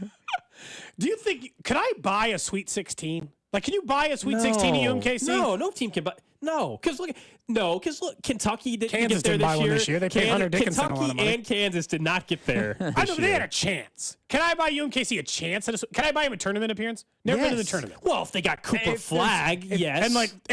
And then we got AJ Store, right? We paid him enough. He comes down there too. We got some like B level guys too. If UMKC had Cooper Flag and AJ Store, yes, they would win the Summit League. Yes. Yeah, they're in the track and field tournament. And if they didn't, then there's That's a lot what of I questions that actually need to needed be to do asked. is win the Summit League I tournament. love how you're picking AJ Store out of everybody else. You just pick AJ Store. Cooper Flag is going to be the number one he was just overall like a pick in the transfer. draft I was after just saying, this like, year. I was paying for some transfers in the portal, So it says $10 That felt million like enough. a good place to buy. Is $10 million enough? I think $10 million's enough. I think $10 million would be enough. I think so, man. I mean, I don't know if it's enough to get Cooper Flag because he's probably getting like 4 from Duke, but that's a big difference, dude. And a $10 car that million? he won, any car that he won. Like He can have you'd have to two. do the cash plus the That's fine. He can have like the car, whatever his car is. That's fine. house. In this hypothetical, you can have that too. Speaking of UMKC, has the class filled? You know what? I haven't checked back in. Are you teaching this thing? I haven't checked or back not? in. Last I knew, there were 10 people enrolled. So And you need how many? like 12 or 13. So you're okay. So You got, like, like, if three you're looking weeks. to take 3 a class, weeks. if you're looking at a class to take at UMKC, I kind of need you to enroll mine if you want me to actually be Professor Tapp. If you don't know, Otherwise, I won't even be a professor. If you don't know, UMKC asked Cody to teach a media class. That's correct. But they need a certain, obviously, like anything, they need a certain number of students enrolled by a certain date. And look, it's almost August. We're getting close. We're getting We need to close. see how much it costs to enroll because Gold and I think you and I could find a way to just enroll in this class. Dude, it costs a lot of money, You probably. think, I don't know what the exact for the one bet- for I bet the it does. what you want me to spend like three. I don't want to insult anybody. I have no idea what you want me to spend $3,000 to take this class from Cody. Hell might be no. what it is. Hell no. There's You don't no respect way. me? I'm not spending As $3,000. a professor? I'm No not spending class is worth $3,000. I'm not having spending $3,000 At on least a to my class. knowledge. No way, man. Damn. Okay. No way. I would hate to go back and find out that one of my classes from college actually was worth $1,500 of my tuition. That'd be disgusting. UMKC credit hour cost. You can probably find that out pretty easily. I imagine you could. I was few way hundred, high. I maybe? was way high. I was gonna say a few hundred. I was way high. I think. Like 400 a credit hour or something? Yeah. It's a 3 credit hour class. Maybe $1,200. Student life. Let's see. That's a student life fee. That's not the School of Law. Yeah, this is. You better make sure these kids get their money's worth, then, Cody. So it's currently it's like there's maximum I can have is 18, but I think I need to have 12 in order for it to qualify as a class. So Someone says, Gold, you have extra acting income. You can swing it. Yeah, I mean, Yeah, the check you I choose that the check. check I got wasn't quite enough to cover get another degree. No. you could start working towards that graduate degree. I knew you always wanted. Definitely. Because let me tell you, man, what a great investment a graduate degree would be for someone in in our broadcasting. industry. If If you just want to throw away money, go get your graduate degree for wanted someone that's to- a radio host. That's a great investment.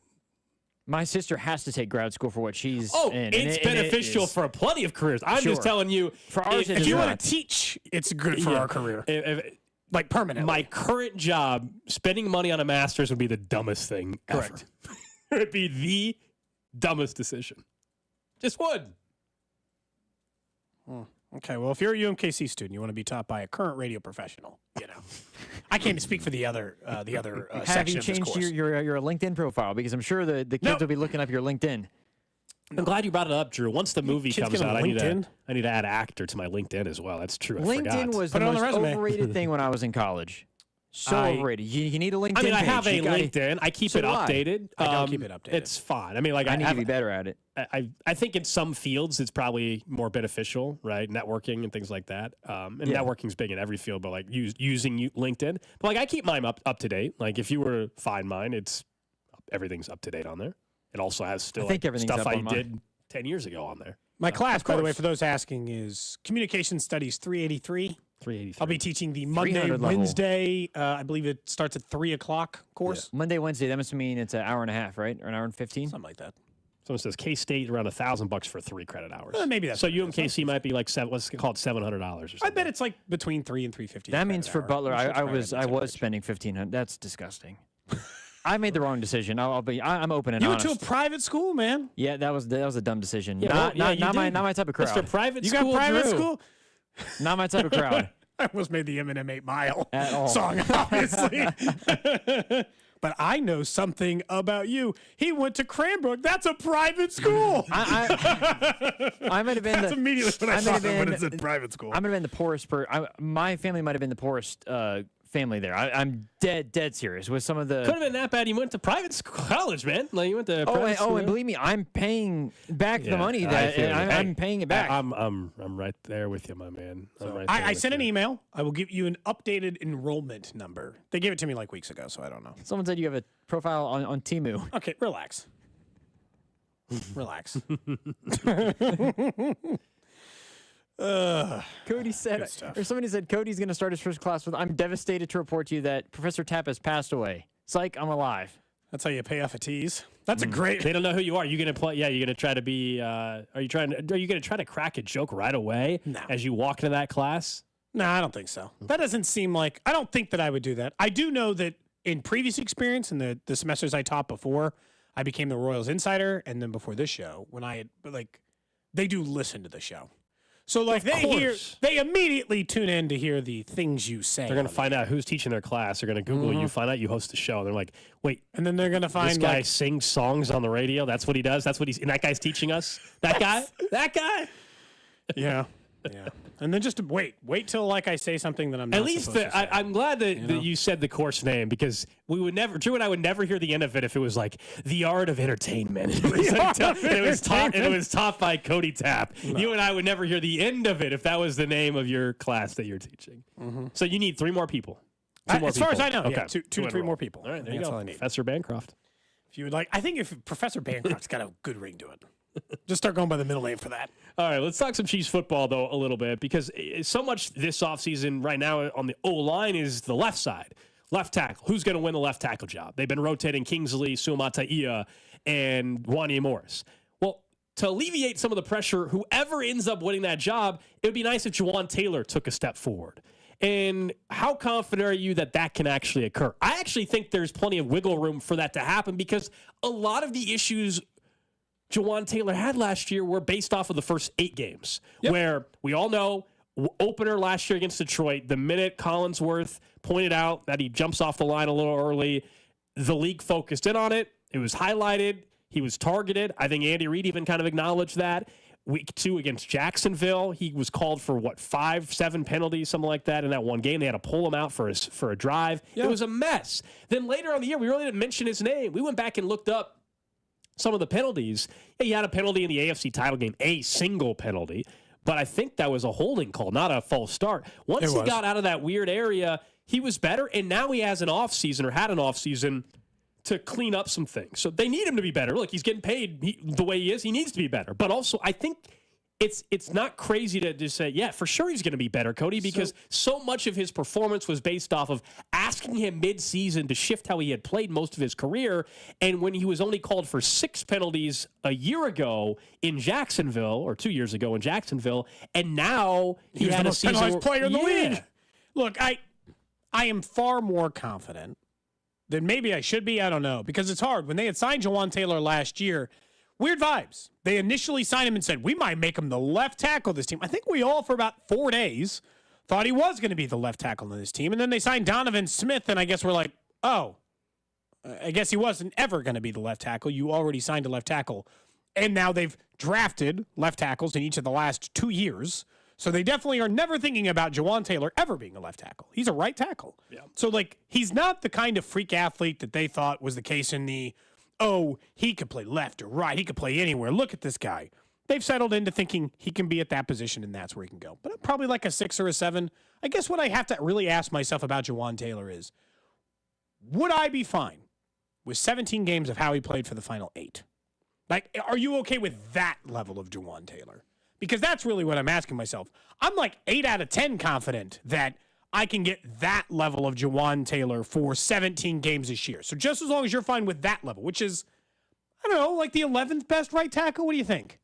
9th, 10th best, not an average one. Definitely not one of the top 5, not one of the best right tackles in the league. Definitely not one of the worst right tackles in the league. A little better than average, probably, for top right tackle money. They paid that on the free agency market. I'd probably take last 8 games Jawan Taylor for 17, wouldn't you? Sure. I mean, not only that, but someone kind of alluded to a little bit about the future for Jawan Taylor. Remember his contract situation. I mean, his money became fully guaranteed for next season already based off of the contract language. I think it was early March. And so it's not like if he had a bad year this year that they can just wipe their hands clean. So they need him not only for performance this year to be better, but if you think there's any scenario somehow where they would, move on from him or whatever, he has to be good enough to get any sort of value too. I think he is going to be a lot better this year because to me, much of the performance was about that weird start and the penalties and just lining up improperly and asking you to make the adjustment in season. So I really would be surprised. I truly would. If we don't see a much better season-long outing and performance from Jawan Taylor, to the point where we're not really talking about him. And that should help you win on the left side, whether it's Wanye or Kingsley, whoever wins the left tackle job. There's going to be some growing pains probably there. And so if you have stability on the right side, you got your left guard in Joe Tooney, who's one of the best in football. That'll help your left tackle. Trey Smith, one of the best guards in football on the right side, helping your right tackle. The interior's got to help. That interior solidifies and masks a lot of problems. So you're really not asking a ton from your tackles. But just don't screw it up, which is what Jawan Taylor did for like half a season last year. I still maintain. He hurt them more than he helped them. He did, but I still maintain that he kind of got a raw deal there the first month of the season. I know a lot of it is like people hate to you're making the excuse for player. I mean, he got kind of screwed. They were picking on him. They had decided because of one standalone game to open the NFL season, and Chris Collinsworth could not let it go. You know what part of it is? Some of this is the pre-production meeting. How much you want to bet? Because they've watched Jawan Taylor play at a different stop. The part of the production meeting was the head coach on the other side saying, man, you got to watch this left tackle. He false starts every time. This is a problem in our league. Because it wasn't even, you remember, Gold, it wasn't even a point of the emphasis going into the year. That's normally what it is. When it becomes a point of emphasis at the beginning of the year, you just know it's going to be a problem. But then the league sent out that memo and said, we're focusing on this and we're not going to let players get away with this. And then they just kind of buried Jawan for half a season. I would take how he played in the playoffs in the second half of the season. Fine. He's not a perfect player. This goes down, this is like the Royals. Of course bullpen not. argument, Of course not. I mean, he doesn't have to be, though. That's fine. No, not even to be the number one offense. He doesn't have to be a perfect player. I was trying to find the audio from Collinsworth, talking about it a million times. The only audio I found from Collinsworth that just made me laugh. I think I remember this. Do you remember? Thank you very much, Kadarius Toney. Do you know where that was from?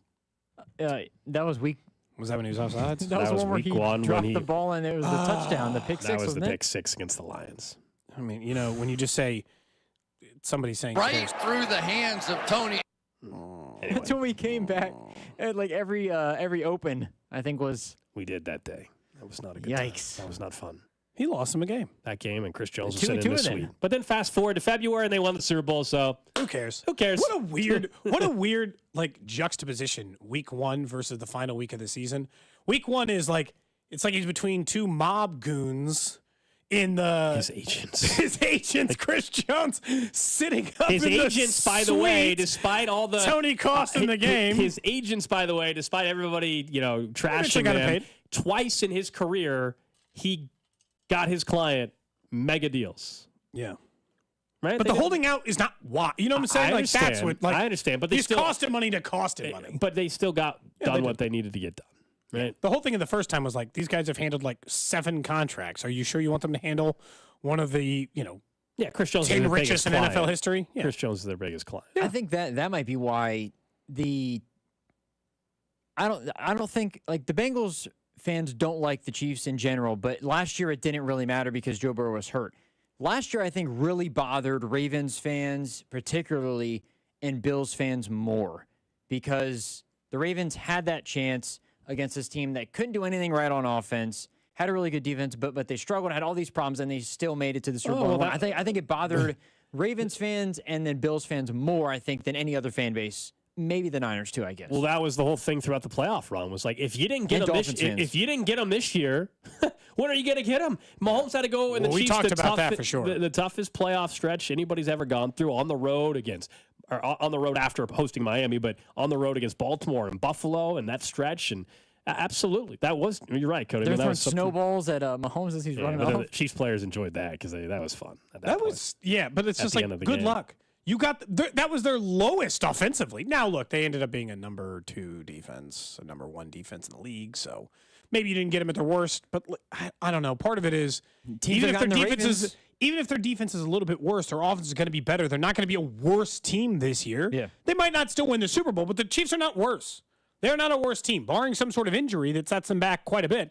They're not a worse team than they were a year ago. And so, like, you had your shot. The door was open, and you still couldn't get them. The playoffs is probably the key example of that. I think right before goal, that's what it was. Right before the postseason, we had a conversation on this show that was, this is your only shot. They have to play one home game against Miami and then go road against 2 of their more difficult opponents that they've ever had. And you still, if you're the Bills, you still couldn't get them. This was your moment. And you still couldn't. You let them hoist the Lombardi again. Yeah, I'm sure that was your chance. I mean, Bills fans in particular. Yeah, you gotta be sick, because I'm going on in Buffalo here in about an hour and a half. We talked to our guys, Mike Shope and Bulldog there. They come on our show. We've gotten to know them over the years. Let them know that. If you didn't get them last year, when are you going to? I mean, I'm sure they're going to talk like, because now it's kind of the point where they're like, we got to Kansas City where they're going for a 3-peat. You know, it's one of those things now. But you're right. I will ask them about that. I mean, like, how can you guys feel like you have a shot now? Last year was your best chance. You came at the king and you missed. You even got the home game this time. Yep. You got the advantage. You had you still had Stephon Diggs. You still had like all the weapons at your disposal. Yeah, there was no fan base that had to have been sicker. They had James Cook. Well, James Cook was having a great year. He was on a roll. Couple it with their franchise history in the 90s of just not winning, not having a ring to show for their really good teams with Kelly. Obviously. Someone said, what station, Gold? WGR. Yeah, it's our sister station. Cody and I have been on that station plenty of times during these now 4 years of the Chiefs run, and we have Mike on. We've done some bets with Mike before. Yeah, he stopped making bets with us, and I don't blame him. I think we stopped offering him. I was starting to feel kind of bad. We did. A couple years into the show, the first few, we did some bets with different cities if the Chiefs won. And Buffalo, to their credit, as we said, good people in Buffalo, they actually paid off their bets. We got some wings sent to us, some pizza sent to us. I think some pasta one year maybe sent to us as well. And we never had to send anything because the Chiefs just kept beating the Bills. And we haven't tried to do any bet with Cincinnati. They don't want to. We don't want that nasty. Plus, they don't have it. Anyway. I don't know if they. We don't want that. I don't want spaghetti sent to me in the mail. We don't want Skyline Chili. The only place I'll call out again, still to this day, we have an outstanding bet that is still owed to us, and it might come back up because that show doesn't even exist anymore. Because it doesn't. But the Texans might play the Chiefs in the playoffs this year. We made a bet with a Houston station, and we gave them points in that Chiefs divisional round in which game. They got down 24-0. So they had 31 points at one point in the game. We had Chiefs -6 or whatever it was, and that was the bet we agreed to. We would send them barbecue, or they had to send us barbecue. And we all know, as Cody said, the beginning of that game, and they were tweeting at us, and and the Chiefs came back and won, and we never heard from them again. And that show doesn't exist anymore, and they never paid us our barbecue. As a matter of fact, I like to think that Odyssey, I don't know which station it was. It was an Odyssey station. I think that they morality clause. They look like you're not honorable men. Sports Radio 610 down in Houston. Not honorable men. Didn't hold up their end of the bet. That station as a whole still owes this show barbecue. Before the play, you think we're not going to if the Chiefs play double. If the Chiefs play CJ Stroud in the playoffs this year, and that station wants us on their show, even if it's not, I'm bringing it up. You guys there are should have brought no it up at the bets Super Bowl. happening until the old debt is paid off. They were right next to us. You guys should have said something at the Super Bowl. Different people. I know, but the station knows the debt. Different PD and everything. That's the correct. Station knows the debt. You're right. That's true. I don't care if it's Ron. The station knows the debt. Well, I don't care. I'm going to let Ron know. Your station knows the debt. Get your PD on this. Their old PD is one of my mentors. Yeah, Armin. Yep. Tell Armin. Do I need? But yeah, you're right. We got to make that station pay. That's true. Got to pay up. The fellows, because they're going to want to make a bet. There's a very good chance the Chiefs and Texans play in the playoffs this year. There's a really good chance of that happening. Yes, at Sports Radio, at Sports Radio 610, not 610 Sports Radio, not to be confusing at all. Their station is randomly just why did they choose Sports Radio 610 and we chose 610 Sports Radio? They're randomly going to get a bunch of DMs and a bunch of ads. So you owe us what the heck is this? Tell them before we go on their station again and talk Chiefs Texans at any point this season, we need the barbecue. I don't care if it's a preseason hit, well, it's the regular season game in December. Doesn't matter when you want to talk to us. This show is not available. Matter of fact, I'm making the entire station not available. I'm going to let everybody know they're not to go on that station until this debt is paid. All right, up next, we'll get to what's trending, plus a bet that I think we're all on the same page that needs to be placed before the start of the season for the Chiefs. Hey, it's Brady Singer. You're listening to Cody and Gold, weekdays starting at 10 on 610 Sports Radio and the Odyssey app. Brought to you by Heartland Men's Health, the leader in men's sexual health. Thousands of men have been successfully treated for low T, ED, and more, all with discretion and compassion. Make your appointment at heartlandmenshealth.com. Now is the time to call up Dury Vision and schedule that free consultation at 913-491-3330. Why is now a good time? Well, number one, stop putting it off. It's what I did for a couple years. I said, I don't know if I'm eligible for LASIK. I don't know if they can put together a plan that fits my vision needs. The answer is yes, they can. That's why I don't wear contacts or glasses anymore ever since I underwent SBK Advanced LASIK from Dury Vision. And the reason why it's a great time as well is because not only is the consultation free, as always, but right now they have their Friends and Family Savings event going on at Dury Vision. You can save up to $1,000 on LASIK through the end of July. But you got to go to DuryVision.com, 913-491-3330, and trust the most experienced team in Kansas City. They've performed over 65,000 vision correction procedures. Frankly, it's why I trusted them with my eyes. Something as serious as your vision health, you need to go with the best in Kansas City. Go to DuryVision.com, or one more time to take advantage of that free consultation. 913-491-3330. Introducing Lumi for Men, and we named him Mando. I'm Dr. Shannon Klingman's brother, the inventor of Mando Whole Body Deodorant for pits, packages, and feet. Because we all know our pits aren't the only places we get odor. Mando Whole Body Deodorant is different from anything you've tried before. It stops odor before it starts, powered by our acidified technology. Mando controls odor anywhere you have it. Her patented whole body deodorant formula has over 200,000 five-star reviews. And because Mando has a 60-day stink-free guarantee, you can try Mando risk-free. Give Mando Whole Body Deodorant a try today and smell like the stink-free man you were intended to be. There's a special offer for listeners. Use code 555 and get an extra $5 off a Mando starter pack that comes with a solid stick, cream tube, 2 free products of your choice, and ships free with code 555. Go to shopmando.com, code 555, for an extra $5 off a Mando starter pack. That's shopmando.com, code 555. It's only one weekend a year. This weekend, the national gun show that attracts sellers, buyers, and browsers from coast to coast and border to border. It's the 52nd annual National Summer Arms Show. Come buy, sell, and trade at hundreds of sales tables and displays featuring vintage rifles and handguns, ammo, brass, reloading items, and blades from everyday use to high-end collectibles. See modern arms, historic collections, and hundreds of military collectibles, some dating back to the Civil War. Join Marlin Firearms collectors celebrating their 50th anniversary. The Colt collectors and high standard collectors will be there too. It's the Midwest's highest caliber event. It's the 52nd annual National Summer Arms Show, sponsored by the Missouri Valley Arms Collectors Association. Saturday and Sunday, July 29th and 30th at the KCI Expo Center. Just $12 or get a 2-day pass for $20. Kids 15 and under are free with an adult. Visit us online for show hours at nationalsummerarmshow.com. We pour our hearts into our outdoor spaces, our sanctuaries for family and friends to gather and make lasting memories. This is Larry Ryan at Ryan Lawn and Tree. Summer is when we enjoy our outdoor spaces the most. Unfortunately, uninvited bugs and pests do also. While our Mosquito Guard program defends against mosquitoes, your trees and shrubs need protection too. Bagworms, mites, and Japanese beetles are back, hungry and interested in making a meal of your beautiful garden and favorite trees. Give us a call or visit ryanlawn.com. Our certified tree experts will assess your needs. If there's an issue, we'll tackle it immediately to preserve your outdoor investment. If not, we'll guide you on preventive measures. Shield your trees and plants from harmful insects. Enjoy a worry-free summer outdoors with Ryan Lawn and Tree. Call or visit ryanlawn.com today.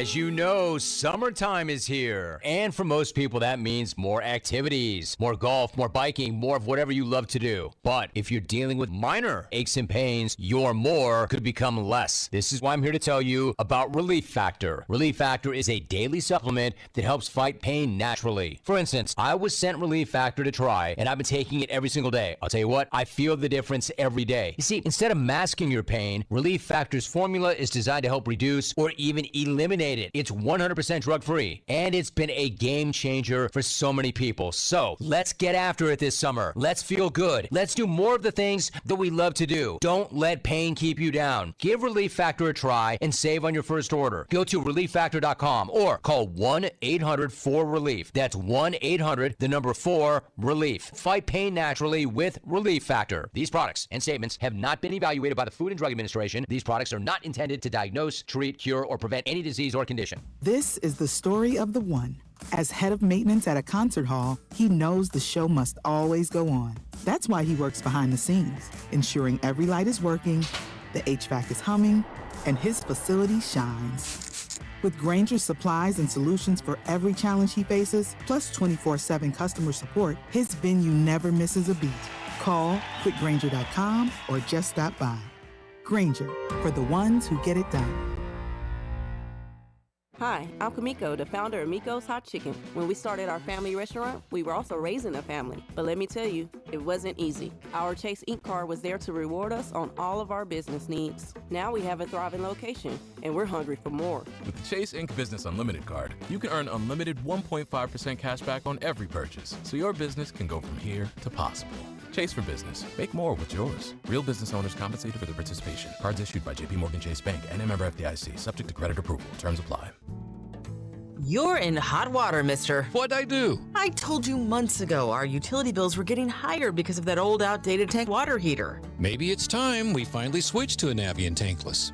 Learn about Navient's high-efficiency tankless water heaters, endless hot water, all while helping you save on your energy costs. Hey, look at this. Our utility bill is lower since we got the Navien tankless water heater. Who's in hot water now? We are, all the time. Learn more at tanklessmadesimple.com. What's trending? All right, let's check in on the hot topics trending. Number one on what's trending, the Royals wrapped up their series yesterday against the Diamondbacks. Unfortunately, they lose the series after a frustrating ninth inning in which they gave up 5 runs. We've tried talked to make about it interesting again in the bottom of the ninth, as always. We've been talking. Then he came through the 2-hit RBI. We've been talking bullpen all day and where they go from here. And I think the consensus opinion between you and I has just been they can go and trade for another arm, but there's no surefire closer they're trading for at the deadline. It just doesn't really exist. They're a flawed team, but they're gonna be in this thing till the very end, and they're gonna have stretches where the bullpen is really, really good, and they're gonna have some times where it blows up in their face, and that's what happened last night. They're off today.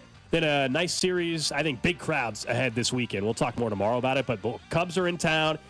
Very winnable series, one you should have. Some massive crowds, you would think. Mahomes bobblehead night tomorrow, which look, it's gonna draw people out.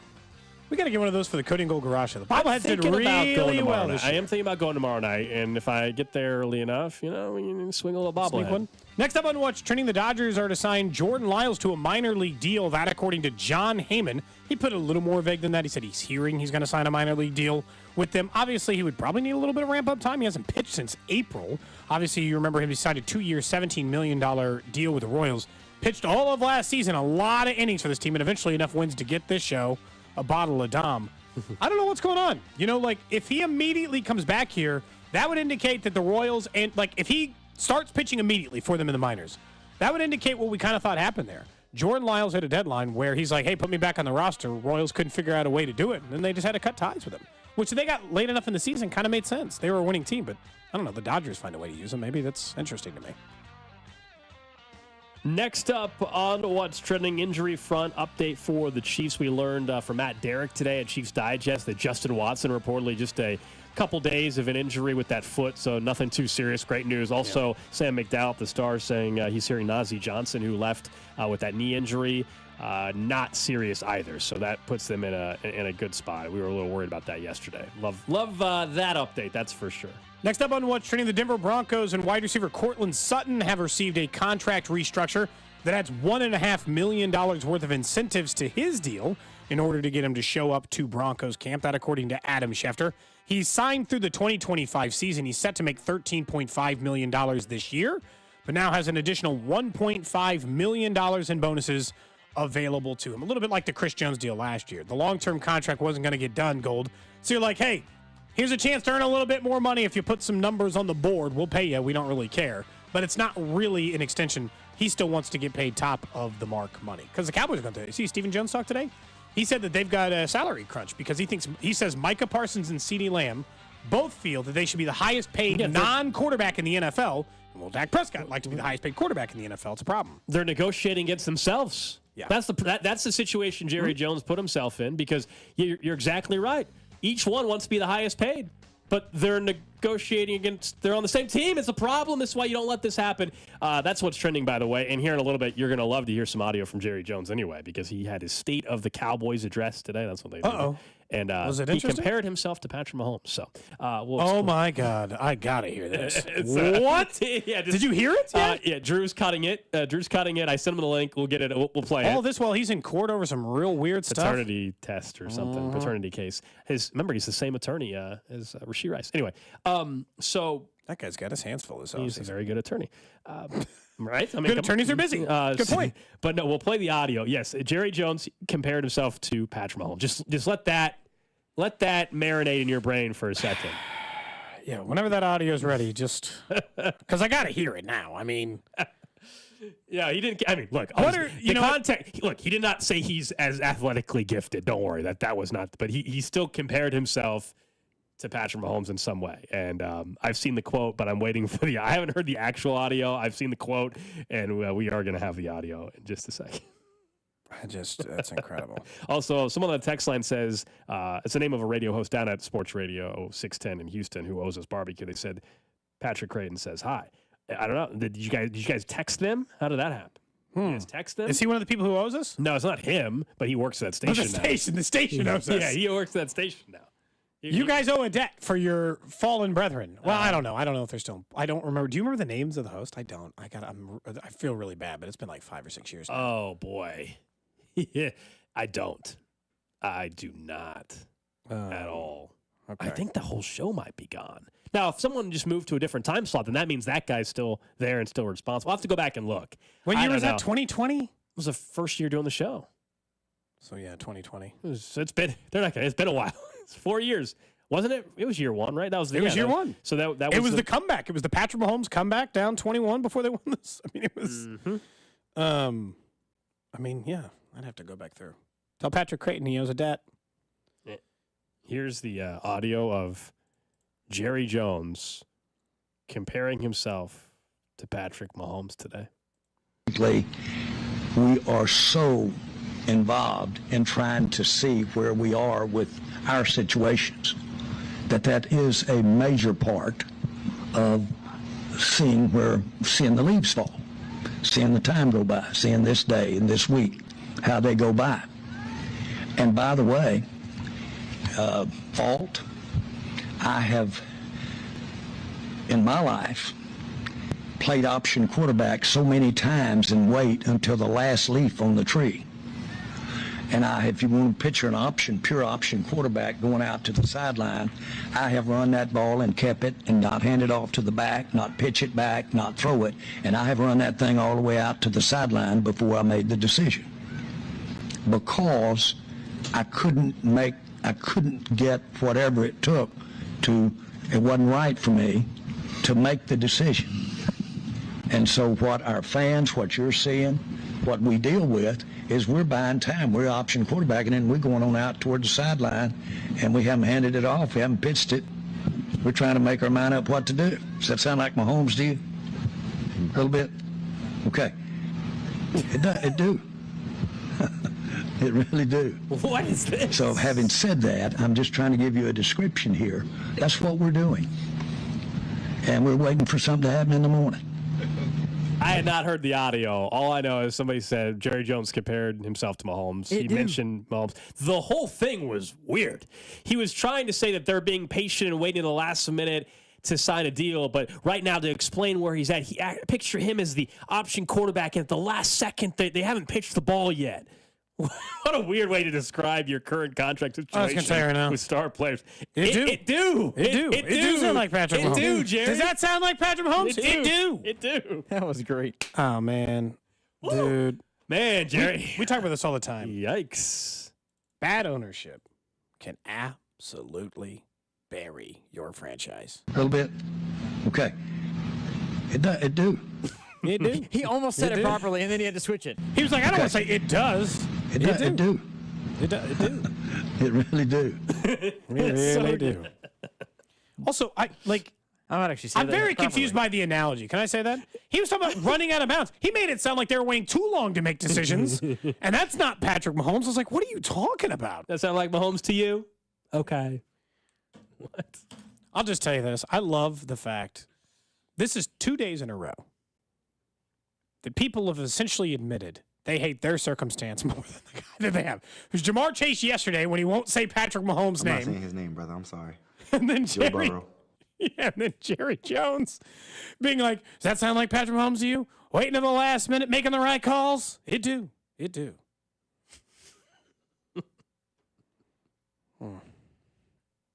Okay. Thanks, Jerry. Thank you, Jerry. It do. It really do. It do. It really do. Yeah, we'll get that saved in the system for future. Yes. It do. Anytime we're having a conversation, like, does that make sense, Cody? It do. It do. It do. It really do. Mm-hmm. Thinking of the Chiefs a little bit, though, and looking at it, I think there is a bet that you have to place for this season. We were talking this out earlier. Listen to our friends over at BetQL. This was Nick Ashew.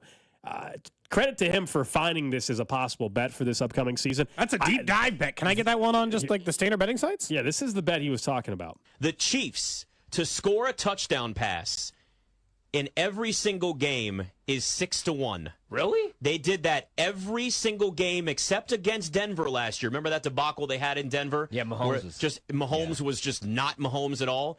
The Chiefs to have a touchdown pass thrown in every single game is 6-1 right now.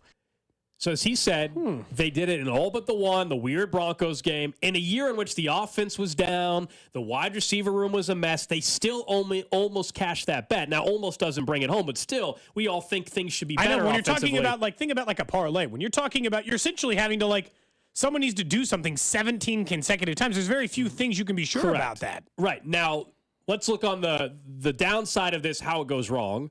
It's that they play 17 games, and in week 18, they bench everybody. Mm-hmm. You're relying on Carson Wentz maybe to throw a touchdown pass. It could happen, but that's what's in play. It doesn't have to be a Mahomes throw. Any passing touchdown. It could be a trick play or whatever.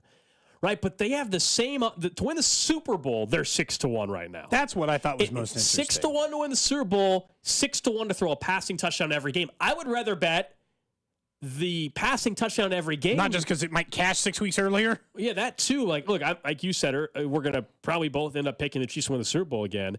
But I would rather say, let's make some money off of the 6-1 every passing touchdown than bet on the Super Bowl. Like, how many career games, without even looking, how many career games do you think Patrick Mahomes has without a touchdown? It can't be that many. His first career game ever, he didn't have a passing touchdown. I don't think anybody in the team did. So, okay, fine. But since he's been a full-time starter, in 2018, he had one game against Jacksonville in week 5 of the regular season. Again, I'm not looking to see if somebody else did it.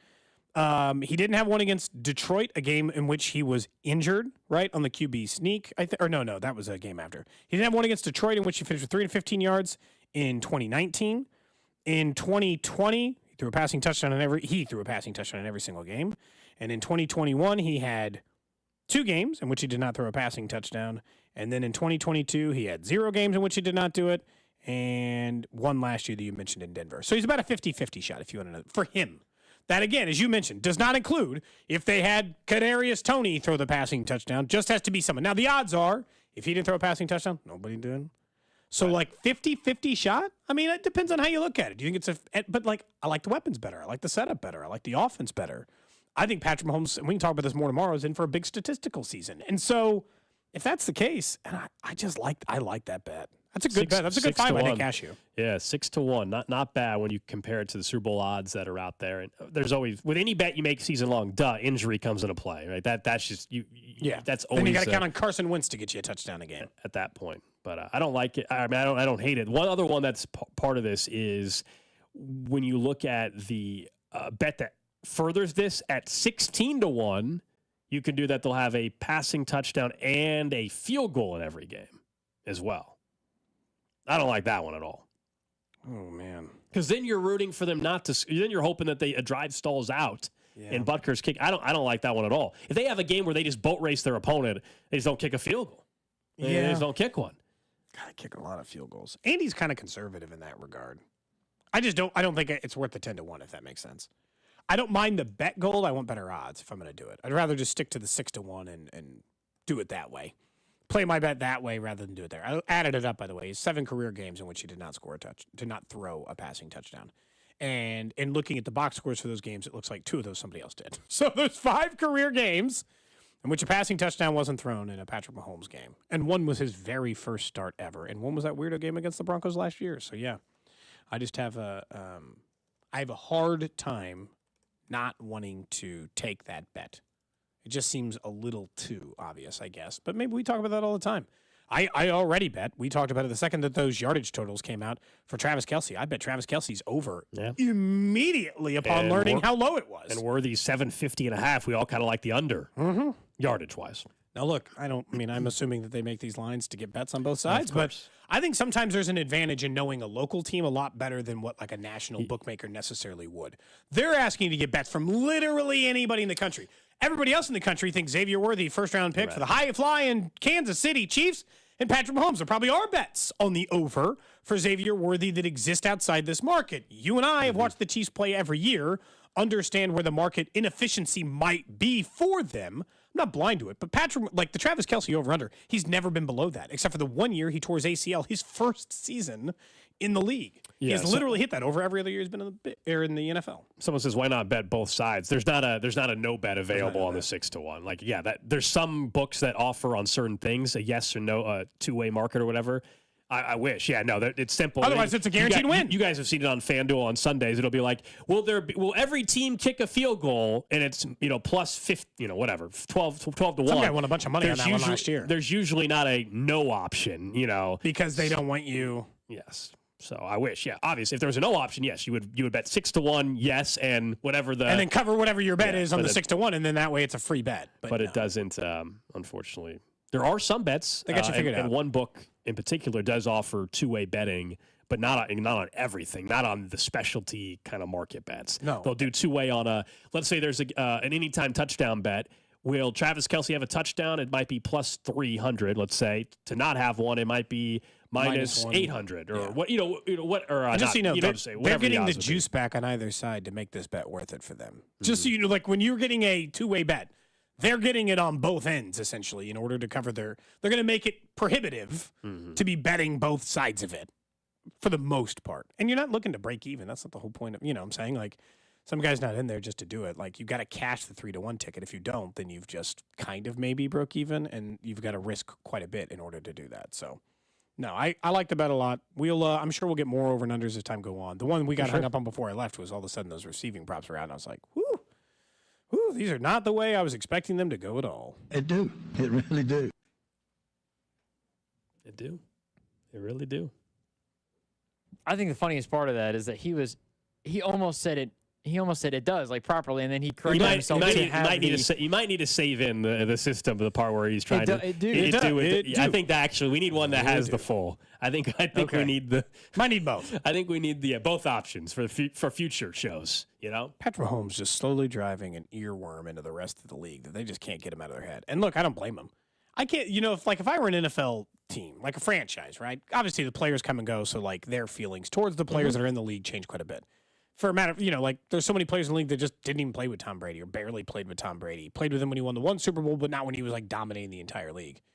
If you're Jerry Jones, you spent the last 20 years having the league completely run by one dude, only to immediately have that happen again. You didn't even get a reprieve. It's not even remember, we always thought maybe it was going to be like a triumvirate. Like it was going to be a group of quarterbacks who battled it out now that Brady was off the scene. And no. It's one man. It is Patrick Mahomes running the rest of the league. If you're planning on winning a Super Bowl, you better plan on beating Patrick Mahomes in a playoff game. AFC or NFC, by the way. Patrick Mahomes plays in, what, 4 of the last 5 Super Bowls? 4 of the last 6?